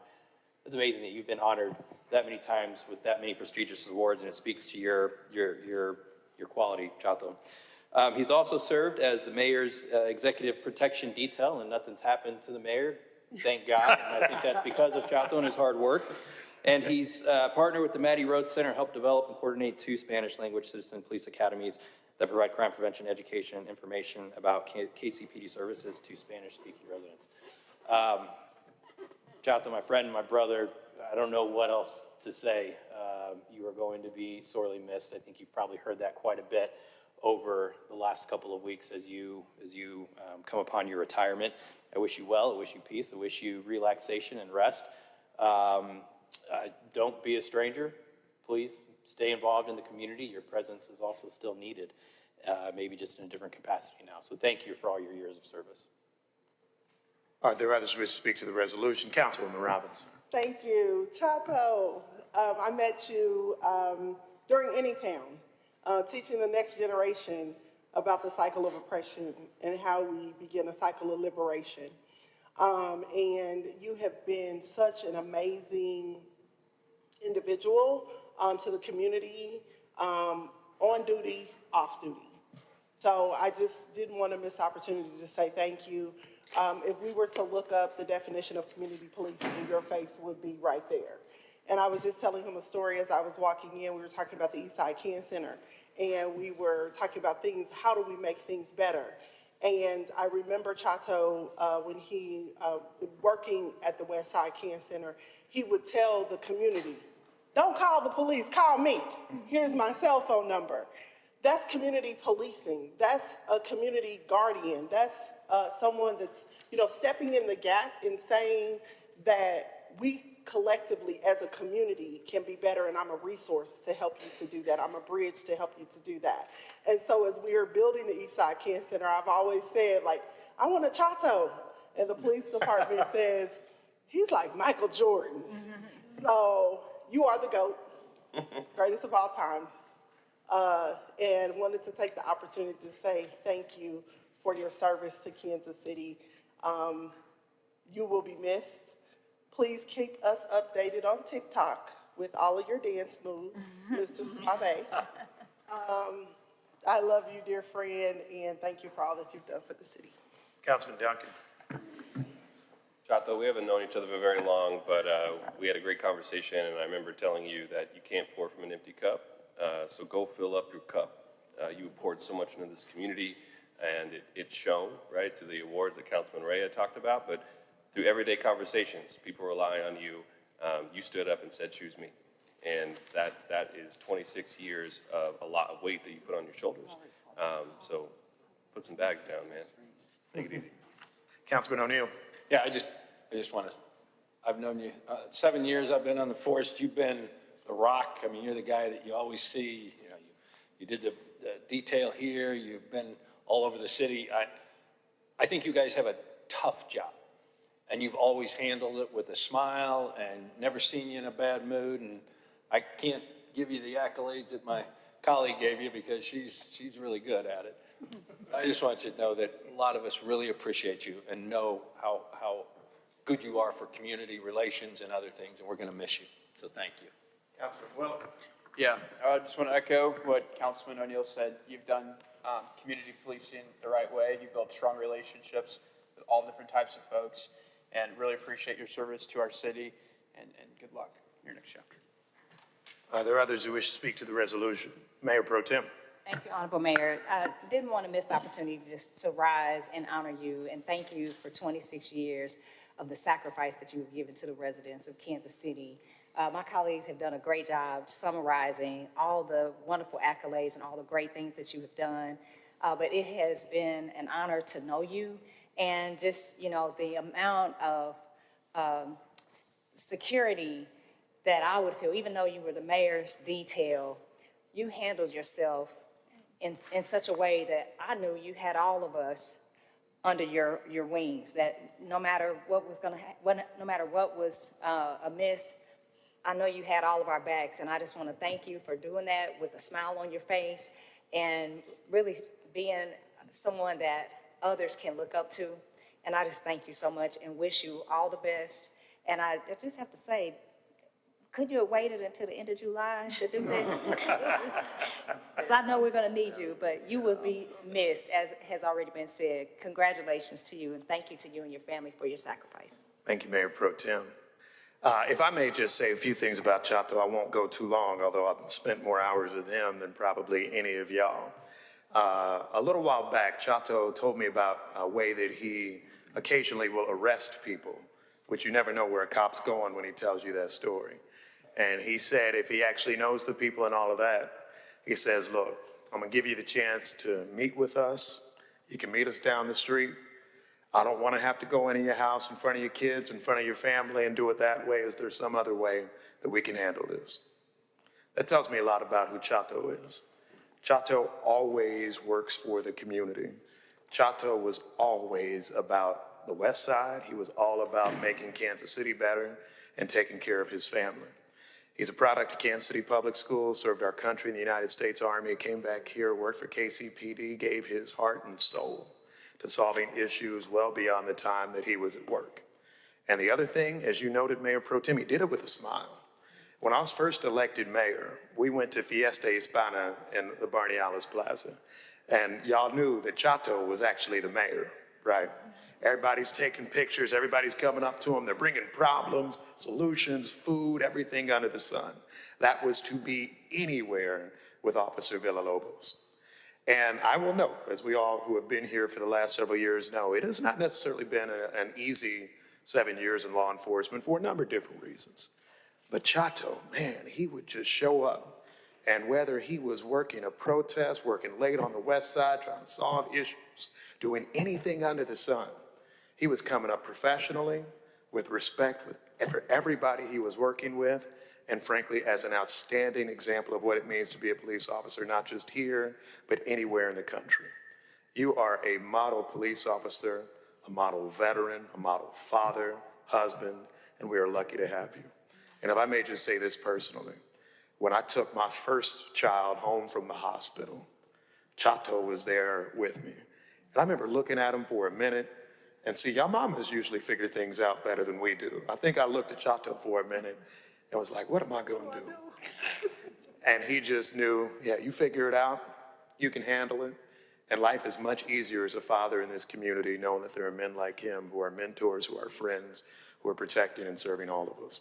So Chato, on behalf of this entire city, on behalf of my family, my wife, my kids, everybody, we want to say thank you. And you know, the biggest smile I've ever seen, one day, so y'all know, I make it to the Northland. I was up at Staley High School for a football game, and Chato's daughter was performing either as a dancer or a cheerleader.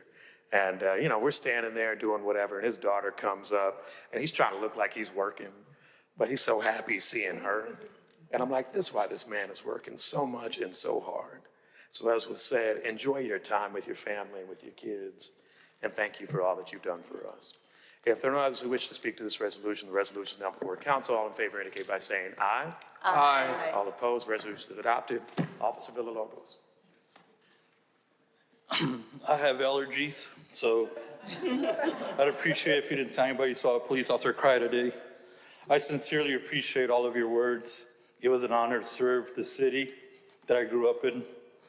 My mother came here as an undocumented immigrant when I was 3 years old. And all I've ever known growing up on the west side with all the numerous nonprofits down there, businesses, small business residences, churches, is that I was very lucky that she brought us here. I could grow up to see what true synergy looks like for people who live in marginalized communities. That I got to witness the city council for the last 15 years as I worked for Mayor Sly James and Mayor Quentin Lucas. And it's been an honor to see how hard you all work for my city. And there's a saying that says, you know, everybody likes to eat the sausage to see how it's made. I sincerely, from the bottom of my heart, appreciate all of you, the mayor's team. I get to see them in action, and I know and I have faith working with Councilman Bunch and Crispin Rea. Thank you for your words, brother. I've known you for a long time, and just you're a true legacy to your mother's work, man. You guys call me anytime. I still have a major influence in that community, but I'll keep this short, but I want to specifically thank the Kansas City, Missouri Police Department.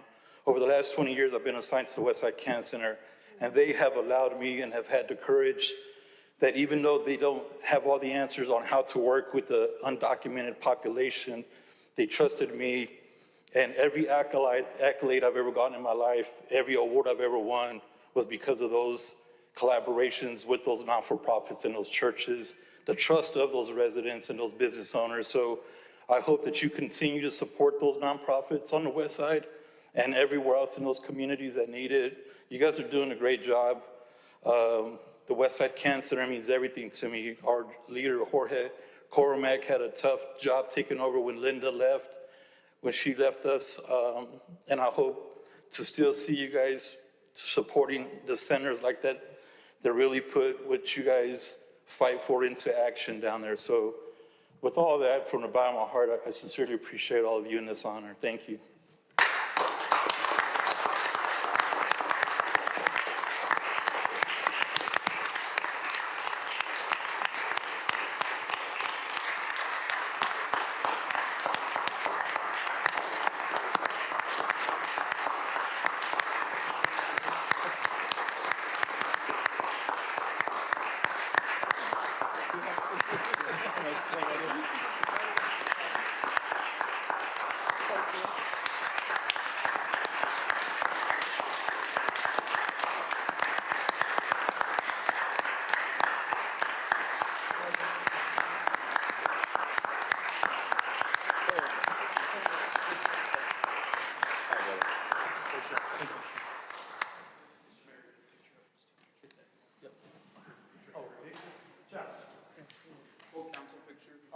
Everybody wants a picture with you. Come on in. Gather around, we'll do it. Man. You made it. You made it. All right. Made it through. Or you come all the way up and then y'all can come close, well, whoever needs to come closer. Fair enough. Huh?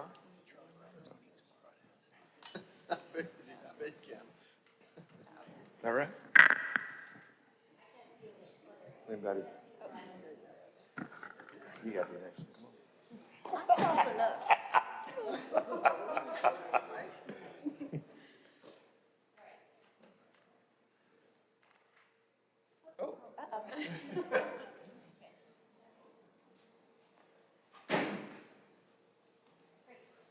All right, congratulations.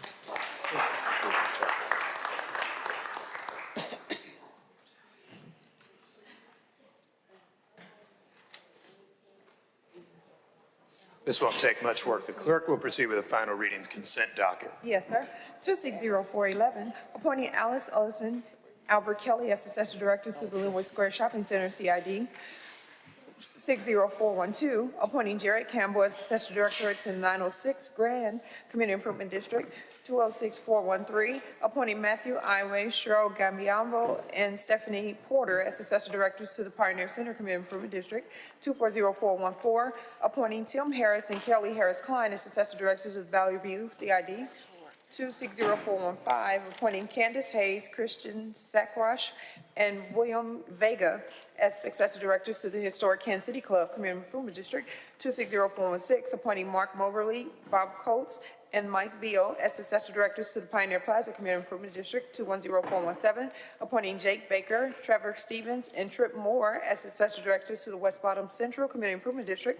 210412, appointing Russ Klein and Ryan Klein as Successor Directors to the Flintlock Shops Community Improvement District. 210422, appointing Mike Levitt and Kylie Brooks as Successor Directors to the Tiffany Square East Community Improvement District. 210413, appointing Leonard Marabile and Jordan Marabile as Successor Directors to the Watts Mill Improvement District. 210424, appointing Amy Eilers, Angie Rogers, and Jamie Block as Successor Directors to the Landy Mall Community Improvement District. 210425, appointing Ryan Klein, Russ Klein, and Angie Rogers as Successor Directors to the Skelly Community Improvement District. 260426, appointing Josh North and Rita Burke as Successor Directors to 1707 Locust Community Improvement District. 260427, appointing Mark Mobley, Mark Hallier, and Haley Bruner as Successor Director to Wall Street Garage Community Improvement District. The clerk will call the roll. Earls. Aye. Park Shaw. Aye. Boo. Aye. Duncan. O'Neill. Aye. Willett. French. Aye. Rogers. Aye. Patterson Hasley. Aye. Robinson. Aye. Rhea. Bunch. Lucas. Aye. 10 ayes. The ordinances pass. Will the clerk proceed with the final reading debate docket? Yes, sir. 260446, directing the city auditor to perform an expedited compliance review of the city's contract with the Greater Kansas City Coalition to End Homelessness to confirm the city's fund have been used in accordance with the contract terms and applicable requirements, and to report findings to the city council within 30 days of adoption. Finance committee to pass. Councilwoman Boo. Honorable Mayor, this would do exactly as the title said, would direct the city auditor to perform an expedited audit of the city's contracts with Greater Kansas City Coalition to End Homelessness and report back within 30 days. Finance, Governance, Public Safety reviewed and recommended advance and do pass. Thank you, Councilwoman Boo. Any further discussion? Just a quick update on this one. I didn't turn into the Finance Committee to hear the discussion, but I did read the story this morning in this morning's paper. Is this in relationship to accusations? Is that why we're doing it, or? I'd argue it just relates to, there were several resignations from the board of directors, at least from their leadership positions, questions about certain compliance issues, adherence to rules, conflict of interest, et cetera. The thought was it's best to see what's real, what's not, and this allows us to get that review. If there are no others who wish to speak to the resolution, no, never mind. No further discussion, the clerk will call the roll. Earls. Aye. Park Shaw. Aye. Boo. Aye. Duncan. O'Neill. Aye. Willett. French. Aye. Rogers. Aye. Patterson Hasley. Aye. Robinson. Aye. Rhea. Bunch. Lucas. Aye. 10 ayes, 1 abstention. The resolution is adopted. Committee advances motion. Honorable Mayor, I move the charter requirement for reading of ordinances on 3 separate days be waived for the ordinances on today's docket listed as committee advances, and that these ordinances are advanced for final reading and consideration at this time. Second. The clerk will call the roll on the motion. Curls. Aye. Shaw. Aye. Boo. Aye. Duncan. O'Neill. Aye. Willett. Aye. French. Aye. Rogers. Aye. Hensley. Aye. Robinson. Aye. Rhea. Bunch. Lucas. Aye. 11 ayes. The motion passes. Will the clerk proceed with the items on the advanced consent docket? Yes, sir. 260431, authorizing the Director of Jones Service to execute a one-year lease agreement with two options to renew for 1 year each with the Community Capital Fund for the purpose of office space at Robert Mohart Multipurpose Center, 3200 Wayne Avenue, 105, 106, 7, 8, 9A, 9B, 110, 11, 12, 204, and 204A, 205, 6, and 7, Kansas City, Missouri, 64109. Finance Committee was to pass. Clerk will call the roll. Curls. 428, I'm sorry. 0428, approving the plat of Flex Caves in addition to sorry. Jackson County, Missouri on approximately 4.38 acres, generally located on the north side of East 135th Street, approximately 150 feet west of Oak Street, creating one lot for the purpose of commercial development, accepting various easements, authorizing Director of City Plan Development to execute steps on agreements, and directing City Clerk to facilitate the recordation of the ordinance and attached documents. Neighborhood committees do pass. Clerk will call the roll. Curls. Aye. Parkshaw. Aye. Boo. Aye. Duncan. O'Neill. Aye. Willett. Aye. French. Aye. Rogers. Aye. Patterson Hensley. Aye. Robinson. Aye. Rhea. Bunch. Lucas. Aye. 11 ayes. The ordinance is passed. Will the clerk proceed with the items on the advanced debate docket? Yes, sir. 260373, authorizing manager of procurement service to execute a 5-year, $1,665,960 contract with Sumner Once, Inc. to provide multifunctional copiers, printers, and scanners, authorizing the manager of procurement services to amend and extend the contract, appropriating $1,000 from the information technology unappropriated fund balance, and recognize this ordinance as having accelerated date. Finance committee to pass. Councilwoman Boo. Honorable Mayor, this is a 5-year citywide printing, scanning, and a copier contract to enhance the overall availability, efficiency, and safe delivery of services across the organization. It improves our cybersecurity posture by using a modern platform, considers the total cost of ownership, and simplifies training, support, and troubleshooting. Finance, Governance, and Public Safety reviewed and recommended advance and do pass. Is there any further discussion? Hearing none, the clerk will call the roll. Curls. Aye. Parkshaw. Aye. Boo. Aye. Duncan. Aye. O'Neill. Aye. Willett. Aye. French. Aye. Rogers. Aye. Patterson Hensley. Aye. Robinson. Aye. Rhea. Bunch.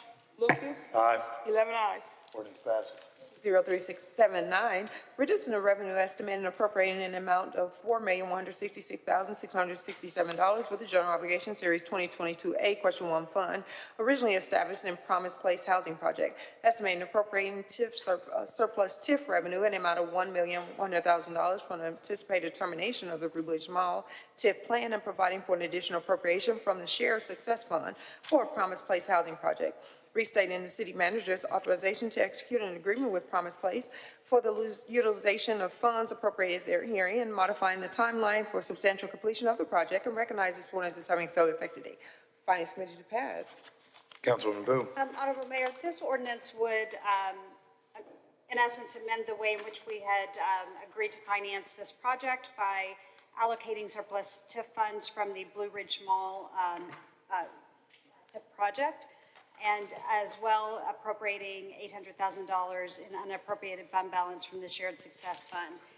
This project is entirely an affordable housing project.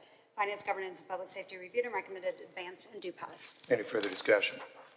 Hearing none, the clerk will call the roll. Curls. Aye. Parkshaw. Aye. Boo. Aye. Duncan. O'Neill. Aye. Willett. No. French. Aye. Rogers. Patterson Hensley. Robinson. Aye. Rhea. Bunch. Lucas. 10 ayes, 1 nay. The ordinance passes. 260447, partially exempting the city of Kansas City from the provision of section 311-2026 RSMO for temporary extended hours or for operation for liquor licensees during the 2026 FIFA World Cup tournament. Finance committee recommends to pass. Councilwoman Boo. Honorable Mayor, before I present this, I do have a committee substitute, or a floor amendment. Do you want me to go ahead and read that? Yes, go ahead. I move the committee substitute for ordinance number 260447 be amended so that it reads as the document entitled Committee Substitute for Ordinance number 260447 as amended, which has been distributed to all council members. Second. It's been moved and seconded. Is there any further discussion on the motion? Councilwoman Boo. Honorable Mayor, this amendment changes Section 2 by further defining the districts and areas that will be allowed to operate until 5 a.m. during the time of the World Cup, and clarifies that the Kansas City Police Department shall be involved in the approval of the security plans associated with longer operating hours. During committee, we took up this ordinance, made several amendments to partially exempt the city from Section 311.2026, which would extend the hours of opening to, in essence, 23 hours. This ordinance in Section 3 defines certain areas of the city that would be allowed to open until 5 a.m. and then provides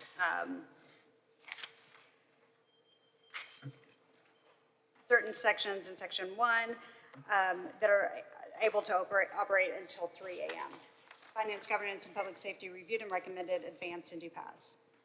Is there any further discussion on the motion?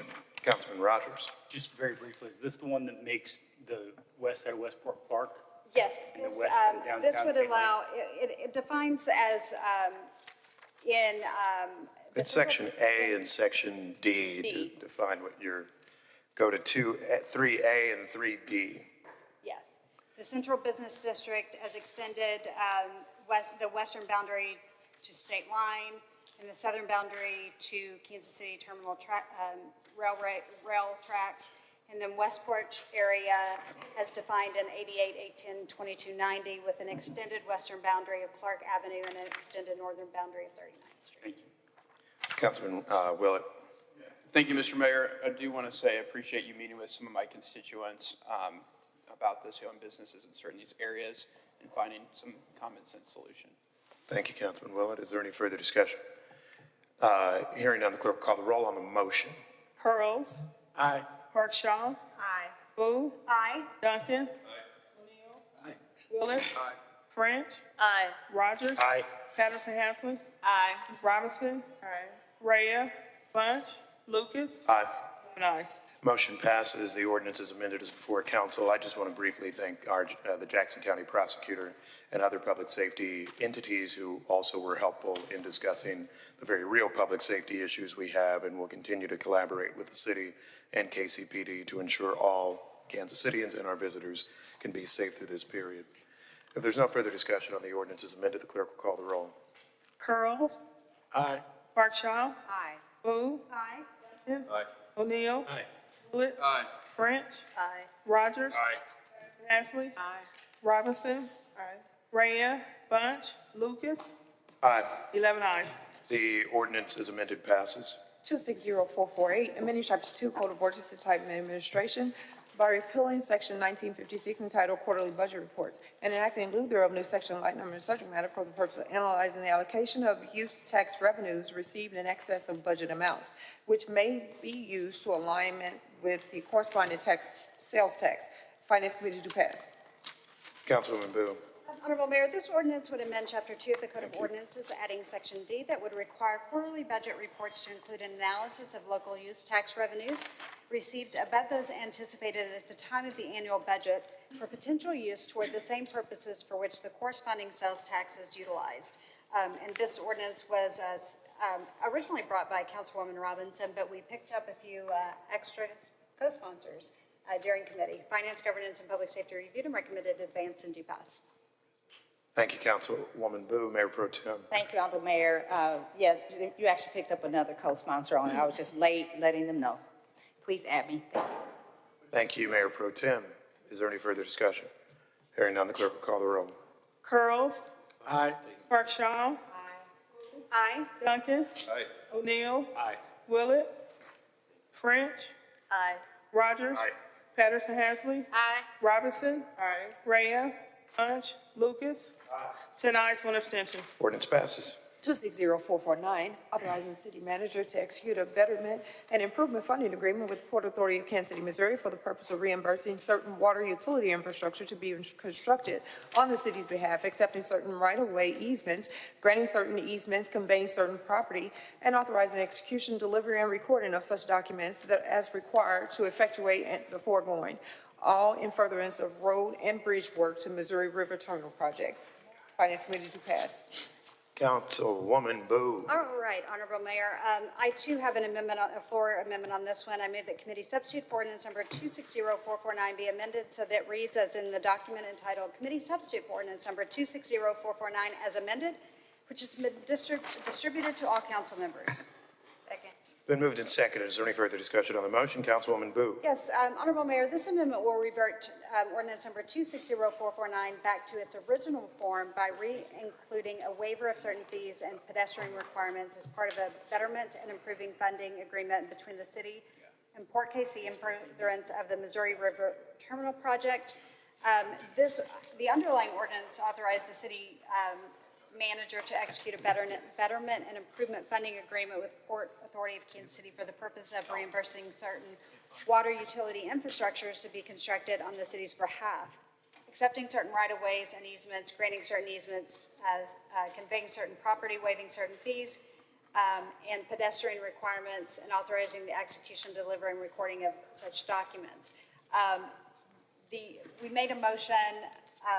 Unfortunately, there was a committee substitute that we hadn't intended to pass, and we are reverting back to what we originally intended to pass. Sometimes we make mistakes in Finance Committee. It doesn't happen often, but sometimes it does. So this amendment would revert to the original ordinance as introduced, not the motion that was made to adopt a committee substitute that we hadn't really talked about, but was read and a motion was passed later to adopt it. Thank you, Councilwoman Boo. Is there any further discussion on the motion? Hearing none, the clerk will call the roll. Pearls. Aye. Parkshaw. Duncan. O'Neill. Aye. Willett. Aye. French. Aye. Rogers. Aye. Patterson Hasley. Aye. Robinson. Rhea. Bunch. Lucas. 11 ayes.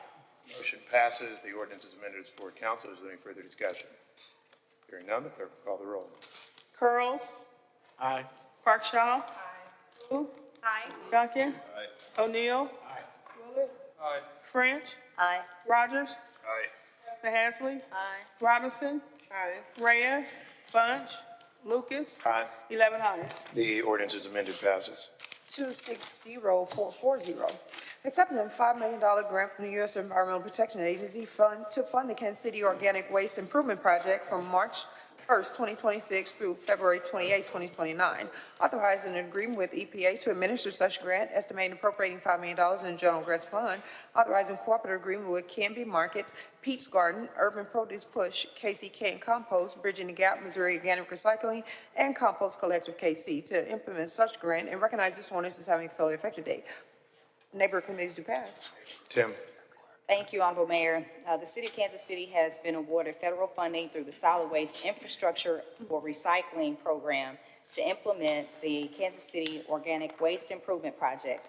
This project aims to significantly expand the city's capacity for food rescue, composting, and organic waste diversion by investing in infrastructure, equipment, and partnerships with local nonprofits and businesses. Of course, the list of partners were already read by the clerk. The Neighborhood Planning Development Committee reviewed and recommended do pass. Is there any further discussion on the ordinance? Hearing none, the clerk will call the roll. Pearls. Aye. Parkshaw. Aye. Aye. Duncan. Aye. O'Neill. Aye. Willett. No. French. Aye. Rogers. Aye. Patterson Hasley. Aye. Robinson. Aye. Rhea.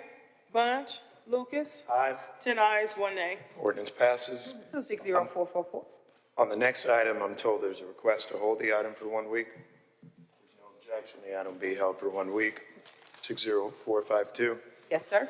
Approving the council-approved signage plan on about 42 acres to allow for various signage to serve current landing in District MPD and generally located on north and south sides of Berkeley Parkway. Neighborhood committees do pass. Mayor Pro Tem. Thank you, Honorable Mayor. Council-approved signage, signage plans are intended to integrate the design of the signs proposed for the development project with the design of design of the structures into the unified architectural statement and allow flexibility in the size, height, duration, number, and type of signs allowed. A council-approved signage plan provides a means for defining common sign regulations for large and unique developments to encourage maximum incentive and latitude in the design and display of signs to achieve, not circumvent, the intent of this chapter. This ordinance recommends, this ordinance ultimately will allow for the control of signage within the current landing portion of Berkeley Riverfront. The permits all sign types allowed in non-residential districts. The applicant is requesting to allow for off-site advertising on digital signage. The staff recommended denial of the application due to the inclusion of off-site advertising. The City Plan Commission recommended approval for the application, and the Neighborhood Planning Development Committee reviewed and recommended do pass. And I believe is there a committee sub? Yes. Okay, thank you. Thank you, Mayor Pro Tem. Councilman Willett. Thank you, Mr. Mayor. I move that ordinance number 260452 be amended so that it reads as in the document titled ordinance number 260452 as amended, which has been distributed to all council members. Second. Been moved and seconded. Is there any discussion on the motion? Councilman Willett. Thank you, Mr. Mayor. This amendment allows advertising signs promoting any commercial message of a business, service, or product offered within the plan area or Berkeley Riverfront MPD plan on any sign allowed within the plan area. Advertising signs promoting any commercial message of a business, service, or product not sold within the plan area or Berkeley Riverfront MPD plan shall be limited to wayfinding signage and the existing entertainment district signs. Councilman Willett. My only question would be, I guess, can we do that? Regulate the different types of speech, kind of in a lawful space?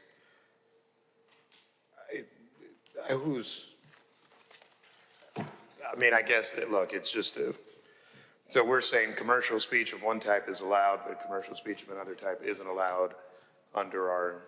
Central Hudson as opposed to Reed. Central Hudson test as opposed to Reed, so. I mean, kind of, what's the origin perhaps of what whomever wants this is trying to do? Well, our council District 4 members have totally deserted us, so I'm going to give the best stab at this. But I believe since the signage is normally sometimes controversial, obviously within the city we've had a lot of regulations. But regarding this being such an entertainment destination, they want those types of signage to be only promoting what is actually within the actual area itself. And then the other areas, signage, that's just how we normally do based on those two items, like the wayfinding and existing entertainment. Councilman Duncan. I guess my only question is, why do we care? Why are we doing this? This was asked by the applicant and worked on with staff between now and then. Love to know more from the applicant. So in a perfect world, I would have loved for the applicant and your committee to share the why, and maybe they did 2 days ago, but literally 2 days ago, they were before council, a committee, and didn't feel the need to share that. And this is kind of a material change. And actually, if I Go. may, Yes. we really only had a quorum for about 20 minutes. And so when we learned that there was supposed to be a committee but at the time, the attorney hadn't had a chance to, or had reviewed it, but hadn't submitted it, didn't have the sign off for any of the committee members. So we were up against the timeline, which is why we didn't take it up in committee, because we were trying to get as much as we could done prior to the 20-minute timeframe. So. To add on to information, we were all briefed on when we met with them based off this language, but it was, we had it ourselves, but Okay. Councilman Rogers. The lawyer for the project is here. I will say it's important this gets done today. So if we have any questions, I would ask that we give her an opportunity to answer them. But I'm supportive of it as is. It's been through the process. It's been voted on And I think that it's important that we get it done now. I mean, I guess I'll ask you, are you comfortable with what the committee approved? I'm kind of back to Councilman Duncan's core question, and I hate to stand in the place of the applicant, but if it currently, so this amendment allows advertising signs promoting any commercial message or product offered within the plan area, but it would seem to limit those services that are outside of the plan area. Back to kind of the core question, why does that matter? So you would have to have the right to put advertising on the building.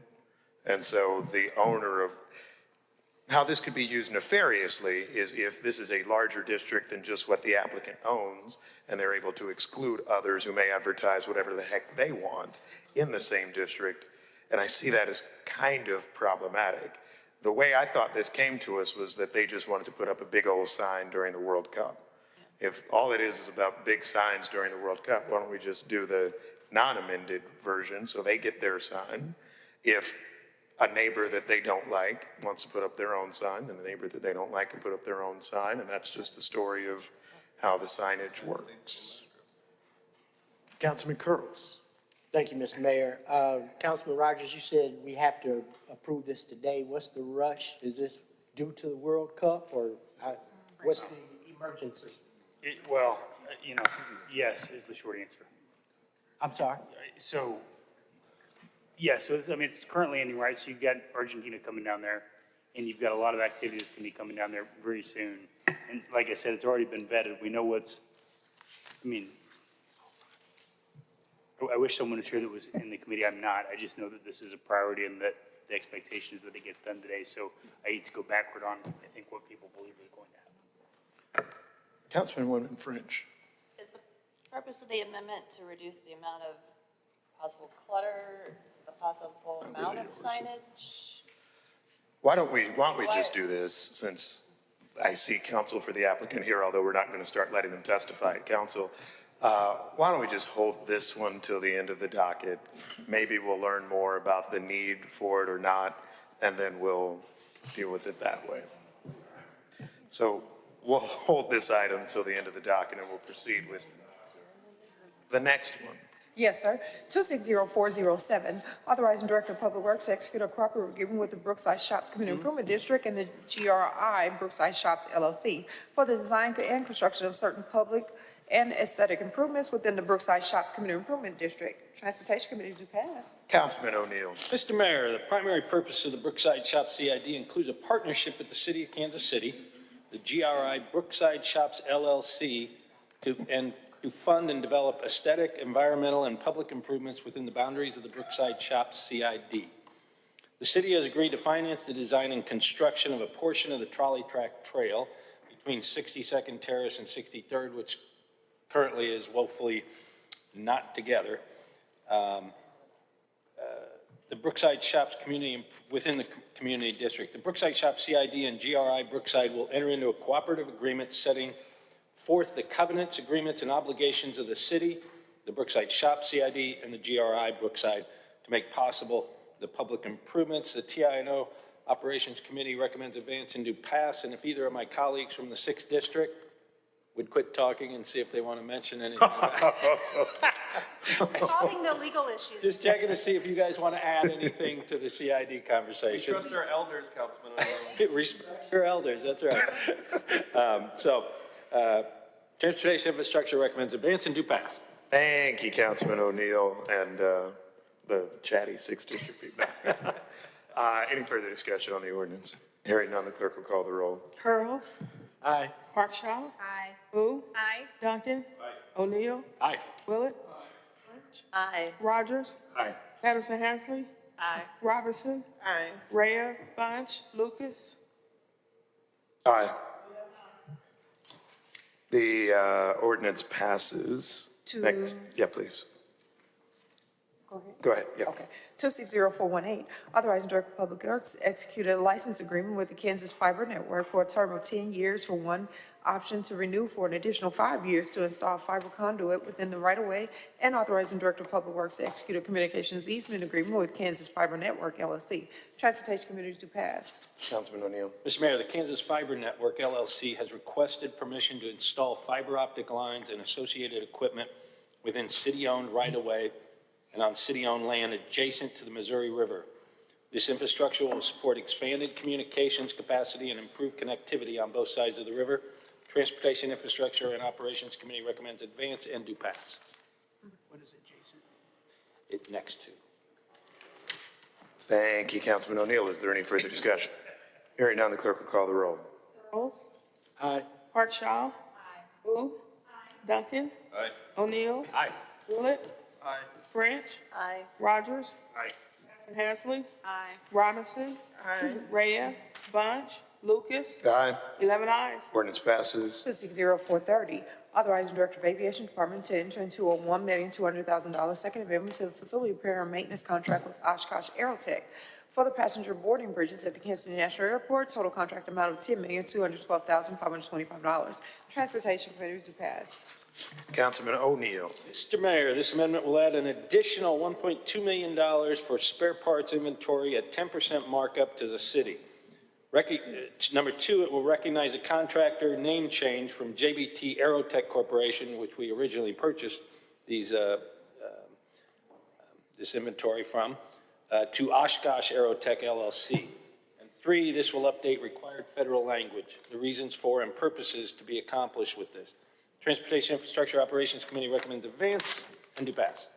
Thank you, Councilman O'Neill. Is there any further discussion? Hearing none, the clerk will call the roll. Curls. Aye. Parkshaw. Aye. Duncan. Aye. O'Neill. Aye. Willett. Aye. Branch. Aye. Rogers. Addison Hasley. Robinson. Rhea. Bunch. Lucas. Aye. 11 ayes. The ordinance passes. All right, we'll do first readings. Honorable Mayor, the charter requirement for reading of ordinances on 3 separate days. I move that the charter requirement for reading ordinances on 3 separate days be waived for the ordinances on today's docket listed as first readings, and that these ordinances be introduced as listed to the committee so designated. Second. It's been moved and seconded. Is there any further discussion on the item? Hearing none, the clerk will call the roll. Curls.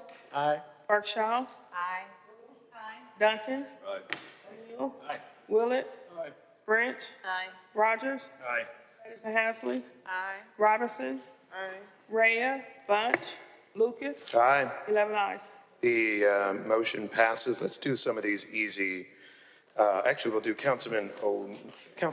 We'll do yours first. Honorable Mayor, I requested the clerk receive docket and read an ordinance prepared too late to be on today's docket. The clerk will receive the ordinance, assign a number, and read the title. That number is going to be 260486, amending the Plaza Bowl overlay, which was created by committee substitute for ordinance number 190100 and amended by ordinance number 220729, and which established Ute and Heights Brotherhood regulations and area generally located on the south and north sides of West 47th Street, between Madison Avenue on the west, Mill Creek Parkway on the east, in order to remove two parcels generally located on the east side of Wyandotte Street and between West 46th Terrace on the north and West 47th Street on the south from the overlay district. Refer to Finance, Governance, and Public Safety. Councilman O'Neill.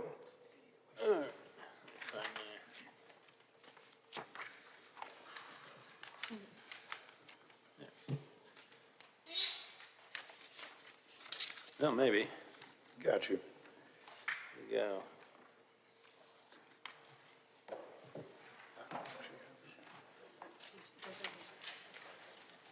go. Sir. Still organized there for a second. I got it. Yeah. I request that the clerk receive docket and read a resolution prepared too late to be on today's docket. The clerk will receive the ordinance, assign a number, and read the title. Yes, sir, that number is going to be 260487, expressing council support for 435 and Soccer Drive redevelopment. Mayor, Councilman I O'Neill. move for the immediate adoption of this resolution. Second. It's been moved and seconded. Is there any discussion? Councilman O'Neill. Yeah, the reason that I'm introducing this, and I apologize for a same-day resolution, but We thought this was a 1-week hold, and it ended up being a 2-week hold. This is a resolution on a ordinance that will come in front of us next week that I think we've all seen and heard, and I hope we're all supportive of that. I think it's a great opportunity in the Northland to start a project that we've been working on for 7 years. And so this just assures to the client that we are on board and we want to help them. And we will look to support this next week. This allows them to go to the retail conventions in Vegas and start selling that project to many of the retailers that we hope to attract there. So that's. Thank you, Councilman O'Neill. I will say I'm very fully in support, perhaps related even to the ordinance we were just discussing, where there are changes after committee, to the extent that we could adhere to committee, avoiding and has nothing to do with you, the holds on the floor where there's more work potentially being done, that'd be helpful. And we wouldn't be here right now with that. If there's no further discussion, the clerk will call the roll on the motion. Pearls. Aye. Berkshire. Aye. Boo. Aye. Duncan. Aye. O'Neill. Aye. Willett. French. Aye. Rogers. Aye. Patterson Hansley. Aye. Robinson. Rhea. Bunch. Lucas. Aye. 10 ayes, 1 abstention. The motion passes. The resolution is now before council. No, that's it. Oh, that's it, we're done. You've affirmed it. All right, well done. All right, let's go back to the item we were working on before, item 260452. Okay, so I understand that, I think from the applicant, they're interested in something passing today. Understood that. This relates to having necessary signage. Everybody assigns things to the World Cup, so we'll just say that. The original version of the ordinance certainly allows for the signage. There is an amendment before us, and, you know, I would just say, adding some opinion, an amendment, this material after committee, you know, seems not great, but the amendment's before us anyway. And this amendment, and we're kind of trying to get to the core of why. So although we don't let the applicant speak, does staff have any desire to opine in connection with the amendment? Or if it has nothing to do with you and it's not your idea, you don't have to say anything, but it's your freedom. What do you do? Yeah, oh, yes, no, it's, yes. Only staff speaks. Oh. Right, but staff does not have to speak. I mean, it's kind of, and I'm almost more inclined, of course, the sponsor could ask you to speak, I guess, as to what this is all doing, but kind of to the core of whose idea is it? We had the committee sub given to us committee members before Got it. council committee, and that's what we were briefed on, that's what we reviewed. Got it. And that was different than what the law had at that time, even though it was given, or the printed copies were around there, they weren't. No, we didn't have the copies. So, you know, maybe I'll just propose this, and you don't have to say a lot. You sit down for a second. I may just propose, why don't we just pass the ordinance that does the thing that the applicant needs? And if we need to go back and keep other people from being able to hang banners, then I don't know why we can't come back next week and restrict people's ability to have commercial banners that are something else. Yep. That's, I don't know if this does restricts other people. that's kind of what I read the amendment to do. The amendment says these guys can, so you can have an advertisement that is based on something sold within the area, but you cannot have an advertising sign based on something not sold within the area. I don't understand the distinction, and I don't know if this is the fact-finding moment to get that distinction, but if, Can I be recognized, Mayor Pro Tem. please? So I think the issue we have is because we started our meeting 30 minutes early, which not everybody knew that. And in addition to the fact that we only had quorum for 20 minutes. In talking with staff, this is a recommendation on staff's behalf because this is closer to what the CPC recommendation was. But I think in the time constraints that we had, we didn't actually have this information, have everything organized for us to be able to do this. So if anything, I would just recommend that we do allow staff to provide any clarity if needed. And I just want to say that. So thank you. This is where I almost get confused, though, to your point. I believe this was introduced by Councilman Ray, or it was introduced by council sponsor, Rogers. And Rogers. Okay. And so staff doesn't really get a bite at the apple. The policy matter tell us what should be in the ordinance. I mean, with the greatest respect, right? CPC did something. The council member sponsors elected to introduce something different. The council member sponsors did so, and, here we are now. So, Councilwoman Boo? Yes. May I ask a question of staff, though? And a very specific question of staff, and in how we normally do our commercial signs? Because it's my understanding that we do not normally allow commercial signs that advertise items off-site. And so I'm thinking that that is what this amendment is going towards, is conforming our council-approved signage plan to what our normal policy is. So for example, like with our. Canby's on 63rd Street has to be removed. Right, because if I have a business, I can put a sign up that advertises my business, but I can't put a sign up that advertises someone else's business.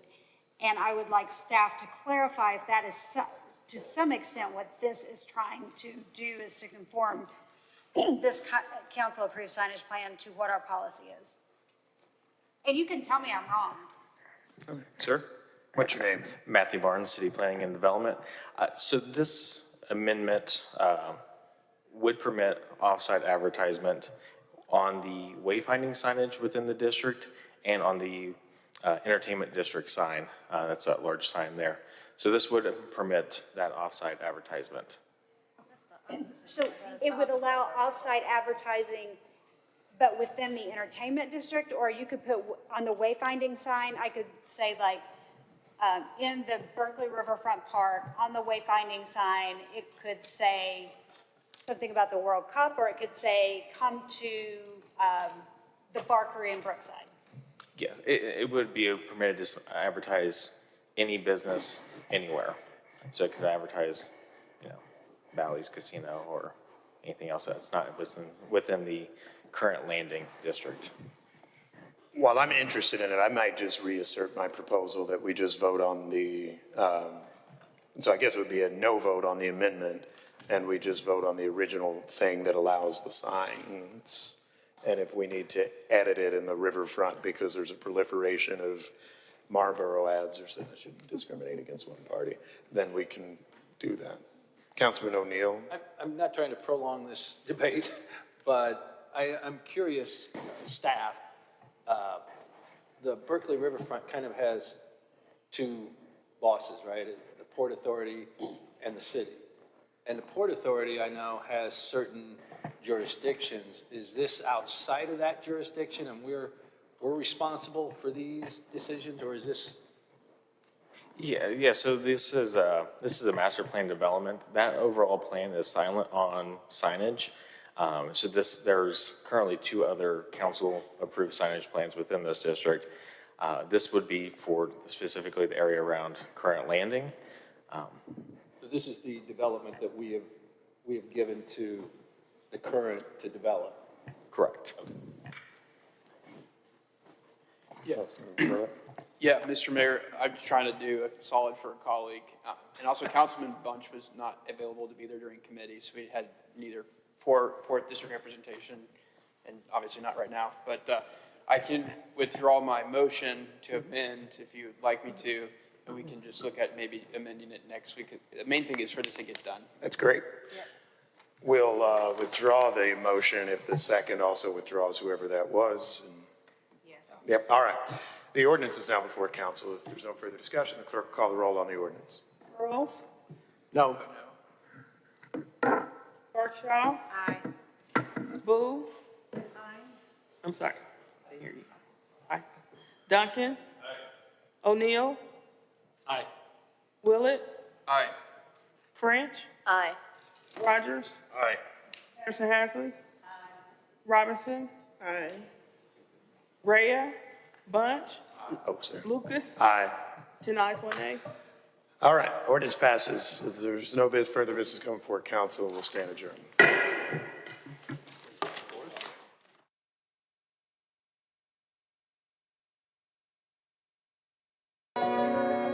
20 years ago, our district didn't look like this. Downtown was quiet and dark at night. Nobody stuck around past 5 p.m. 20 years ago, this city was getting ready for a rebirth. And 20 years ago, the ambassadors took to the streets.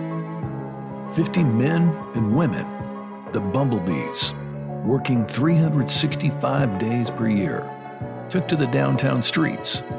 They had a clear and simple mission: to clean, to keep people safe, and to make the city attractive. And the results? 145 city blocks revitalized, 41,600 hours of work, 260,000 bags of trash collected, 28,000 graffiti tags erased, 1.5 million meals served to those in need, 156,000 citizens assisted, and they're just getting started. Today, our district is thriving, and in the midst of a $9.8 billion renaissance, the population downtown has increased 147% since our ambassadors hit the streets, making it the fastest growing neighborhood in the region. Our district is now the premier location in the city for entertainment, epic celebrations, world-class dining, and boutique shopping experiences. The ambassadors helped lay the groundwork for this transformation. Relentlessly invest in making our streets clean and safe, laying the groundwork for who we are today. And we are just getting started.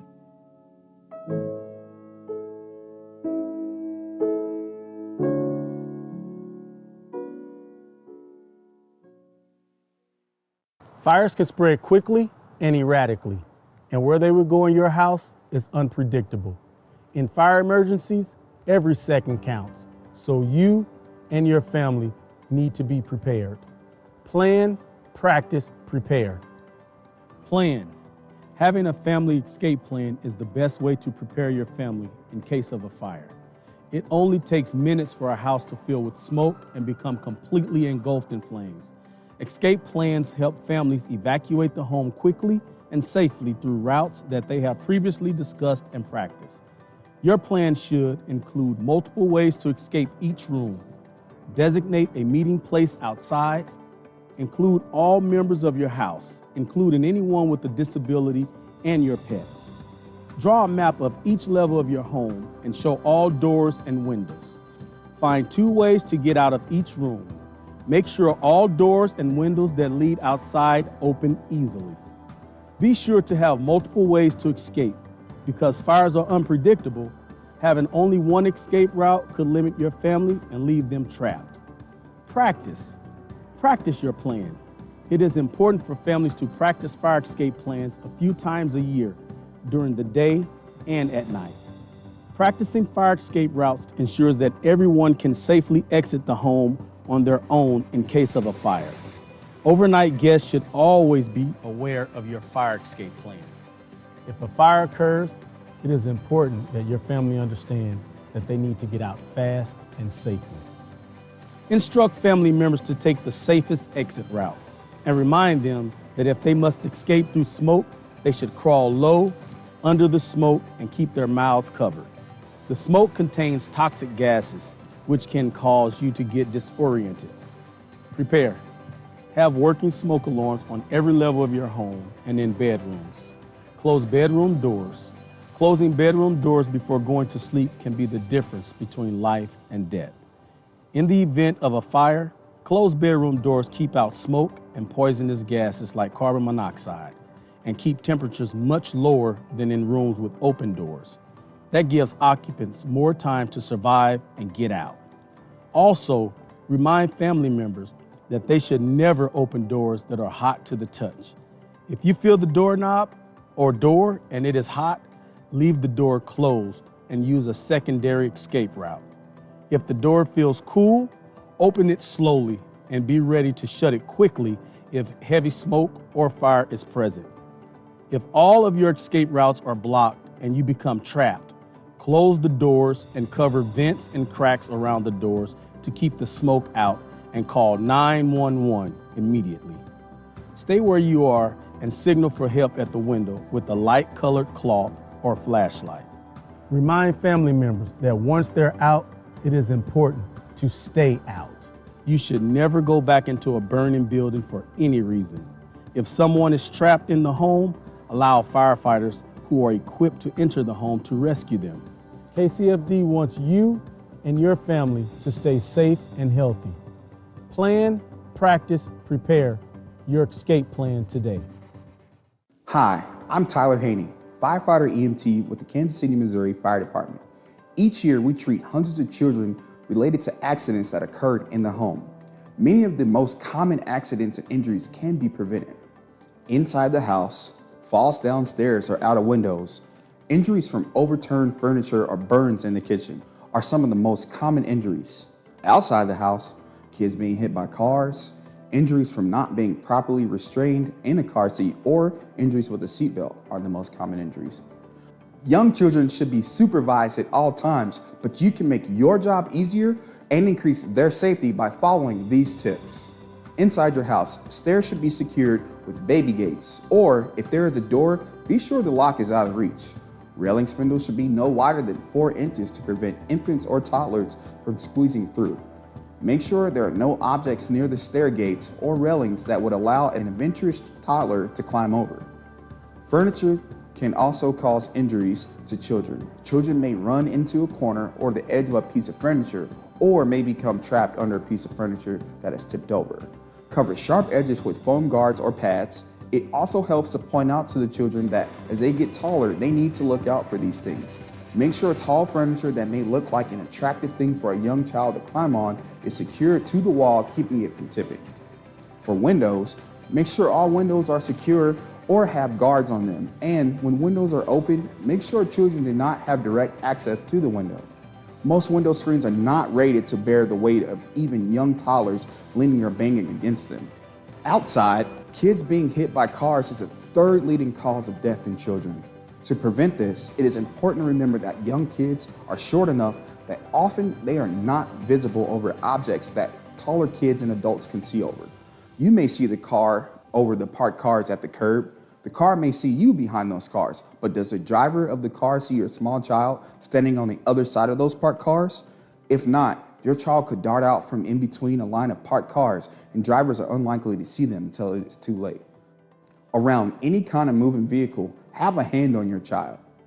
If you're driving or getting ready to drive, make sure you have cleared the area around your car. Often, kids playing in a driveway or on a driveway or sidewalk are too short to be seen in the mirrors or over the hood. It also helps to educate your child about the dangers of cars. Even small children are capable of grasping the concept of danger, and they will feel empowered if you include them on the steps to help keep them safe. The best way to prevent injuries while riding in a vehicle is to make sure that all occupants are wearing the appropriate restraint device for their age and size.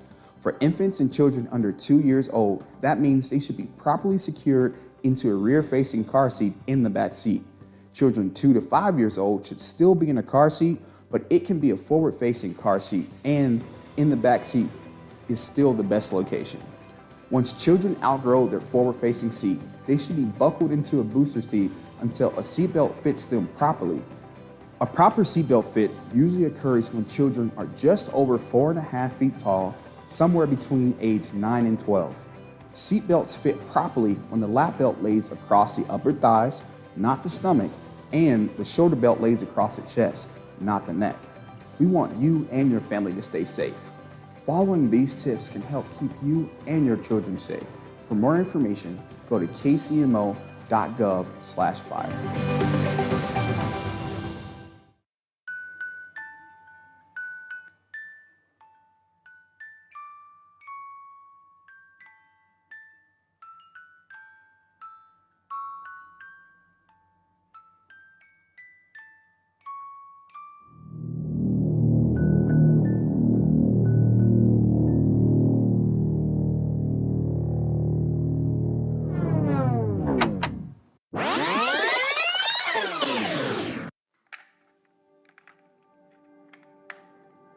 Smoke detectors save lives. Los detectores de humo salvan vidas. Fire alarm ሕይወትን ሴቭ ያደርጋል። إن كاشف الدخان ينقذ الحياة. Smoke alarm سوی سیبیت. هشدارهای دود جان انسانها را نجات می‌دهد. Detectores de fumaça salvam vidas. Ng smoke alarms, magkatuwas ug kinabuhi. Fire అలారంలు మీ ప్రాణాలను కాపాడుతుంది. Smoke detectors save lives. If you need a smoke detector, call 816-513-4648 or go to kcmo.gov/fire. The Go KC program has accomplished a lot in the last 5 years. In 2017, voters approved $800 million over 20 years to fund infrastructure improvements throughout the city, including streets, sidewalks, flood control, and more. Since then, Go KC bonds have made several improvements for the city's parks, museums, and landmark fountains. The Kansas City Museum underwent full restoration and renovation of all floors of the Corinthian Hall thanks to Go KC bonds. Go KC bonds were also used to reconstruct Maplewoods Parkway from Northeast 96th Street to Shoal Creek Parkway. This included new roundabouts, a grass median, new bike lanes, and a storm system. Go KC bonds made it possible for Kansas City to receive a new Kansas City campus for animal care, the Kansas City Pet Project constructed in Swope Park, and the renovation and new ADA-compliant landscaping for the Spirit of Freedom Fountain was a product of Go KC bonds. These are only a few of the improvements made possible with the Go KC bonds, and more improvements are on the way.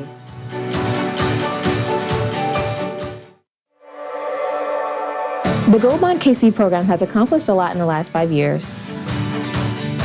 Since voters approved the bond in 2017, Kansas City has completed 265 new and refurbished sidewalks in all 6 council districts. And more improvements are on the way.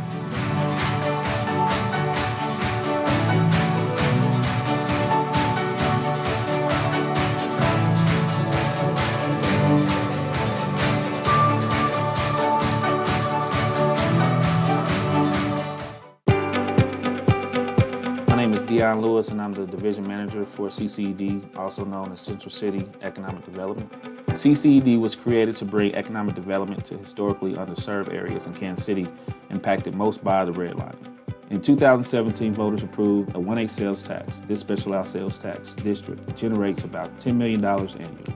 The CCED sales tax district is also located in the east side of Kansas City, and its boundaries are defined by the north side of 9th Street, the south by Gregory Boulevard, the east at Indiana, and the west by Paseo Boulevard.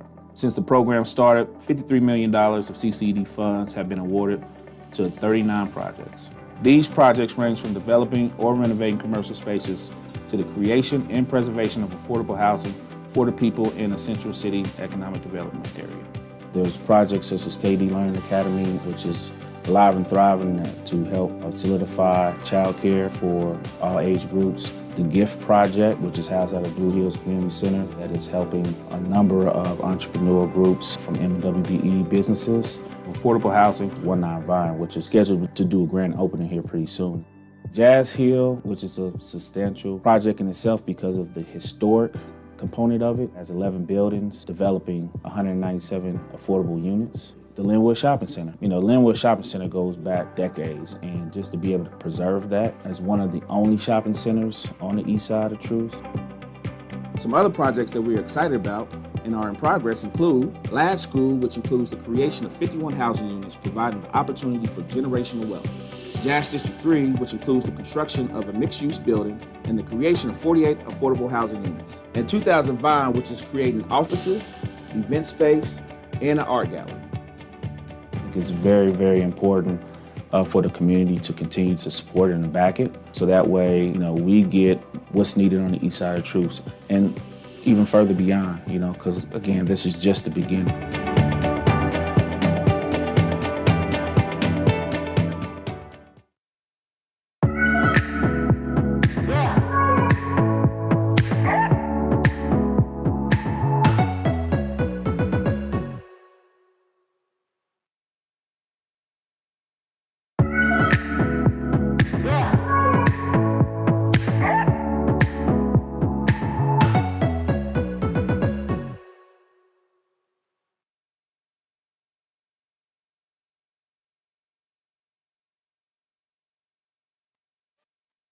My name's Kevin O'Neill. I'm the chair, and my colleagues are. Good morning, Melissa Robinson, 3rd District Vice Chair. Jonathan Duncan, 6th District. All right. Staff. Bertha Ross, City Clerk's Office. Jeff Martin, City Manager's Office. Andrew Bonkowski, Law Department. Melissa Cooper, Aviation. Jason Waldron, Public Works.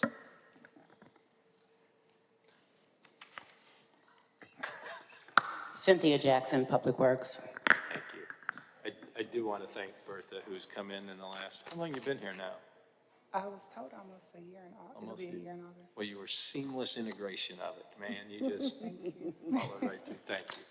All right, I will call our first ordinance.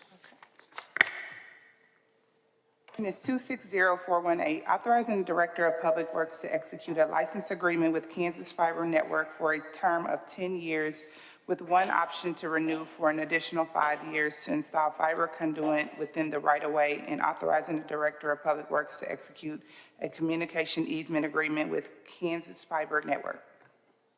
Good morning, Mr. Chairman, members of the committee. My name is Nicholas Bosnetto with Public Works. This ordinance right here, like the clerk mentioned, there's two interrelated things. One is a license agreement. License agreements are given over right-of-way. And then there's also a communications easement. The easement is given over city-owned property that's not right-of-way. So that's why there's a communication easement and a license agreement. Kansas Fiber Networks is proposing, what they're going to do is, if you know where the town of Kansas Bridge is, so they're going to come in from Main Street, 2nd Street and Main Street in the riverfront, and they're going to bore underneath. Oh, good morning.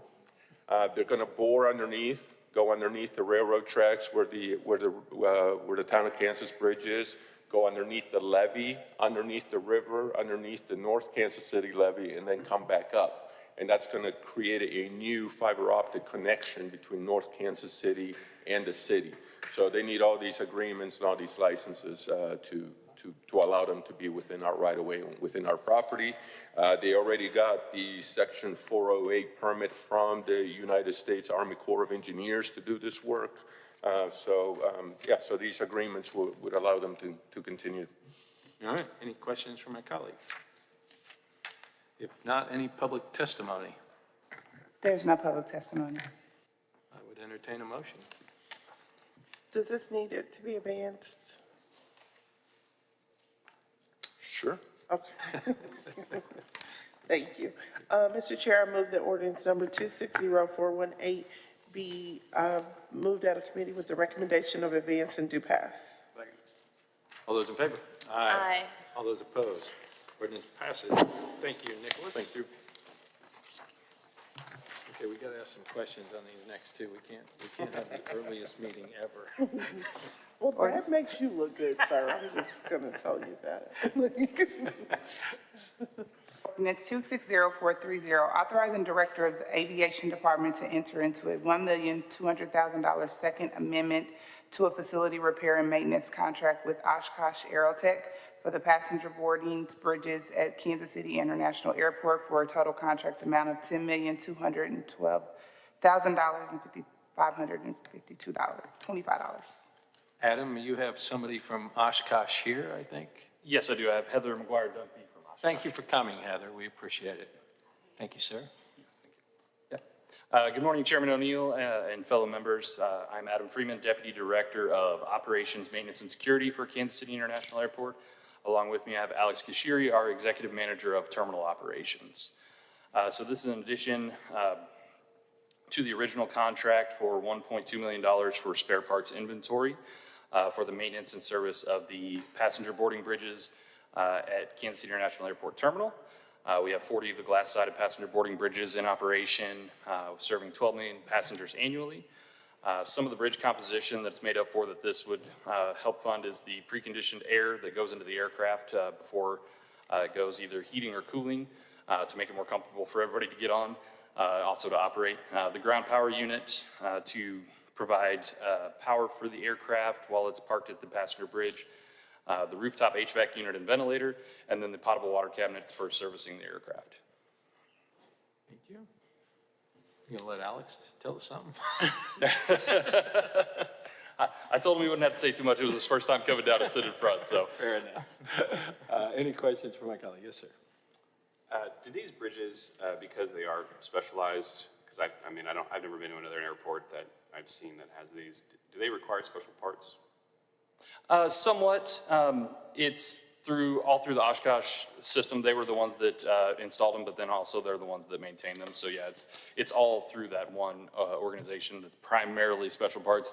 Some of the rooftop unit, there is a little bit of, for the HVAC unit, some simplification that can be done on that, but for the most part, specialized. So Oshkosh is the only company that can service these?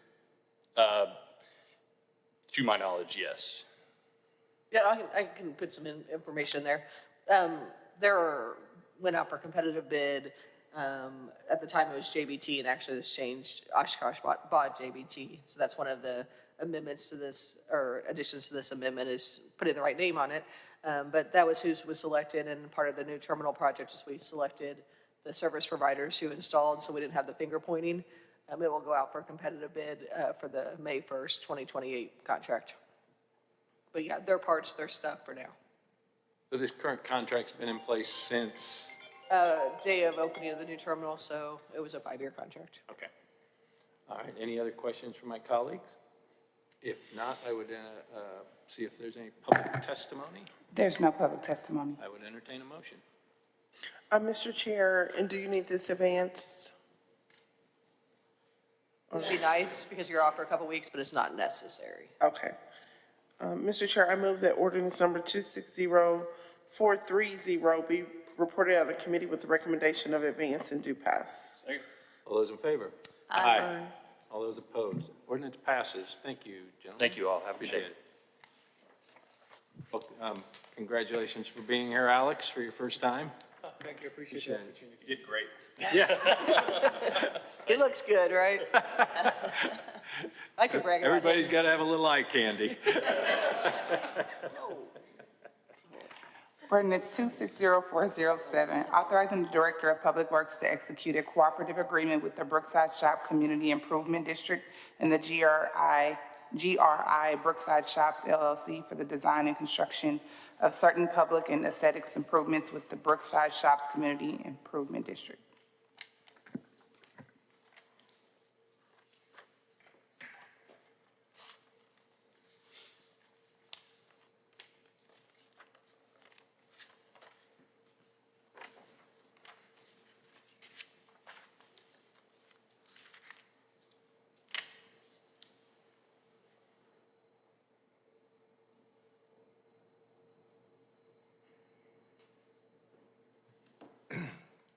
Welcome.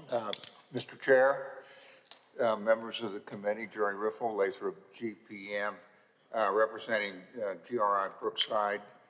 To my right is Emily Blakey. Emily is House Counsel for First Washington. First Washington owns the Brookside Shops, and as you'll see, is very, very interested in doing a significant investment in the future of those shops on an immediate basis.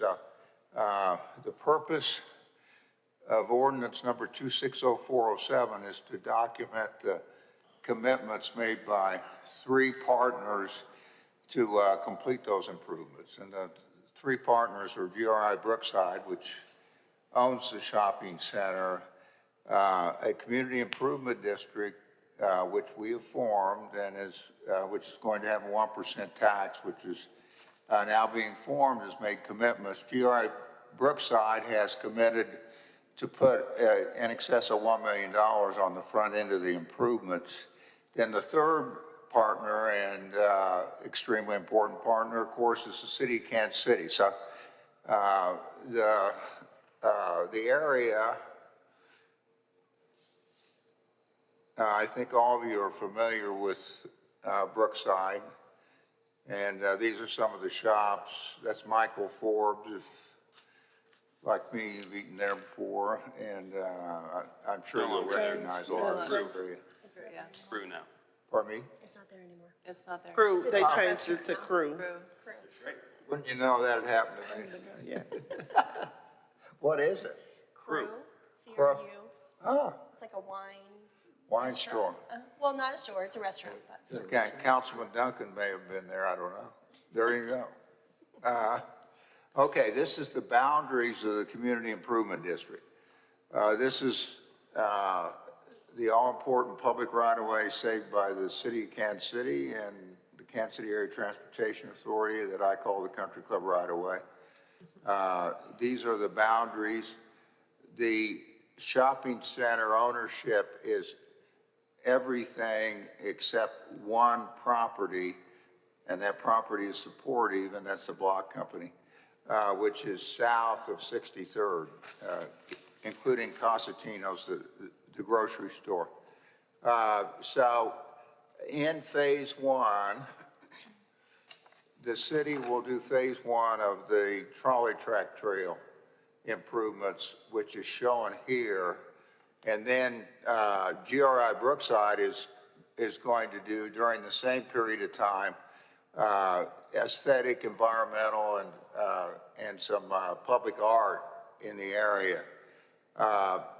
This has been spearheaded by Jason Waldron. Plans and specs are being prepared for this phase one agreement. The council members for the 6th district have helped with this by committing PIAC funding to it and have been full partners throughout this process. And this is scheduled to go under construction at the close of FIFA of the World Cup, which Mr. Waldron tells me is July 16th. Does that sound correct? So at the end of July, we may start this construction on both sets of improvements. Some of the improvements of GRI are updating, making more attractive, making a better design for the neighborhood. This is, if you know the office building, this is the office building. This slide shows some signage, banners, which will be placed. The area of the Country Club right-of-way and surrounding areas here's some public art as a priority of the plan. This shows some of the designs. Brookside, which you'll see in a moment. These two, Harry Wiggins Trolley Track Trail, those are banners, and this is public art. So what you see here is Central Square. So this is Brookside Plaza. I always point this out because my kids always went there years ago. Foo's custard stand is right over here. This is the Country Club right-of-way. The coffee shop back over here. This Brookside would be a marker that would be put in. This would screen the parking, provide public art, lighting, and significant improvements in landscaping in this area. These parts would all be done and the money fronted by GRI Brookside. This slide shows another shot. Again, that's Central Square, which shows the completed collaborative improvements between the city and GRI Brookside and the CID. And then finally, we're at 62nd Terrace here on Central Square and Brookside Plaza and another marker. And then there's also a gathering place up on 63rd, which will be very nice. So in conclusions, these improvements fulfill a lot of obligations. This is a great public-private partnership. It's been done in collaboration with the leadership of the two council members from the 6th District, staff member Jason Waldron, and she wasn't able to be here today, but our Director of Development, who is named Andrea, has also been a significant force. Emily and I have sort of been their supporters. Is that correct? Yeah. Yes. So anyway, so it creates consistency across the storefronts. It enhances pedestrian experience, connections locations. It adds a lot to the objectives of the area, which has a pedestrian overlay. Updates, improves, adds to the landscaping, and it'll be done in collaboration with the neighborhood and the city, and it'll generate, we believe, with a lot of experience in economic development of First Washington, a lot of additional public revenues. So the CID sales tax goes into effect September 1st. It will add additional improvements to the area, and this district improvements agreement is the legal basis for the partnership and sets out the plan to go forward. So we would appreciate your consideration. I have a couple of questions. What's the anticipated revenue generation on this, on the CID per year? Does it what? What is the anticipated revenue from the CID per year? The CID is a 1% tax, and we believe in the first year that'll generate about $38,000. Okay. So, and then it will go up. Go up, okay. And then my other question is on the trolley trail track that connects over by, I think it stops right at like the Barrio right there, and then there's a parking lot, and you have to walk through walkers have to kind of go through the parking lot or the sidewalk. Yeah. Currently. What? Yeah, currently. Yeah.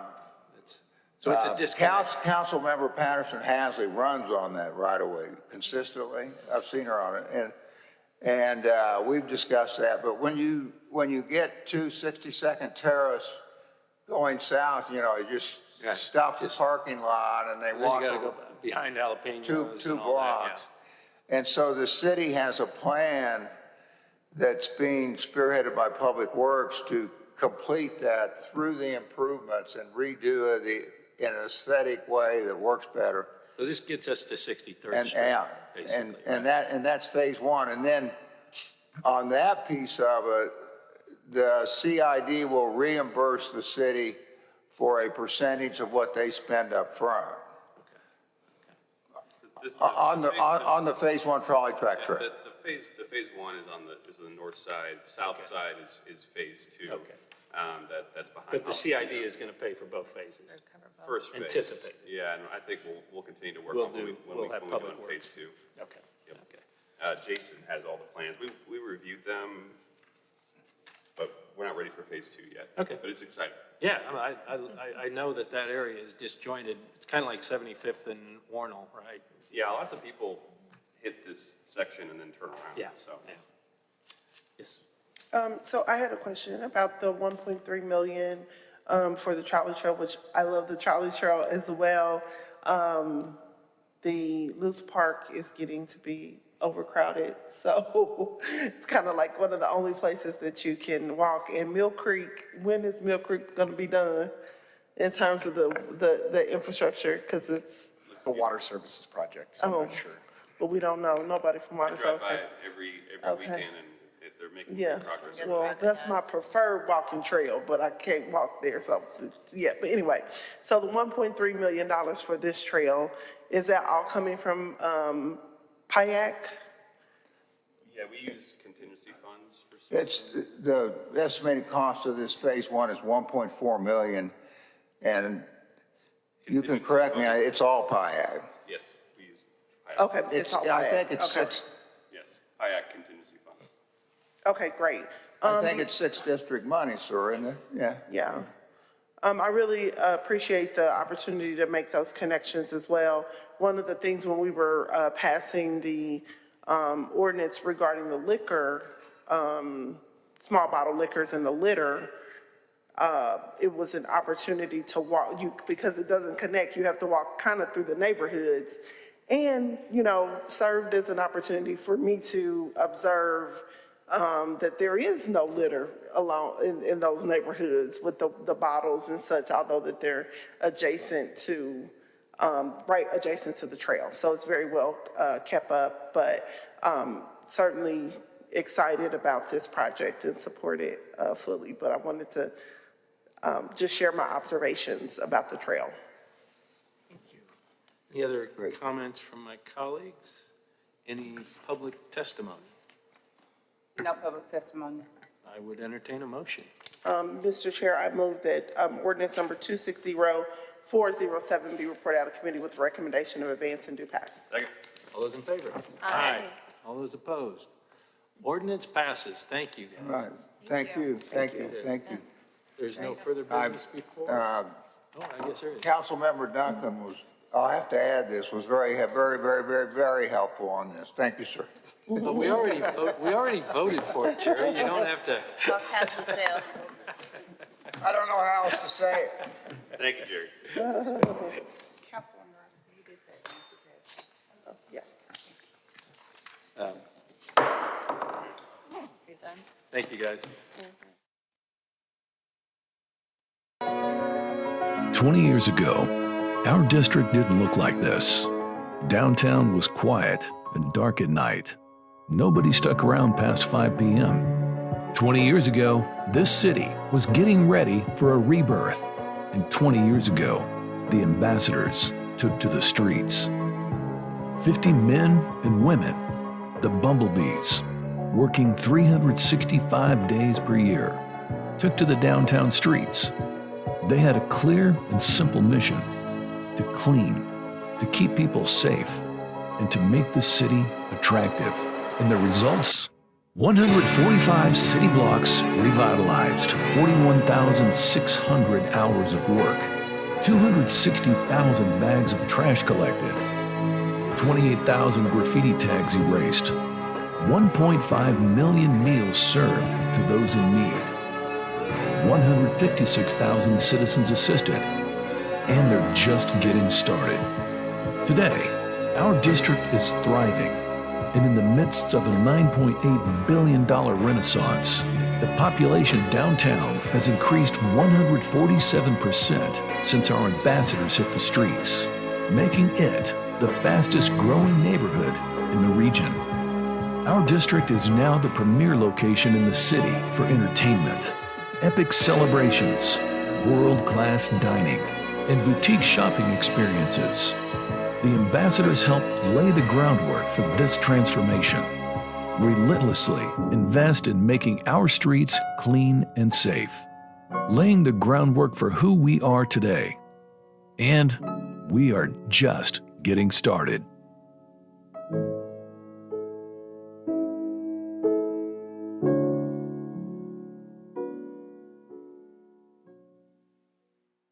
Fires can spread quickly and erratically, and where they would go in your house is unpredictable. In fire emergencies, every second counts, so you and your family need to be prepared. Plan, practice, prepare. Plan. Having a family escape plan is the best way to prepare your family in case of a fire. It only takes minutes for a house to fill with smoke and become completely engulfed in flames. Escape plans help families evacuate the home quickly and safely through routes that they have previously discussed and practiced. Your plan should include multiple ways to escape each room, designate a meeting place outside, include all members of your house, including anyone with a disability and your pets. Draw a map of each level of your home and show all doors and windows. Find 2 ways to get out of each room. Make sure all doors and windows that lead outside open easily. Be sure to have multiple ways to escape. Because fires are unpredictable, having only one escape route could limit your family and leave them trapped. Practice. Practice your plan. It is important for families to practice fire escape plans a few times a year during the day and at night. Practicing fire escape routes ensures that everyone can safely exit the home on their own in case of a fire. Overnight guests should always be aware of your fire escape plan. If a fire occurs, it is important that your family understand that they need to get out fast and safely.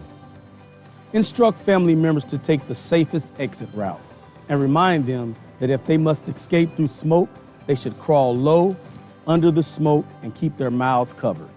The smoke contains toxic gases, which can cause you to get disoriented. Prepare. Have working smoke alarms on every level of your home and in bedrooms. Close bedroom doors. Closing bedroom doors before going to sleep can be the difference between life and death. In the event of a fire, closed bedroom doors keep out smoke and poisonous gases like carbon monoxide and keep temperatures much lower than in rooms with open doors. That gives occupants more time to survive and get out. Also, remind family members that they should never open doors that are hot to the touch. If you feel the doorknob or door and it is hot, leave the door closed and use a secondary escape route. If the door feels cool, open it slowly and be ready to shut it quickly if heavy smoke or fire is present. If all of your escape routes are blocked and you become trapped, close the doors and cover vents and cracks around the doors to keep the smoke out and call 911 immediately. Stay where you are and signal for help at the window with a light-colored cloth or flashlight. Remind family members that once they're out, it is important to stay out. You should never go back into a burning building for any reason. If someone is trapped in the home, allow firefighters who are equipped to enter the home to rescue them. KCFD wants you and your family to stay safe and healthy. Plan, practice, prepare your escape plan today.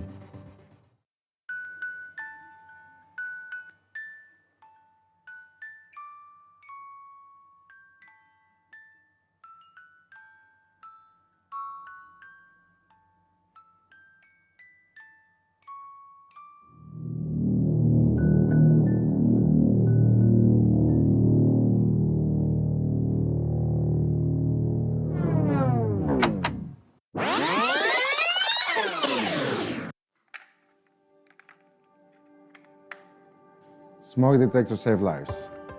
Los detectores de humo salvan vidas. Fire alarm huwatan save aragal. إن كاشف الدخان ينقذ الحياة. Smoke alarm soi sivit. هشدارهای دود جان انسانها را نجات می‌دهد. Detectores de fumaça salvam vidas. Ng smoke alarms, magkatuwas ug kinabuhi. Fire అలారంలు మీ ప్రాణాలను కాపాడుతుంది. Smoke detectors save lives. If you need a smoke detector, call 816-513-4648 or go to kcmo.gov/fire. The Go KC program has accomplished a lot in the last 5 years. In 2017, voters approved $800 million over 20 years to fund infrastructure improvements throughout the city, including streets, sidewalks, flood control, and more. Since then, Go KC bonds have made several improvements for the city's parks, museums, and landmark fountains. The Kansas City Museum underwent full restoration and renovation of all floors of the Corinthian Hall thanks to Go KC bonds. Go KC bonds were also used to reconstruct Maplewoods Parkway from Northeast 96th Street to Shoal Creek Parkway. This included new roundabouts, a grass median, new bike lanes, and a storm system. Go KC bonds made it possible for Kansas City to receive a new Kansas City campus for animal care, the Kansas City Pet Project constructed in Swope Park, and the renovation and new ADA-compliant landscaping for the Spirit of Freedom Fountain was a product of Go KC bonds. These are only a few of the improvements made possible with the Go KC bonds, and more improvements are on the way.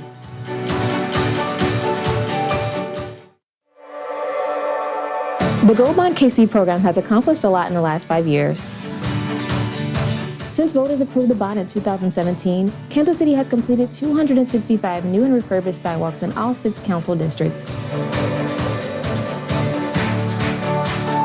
And more improvements are on the way.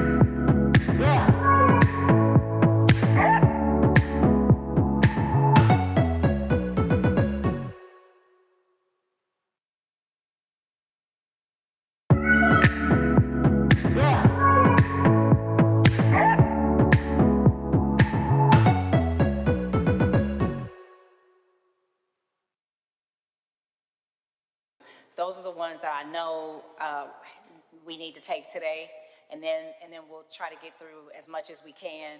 I'm going to ask everybody to limit their presentations. Obviously, if the committee's asking questions, you need to be able to respond. Okay, is everybody on? Councilman Willard, are you on?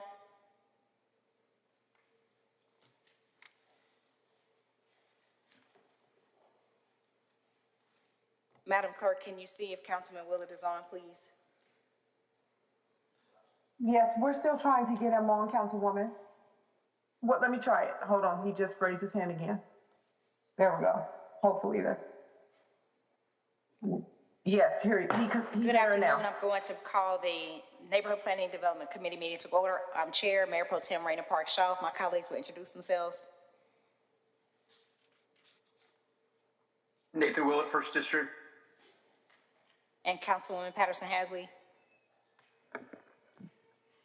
Patterson Hasley, 3rd District at large. Staff. Bertha Ross, City Clerk's Office. Sarah Baxter, Law Department. Travis Kiefer, Casey Water. Consent. Kyle Lick, Kansas City Planning. Yep, all at once. You have to read them all. Okay, thank you. Madam Clerk, if you'll move forward with all the consents. Yes, ma'am. 260428, approving the plat of Flex Caves in addition to Jackson County, Missouri on approximately 4.38 acres generally located on the north side of East 135th Street, approximately 150 feet west of Oak Street, creating one lot for the purpose of commercial development, accepting various easements, authorizing the Director of City Planning and Development to execute and/or accept certain agreements, and directing the City Clerk to facilitate the recordation of this ordinance and attach the documents. 260411, resolution appointing Alice Ellison and Albert Kelly as successors Director to Linwood Square Shopping Center Community Improvement District. 260412, appointing Jared Campbell as a successor Director to the 906 Grand Community Improvement District. 260413, appointing Matthew Iway, Cheryl Gimbelvo, and Stephanie Porter as successor directors to the Pioneer Center Community Improvement District. 260414, appointing Tim Harris and Kelly Harris Klein as successor directors to Valley View Community Improvement District. 260415, appointing Candace Hayes, Christian Scarecross, and William Vega as successor directors to Historic Kansas City Club Community Improvement District. 260416, appointing Mark Mobley, Bob Coates, and Mike Beal as successor directors to the Pioneer Plaza Community Improvement District. 260417, appointing Jake Baker, Trevor Stevens, and Trip Moore as successor directors to the West Bottom Central Community Improvement District. 260421, appointing Russ Klein and Ryan Klein as successor directors to the Flint Lock Shops Community Improvement District. 260422, appointing Mike Levitt and Kylie Brooks as successor directors to the Tiffany Square East Community Improvement District. 260423, appointing Leonard Maribel and Jordan Maribel as successor directors to the Wyatt Watts Mill Improvement District. 260424, appointing Amy Eller, Angie Rogers, and Jamie Block as successor directors to the Landing Mall Community Improvement District. 260425, appointing Ryan Klein, Russ Klein, and Angie Rogers as successors directors to the Skelly Community Improvement District. 260426, appointing Josh North and Rita Burke as successor directors to the 1707 Locust Community Improvement District. And 260427, appointing Mark Moberly, Mark Heller, Haley Bruner as successor directors to the Wall Street Garbage Community Improvement District. Thank you for that. Is there any public testimony? These items are in accordance with state statutes and codes. We recommend approval. All right, any public testimony? Okay, I will entertain a motion on all of these ordinances to place these on consent.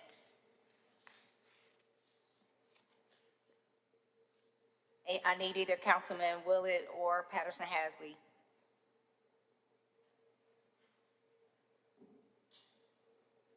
I can make the motion. Okay. 1 second. I'm gonna get the actual legit numbers.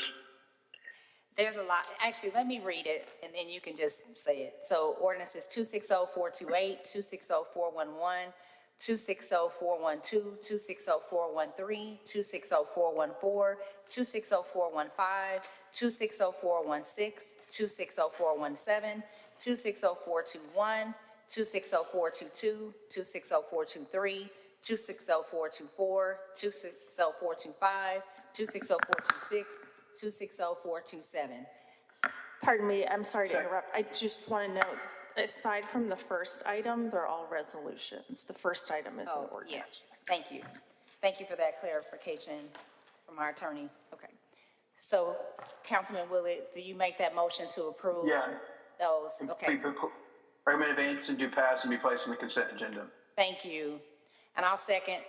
All in favor, please say aye.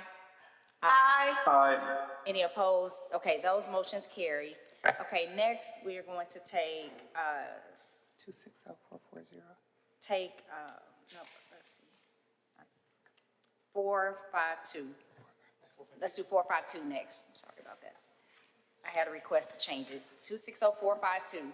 260452, approving a council-approved signage plan on about 42 acres to allow the various signage to serve current landing in District MPD, generally located in the north and south side of Berkeley Parkway.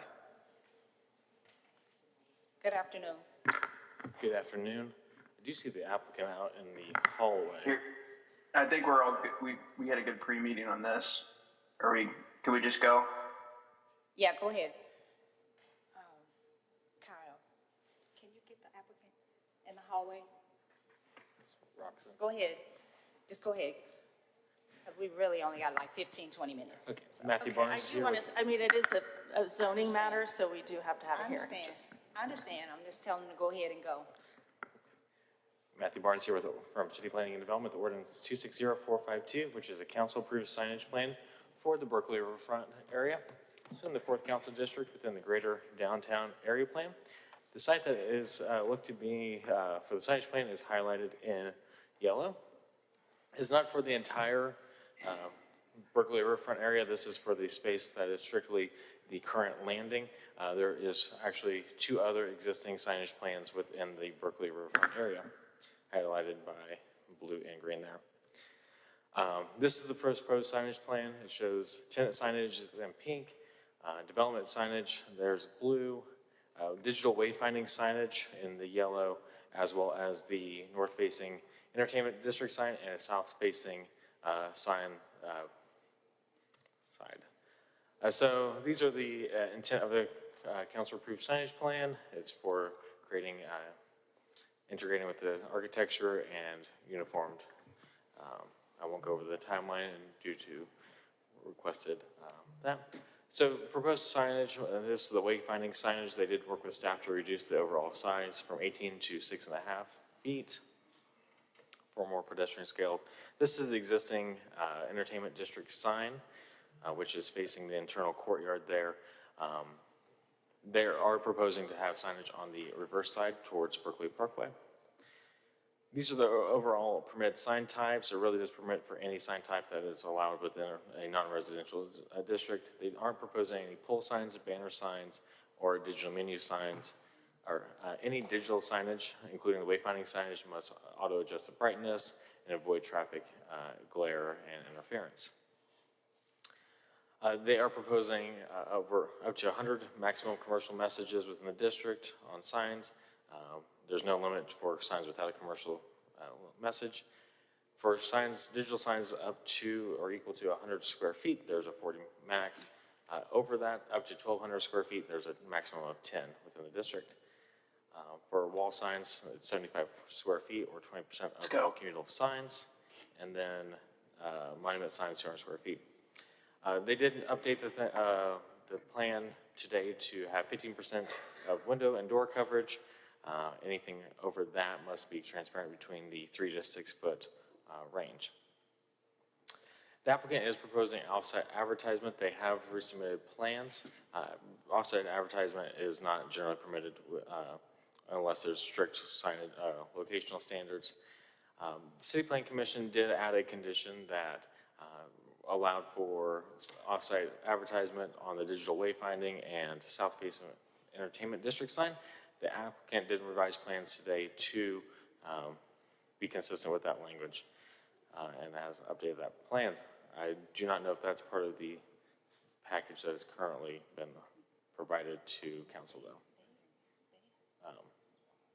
With that, the City Plan Commission recommended approval subject to conditions of the Berkeley Riverfront. Thank you very much. Any questions? No. Okay, is there any public testimony on this ordinance? Okay, I will entertain a motion.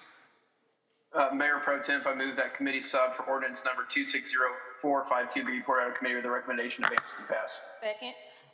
Pardon me, if there's a committee sub, I don't have a committee sub prepared, so I would need to understand what is in your proposed committee sub.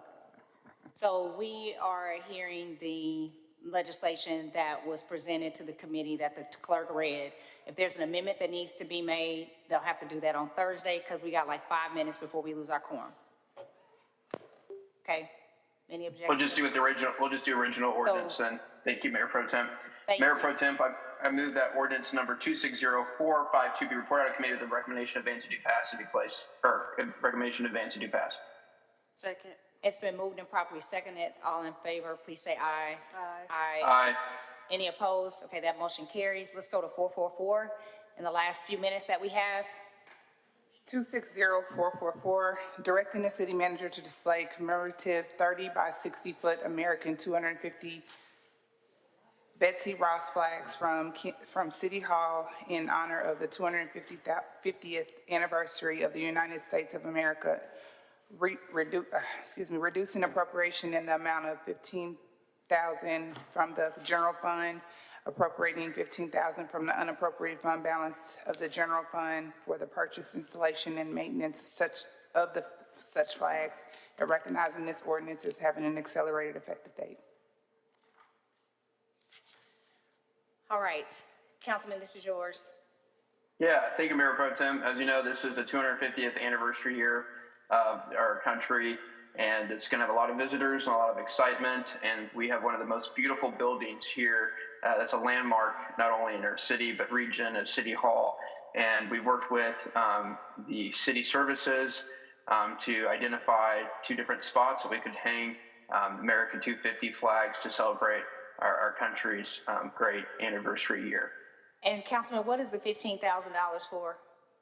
To install the flags properly. They are bringing in an outside crew that they know that will be able to do it and not have any worries about it. Okay, thank you. No other questions? Is there public testimony on this ordinance? Okay, I'll entertain a motion. Thank you, Mayor Pro Temp. I move that ordinance number 260444 be reported out of committee with the recommendation of advance to do pass. Second. It's been moved and properly seconded. All in favor, please say aye. Aye. Aye. Any opposed? Okay, that motion carries. Let's do 440. 260440, accepting $5 million grant from the U.S. Environment Protection Agency to fund the Kansas City Organic Waste Improvement Project from March 1st, 2026 through February 28th, 2029, authorizing an agreement with the EPA to administer such grant, estimating and appropriating $5 million in the general grant fund, authorizing cooperative agreements with Canby Markets, Pete's Garden, Urban Produce Push, KC Can Compost, Bridging the Gap, Missouri Organic Recycling, and Compost Collective KC to implement such grant, and recognizing this ordinance as having an accelerated effective date. Mayor Pro Tem, members of council, thank you so much for hearing this. Jensen Adams, Chief Environmental Officer, Stephanie Drazen, Natural Systems Coordinator. In essence, EPA selected Kansas City for a $5 million grant award under the second round of the solid waste infrastructure and recycling grants for political subdivisions. The city has budgeted for $500,000 of this for food collection, refrigeration, and 1 FTE.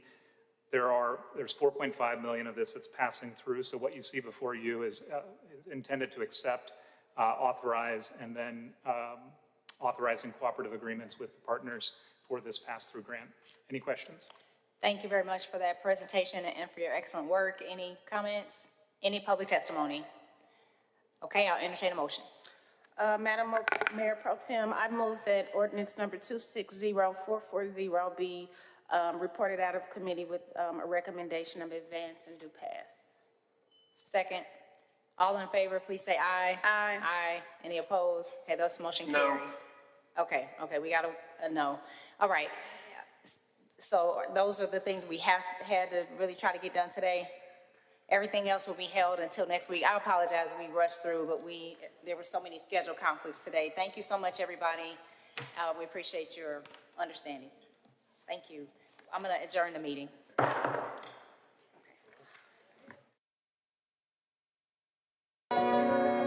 20 years ago, our district didn't look like this. Downtown was quiet and dark at night. Nobody stuck around past 5 p.m. 20 years ago, this city was getting ready for a rebirth. And 20 years ago, the ambassadors took to the streets. 50 men and women, the bumblebees, working 365 days per year, took to the downtown streets. They had a clear and simple mission: to clean, to keep people safe, and to make the city attractive. And the results? 145 city blocks revitalized, 41,600 hours of work, 260,000 bags of trash collected, 28,000 graffiti tags erased, 1.5 million meals served to those in need, 156,000 citizens assisted, and they're just getting started. Today, our district is thriving, and in the midst of a $9.8 billion renaissance, the population downtown has increased 147% since our ambassadors hit the streets, making it the fastest growing neighborhood in the region. Our district is now the premier location in the city for entertainment, epic celebrations, world-class dining, and boutique shopping experiences. The ambassadors helped lay the groundwork for this transformation. Relentlessly invest in making our streets clean and safe, laying the groundwork for who we are today. And we are just getting started.